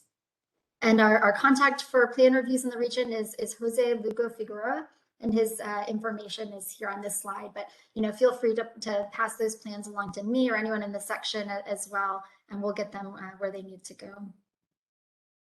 As a way of reminder, sanitary surveys are conducted every 3 years for every water system in the region. During COVID, a few of those went into 4 years, but we're back on track to continue every 3 years visiting every water system. And so the sanitary survey entails a site visit to review the 8 elements of source, treatment, storage, pumps, distribution, O&M, monitoring, reporting, and data verification, and operator compliance and certification. So after that site visit, either by us or one of our TA providers, EPA develops a list of findings, and that includes significant deficiencies, and recommendations. So once that list has been developed, we'll send the report, we'll send the list of findings and a letter by email to the elected tribal leader, as well as the water system contacts. And then at that point, it starts the clock. You've got the system will have 120 days for groundwater systems or 45 days for surface water systems to correct the significant deficiencies after notification. Hopefully that sounds really familiar to everyone, but that's a reminder. We have a number of sanitary surveys that will be conducted later in the year. So if your last survey was conducted in 2019, then stay tuned. We'll be reaching out hopefully by this summer to start scheduling some surveys. As another reminder, and this may be new to some folks because this process went into place in 2020, but we have a significant deficiencies corrective action form that's sent out as well, along with the sanitary survey findings. They'll list out the significant deficiencies. We ask that the form is completed by the water system within 30 days after notification. And then you can describe any plans for corrective action for those significant deficiencies. You can also use the form to request an extension beyond the 120-day or 45-day deadlines, but it just requires advance approval from the region. So we ask that you coordinate with us early so we can get a plan in place for getting corrective action done on time. If significant deficiencies aren't corrected by the required due dates, then the failure to complete significant deficiency violation is issued. A notice of violation is sent to tribal leadership at that point. The water system has to either post or mail public notice, depending on the type of system, and then provide that certification of PN back to EPA. And if that process isn't completed, then additional PN violations can result. So again, we ask that you just coordinate with us really early on significant deficiency follow-up and avoid any of these issues with compliance. And then final reminders, there are some emergency situations that really require immediate notification to EPA, and that's anything that can compromise both the safety of water quality or the quantity of water not being able to be provided to your customers, especially for a community water system. Specifically, some of these issues can include E. coli positive samples, line breaks that cause pressures below 20 psi, backflows from non-potable sources, a loss of disinfection or other treatment at your system, or security breach. So if any of these situations arise, please contact us right away. You can contact me, you can contact any other point of contact that you regularly work with in our section, but we do ask that you get in touch.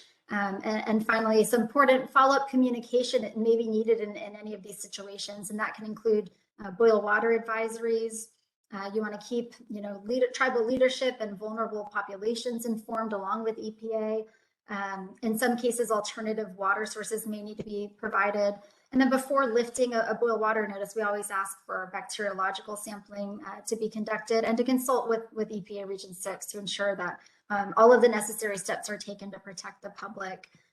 So again, final reminder there, please don't hesitate to be in touch if you have any questions. Our contacts from today are myself here, Allison Fontenot, and Jatine Mistry, but happy if we have a minute to take any questions. I know we're just past 3:30 here, so let me end the slideshow so I can see if there's any questions in the chat, and we'll take it from there.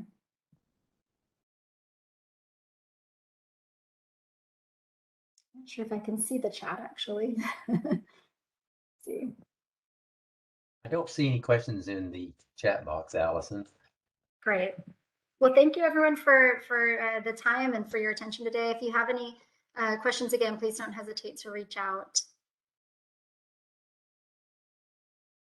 Okay. Thank you, Allison. We appreciate you and Jatine this afternoon. Our next session is going to be on Tar Creek, restoring our watershed, and it's going to be Craig Creeman from the Quapaw Nation. Craig?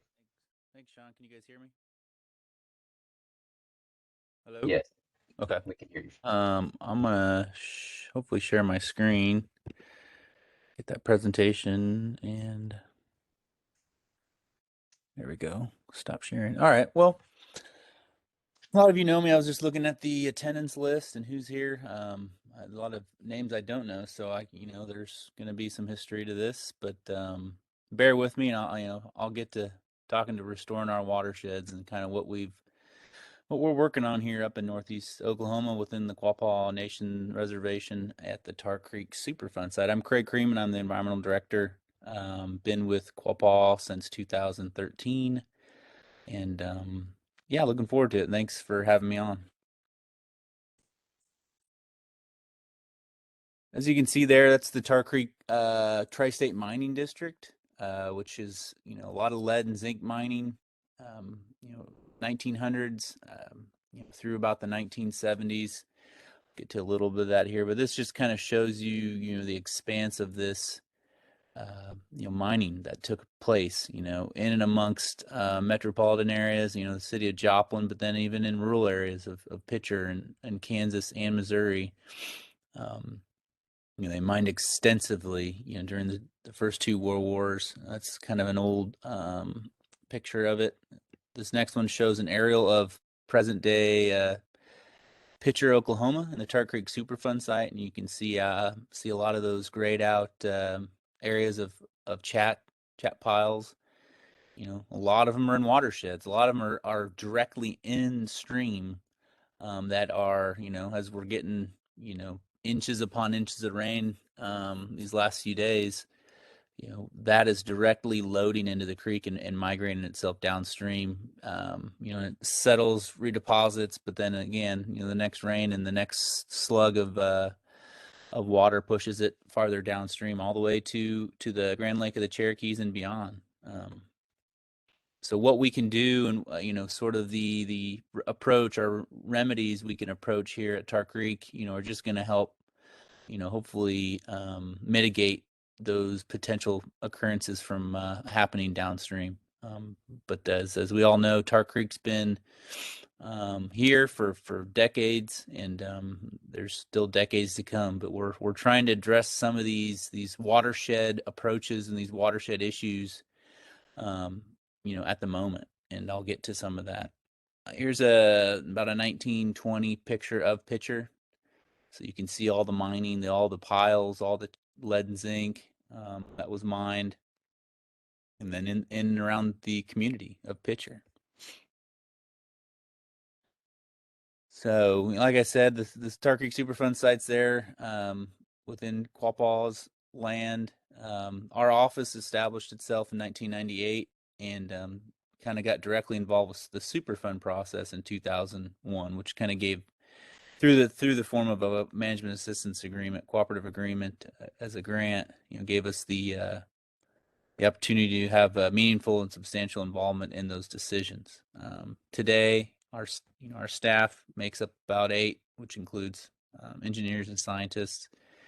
And that last bullet point is how important it is we do work to come up with remedial goals. The use of tribal use scenarios in the mitigation strategies, in the risk assessments, looking at what tribal members are collecting in the creeks and in the riparian areas, and what they're hunting and what they're utilizing for their cultural uses. Those are all considered, and they have to be. They're the most important piece to this work. Again, a quick history. Tar Creek's a part of the Tri-State Mining District, as you saw. Mining began in the Tri-State area late 1800s and went till about 1970. And so they were looking primarily for zinc and lead, and they produced more than 500 million tons of that waste, those piles in the area. Pretty significant. So for every ton of ore that they extracted and took from the site, 16 tons was left over. So it's a pretty large number. Today, there's still probably 40 million tons of waste remaining at the surface. So a large number has been reduced, but a lot of it's still introducing itself to these creeks, to these watersheds every day. So there's that we need to continue looking to address and take care of. We mainly get into operable unit 4 and what I'll talk to a little bit, operable unit 5, but those are the operable units. EPA kind of looks at these large Superfund sites in manageable chunks, simply said, so they break them up into these operable units, OUs. And so the work we do, and I'm going to have a quick example of what we do. It's in operable unit 4. So the Catholic 40 was the tribe's first sort of take and first attempt at cleaning up the lands, and this being that the Catholic 40, it was tribal lands. And so EPA approved our sort of remedial efforts in the form of work plans, budgets, site plans, QAPPs, field sampling plans. We had to put all that together for EPA to sort of sign off and allow us to go and remedy that site. It was about 15 acres. The Catholic 40 comes about, it was a 14-acre parcel of land, trust land. A Catholic mission came in and was had for probably 30 years, from about 1900 to 1930-ish. And then they left this site. It was leased out to mining. As you see that picture, that's kind of what it was leased out to and left with. This was right before we started doing remediation on. And this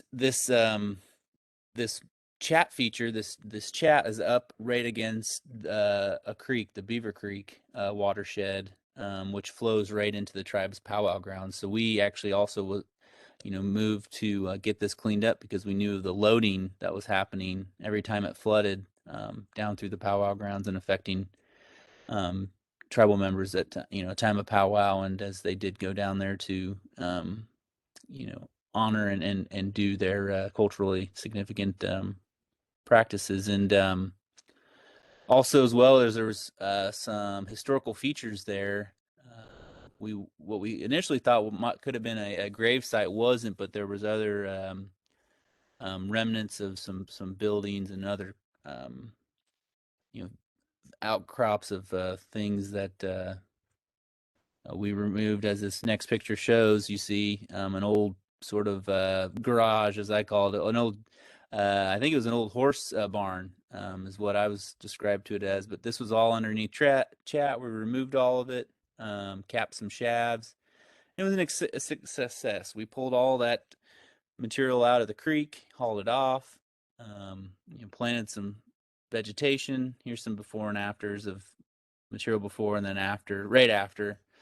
And then this next slide kind of shows what it is today. It's, not to say a thriving, community, but it's getting there. Every year we, try to do what we can in managing, if it's, kind of brush hogging it and managing the material we do, the grasses.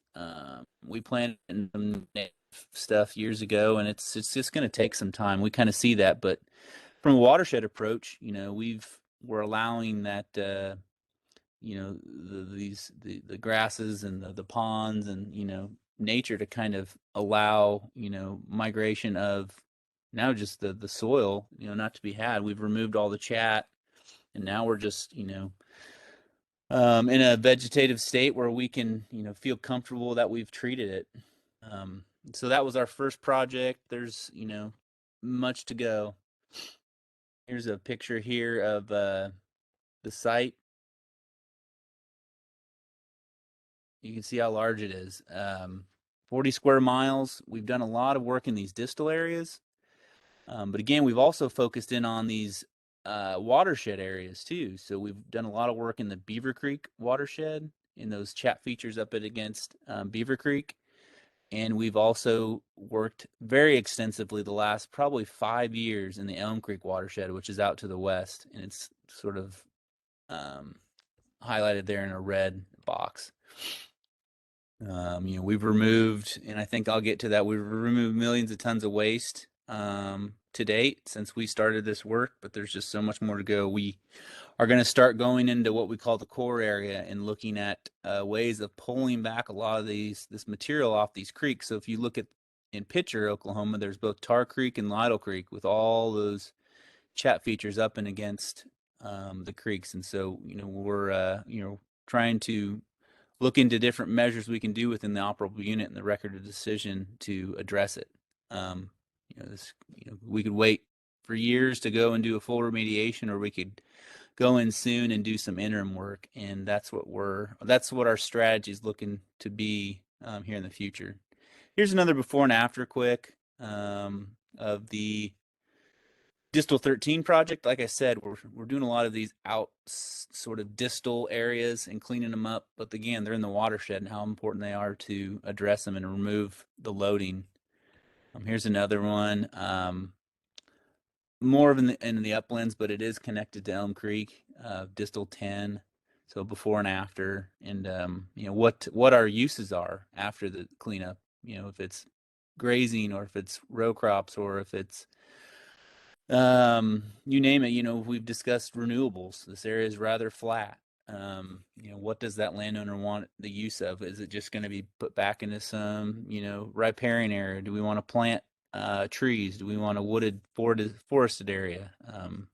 We get a lot of opportunity to kind of remake this area into what, say, the landowners want and what the tribe wants.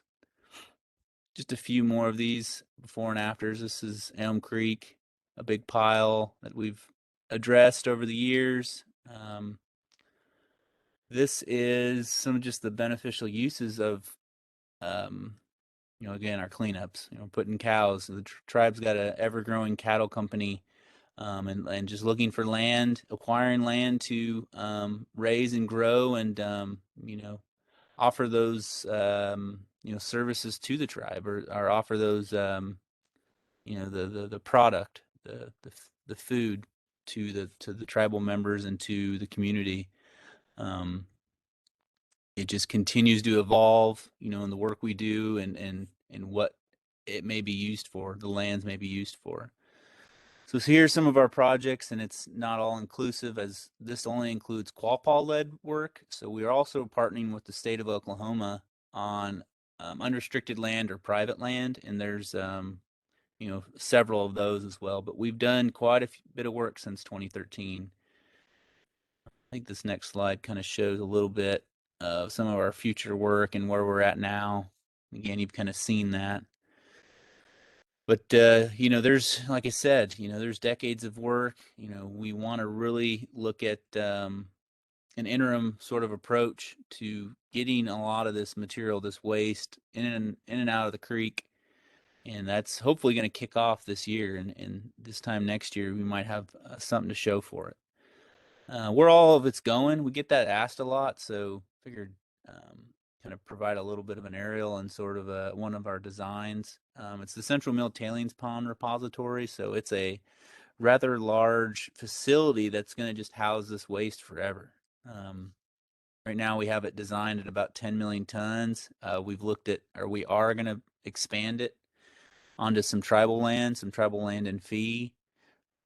We've sort of redesigned it because, as you can see in the aerial, it's up against the Tar Creek, and we didn't want to really be burying more waste on a fine tailings facility. So we've asked EPA to redesign it and pull back the design away from the creek, so we have some. So we put in some measures. If it's a riparian measures, if it's just buttressing measures to help. What's going to be there forever, and doing proper operations and maintenance for this landfill, this repository for years to come, and that's where it's going. Just quick, so Tart Creek in a nutshell on tons removed, pretty much 5 million tons. Doing a lot of mine shaft and subsidence capping as we come across them at sites. We cap them. We plug a lot of cased borings, and while this total acres of land remediated seems kind of small when I'm talking about 40 square miles, we're only looking at the footprint of these chat features and those total acreage. A lot of these properties, say, are 200 acres, or the allotment may be, several hundred, or you name it. We only look for the total acres of land remediated based off that footprint of what we've actually removed material on, because not all the time is the chat extensive throughout the property, maybe fixed to 20, 40, 80 acres or so. So that's where we get the 913 to date. We're on 21 completed projects with 7 in the sort of works, or 7 in progress and 6 in the works. Just a few things. I'm going to leave it here for now because my next slide's the next slide's the last slide, I believe. It's not going. But our future activities are going to look at these areas around. Here's Tart Creek on the left. There's chat. There's around it. There's mine water drainage. There's continuous loading to these creeks that the tribe, the state, EPA, we want to all get together and address this sooner than later. This is where the public goes. This is what the public sees, and when the public sees red still running down Tart Creek, nothing's really been addressed, right? Meanwhile we've addressed 5 million tons of waste. This is still a very near and dear issue to the community, to the tribe, importantly, and the working with our state and EPA counterparts on getting some sort of initial treatment, initial remedy going. It may not be the final fix. It may not be a final remedy, as that could be years to come, as we're still working on a feasibility study for the watershed. Looking at the sediment in the stream, looking at, could be dredging these streams. These creeks throughout Oklahoma, the northeast part of Oklahoma up till Grand Lake. There's just much to come with this pending feasibility study and the Operable Unit 5. But in Operable Unit 4, there is language in there on doing some of this interim work. There's hundreds of thousands, probably, if not millions of tons of material that we could be addressing now with EPA, with the state, in pulling this stuff away from the creek, not allowing it to flow or continue to flow, or redeposit itself, or re-entrain itself back into this stream, and then look at the next steps. What next do we need to be treating? What next do we need to be thinking of mitigating? Tart Creek is very flashy, so I'm received some photos today of it flooding, but it's so it's gonna load and move its way down Tart Creek through the areas of Commerce, Miami, as we get these significant rains. But if we can go here soon and start addressing some of these near-term issues, we're fixing to do it.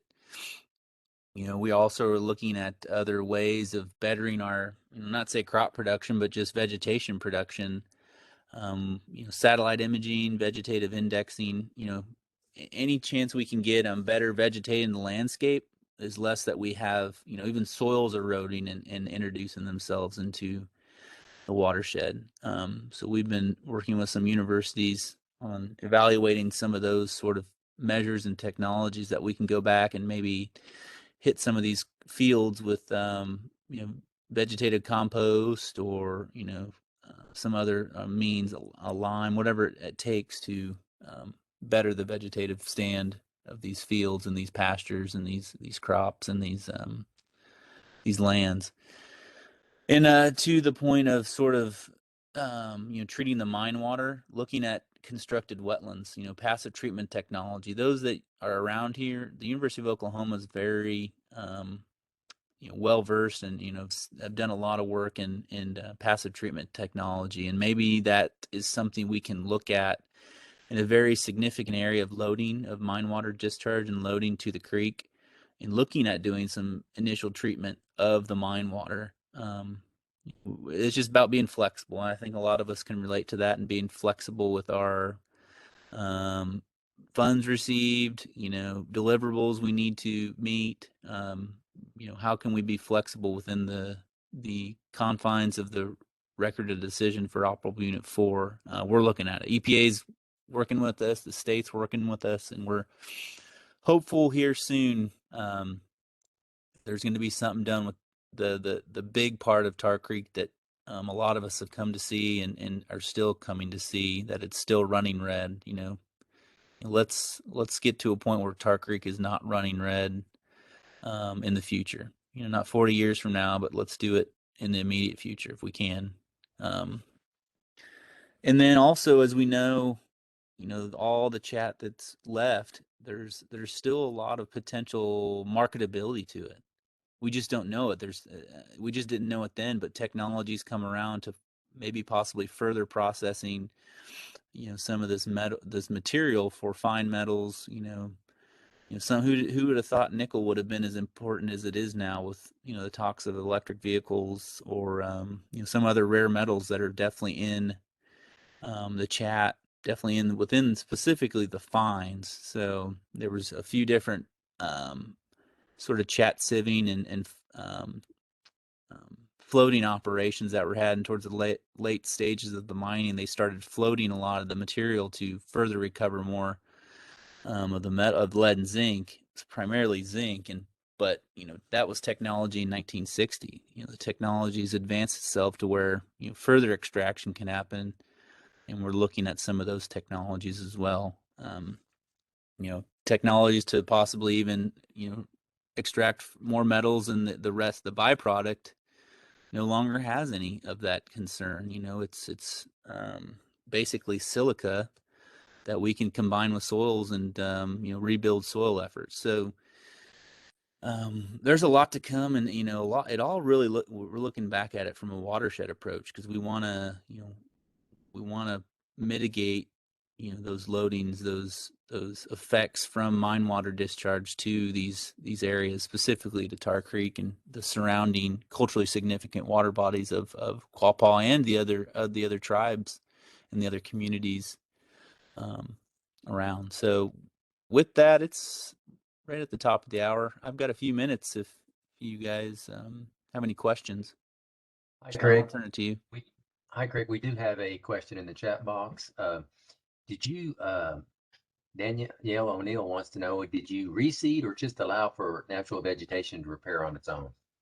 We reseed, so we put in budgets with EPA to do some reseeding, but that's a good question. EPA under CERCLA, under Superfund, allow us to revegetate, but they don't allow us to restore. And there's a few people on here that are very familiar with the NRDA, the Natural Resources Damages Act, and sort of those restoration efforts that could be had. We're not there yet, but a lot of this land is fixed to be restored in the future. We're just doing remediation with some revegetation efforts. That's a good question. So yeah, we typically visit with the landowners pre, during, and after remediation to see what as they see the landscape kind of unfold as we clean up, what they do want.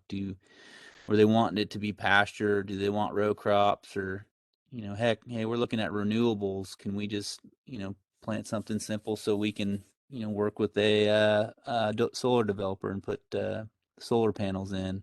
We're not there yet, but I'm just hypothesizing. But yeah, that's a good question. So we do go out and reseed and revegetate, and we have to meet certain SWIP, stormwater planning efforts, trying to meet 70% cover on these lands, and we will go out from time to time and revegetate.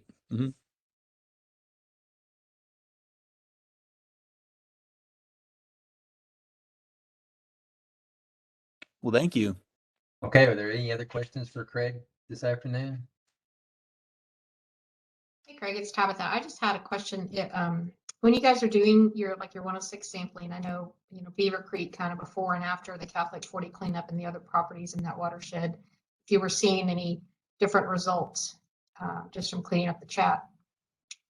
I thought when we initially cleaned up Catholic 40, I thought we saw some initial results that kind of lowered our zinc, but what we still have not been able to address is the mine water discharges from some areas in Beaver Creek. So we still see some dissolved metals, in totals that still show, impacts of mining to our sample sites at the Beaver Creek locations. That picture you see here, Tar Creek, we don't sample there at Tar Creek, but we'd know definitely what the loadings, what the impacts are. We do up at State Line, and we do down in Miami. Yeah, we sample at the NEO baseball field area too. So And we sampled just up there on the 22nd Street Bridge. So that'd be good data once we do actually start, cleaning up, just to kind of see. I was just curious if removing the chat in the watershed made that big of a difference. I think, well, we definitely, when we started cleaning up Catholic 40, and, we sample monthly, I kind of think I saw like a slug or like an increase in sort of the loading, but then, definitely we've seen it fall out, and it's kind of maintained some equilibrium since 2015, let's say. And we see that at other spots like Bird Dog we're cleaning up, and we've had some graduate students come out and do that, look at loading, and there's definitely loading to these creeks. Well, they've always been loading, but when we go to clean up sites, we have to put in stormwater controls, and we're working on some sediment traps, but they're cleaning up or not cleaning up, we're still seeing loading, and quicker we can get in there and remove it all, the better for the watershed. So For sure. Thank you. mm-hmm.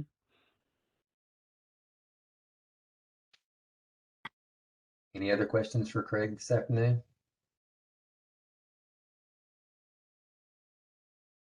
Thank you all. Okay, well, Craig, thank you for taking a few minutes to talk about a subject that's probably lasted about 40 years. Right. I appreciate your taking time out to talk with us today, and his presentation will be saved. If anybody needs any more information off of it, we'll have it saved on the iTech website or the YouTube channel. Okay, our next and last speaker for the day is going to be Cara Alexander from EPA Region 6, and she's going to be talking about our favorite subject, Tribal Water Quality Grants Update.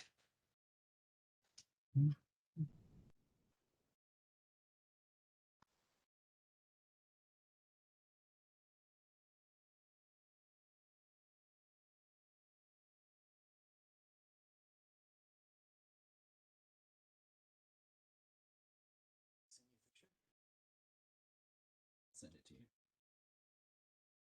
Cara, I think you're muted.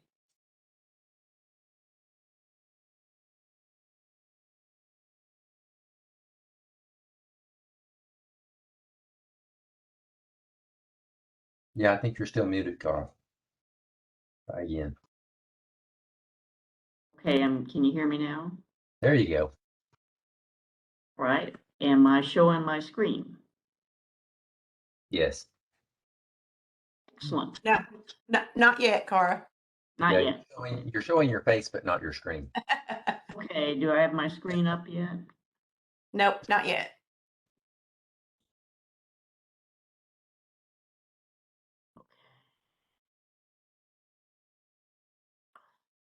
It like saddens me when you said like that one lady doesn't know. Craig, you're not muted. Okay.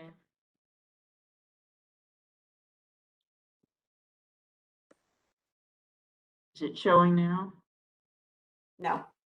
Not yet. Well, shoot.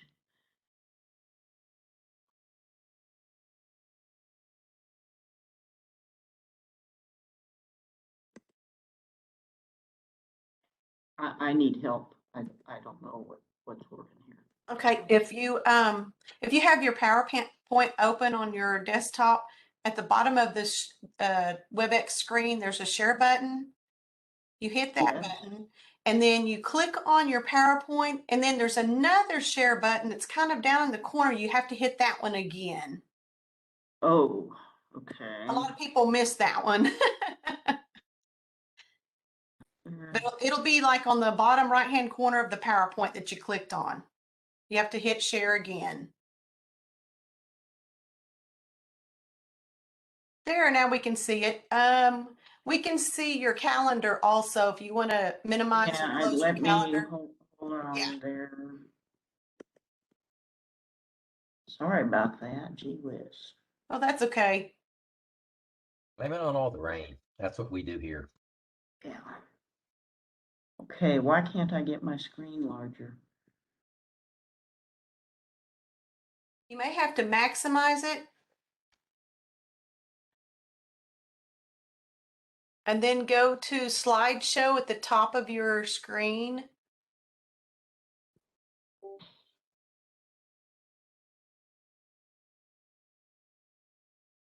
Okay. That better? Yes. Oh, shoot. Hold on. Yes. There, perfect. Okay. Does that make more sense?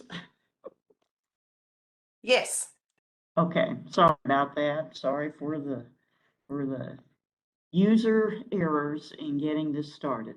So at any rate, I am Kara Alexander. I'm in the Water Division of EPA Region 6, and I am a project officer for Tribal Water Quality Grants. So this is going to be the Tribal Water Quality Grants update. And I'm going to talk about what you need to know to effectively manage your water program grants. First, I'm going to talk about tribal grant reporting, and this is primarily the quarterly progress reports. These reports are required for the Clean Water Act, Section 106, Water Pollution Control Grants, also Section 319, Non-Point Source Pollution Control Grants.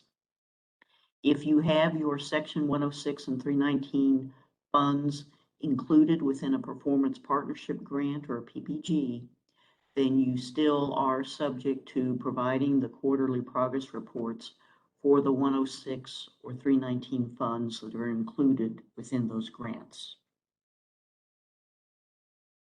So the reporting requirement is a term and condition in your grant. When you get the initial grant award, it will provide the term and condition in that, and it requires that you provide the performance reports that adequately address the progress in achieving agreed upon project program outputs and environmental outcomes, and they must be submitted quarterly. So, why do you want to submit progress reports? First of all, it helps you to fulfill your grant requirement. It lets your project officer know what you are doing, and it helps you to manage potential problems.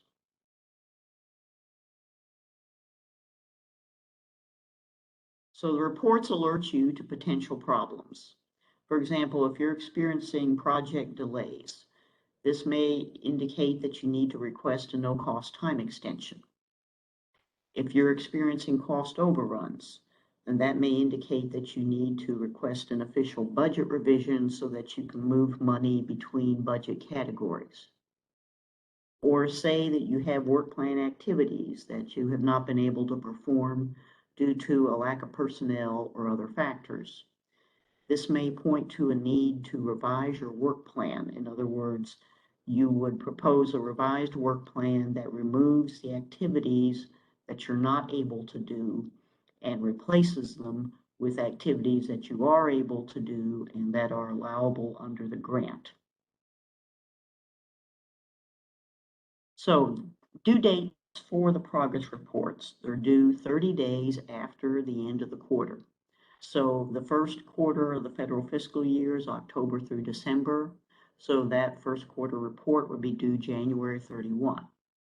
For the second quarter, the period of January through March, That report is due April 30th. Third quarter, April through June, the report is due July 31. Fourth quarter, July through September, your report would be due October 31. If you're doing cumulative progress reports, then where you're adding the following quarter into the report as you go through the year, then by the end of the fiscal year, your report will cover the entire year of the grant. Contents of the progress reports. There is not a required format that you have to use. What I usually suggest to people is using your work plan table as a guideline. So you can add, for instance, a column or a row to show the status of each item in your work plan. That just makes it easier to keep track of the items in the work plan and that you're covering them in all of your reports. Otherwise, it's easy for some items to kind of fall off the radar screen. If you have not had any progress on a particular activity, you should address that in your progress report. For example, if you're unable to sample at a particular location, say because of inclement weather, or you were unable to access the site, or you had an equipment malfunction or something like that, you should discuss that in the progress report. Also, you want to include your rate of expenditure on the progress report versus the actual activities in the grant, accomplishments during the grant reporting period, any problems encountered during the reporting period, and proposed remedies. One thing that I usually do as a PO when I get a quarterly progress report for review is I will go in and check the drawdowns for that particular grant, see how much money is being spent. I'm not going to know exactly what is being spent for what purpose. I can't get into that level of detail. All I'm trying to get is a general feel for what kind of spending is taking place.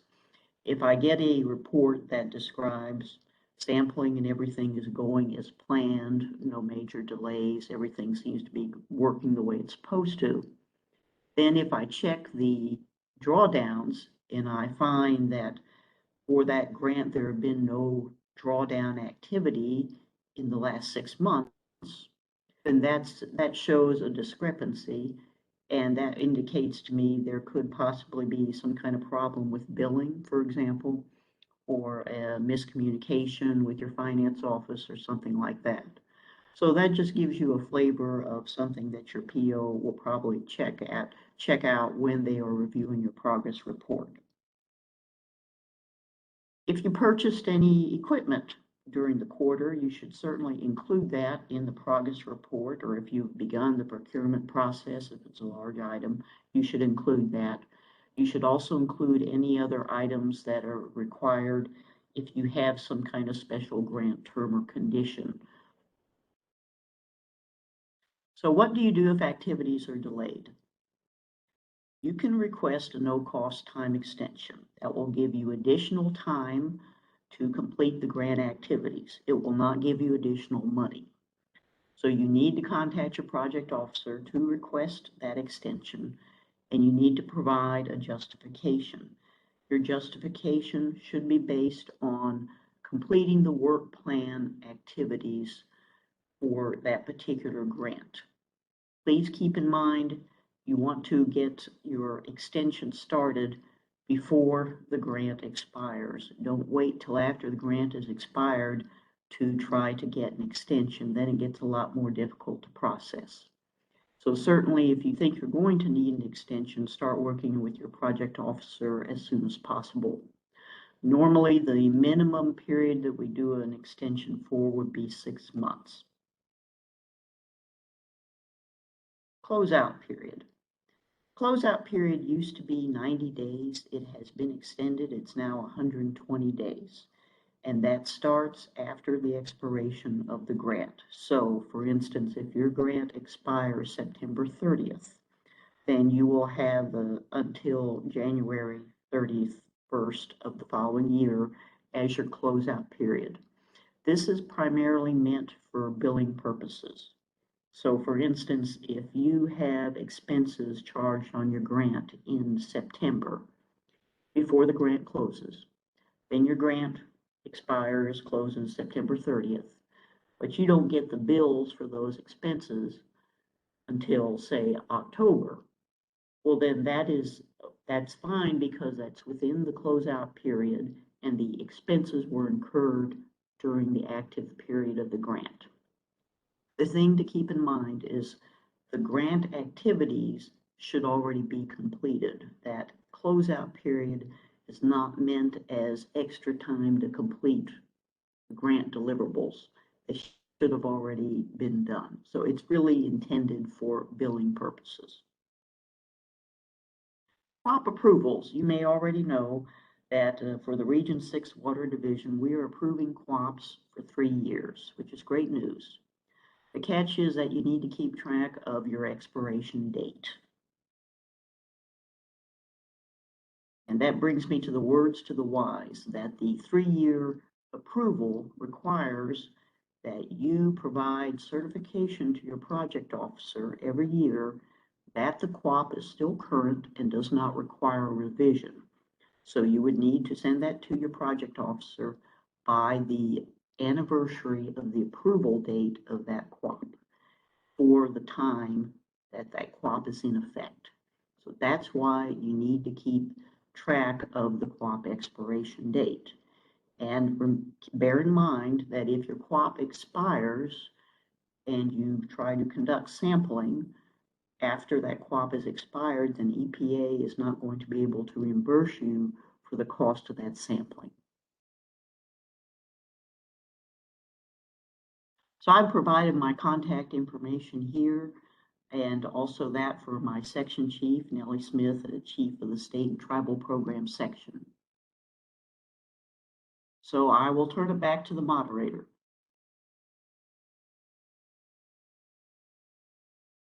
Okay, thank you, Kara. Is there any questions?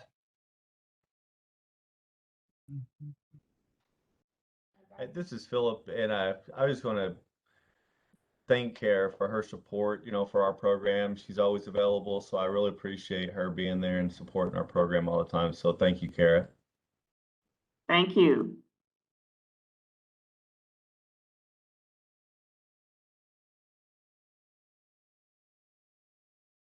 Okay, well, thank you, Kara, for speaking with us this afternoon. If there aren't any other questions, let's go ahead and wrap up today's session. Just remember that the next session will start on Tuesday at 9 a.m. and we'll start with the Superfund presentation next Tuesday, May 10th at 9 a.m. Everybody have a good day. Thank you. Thank you.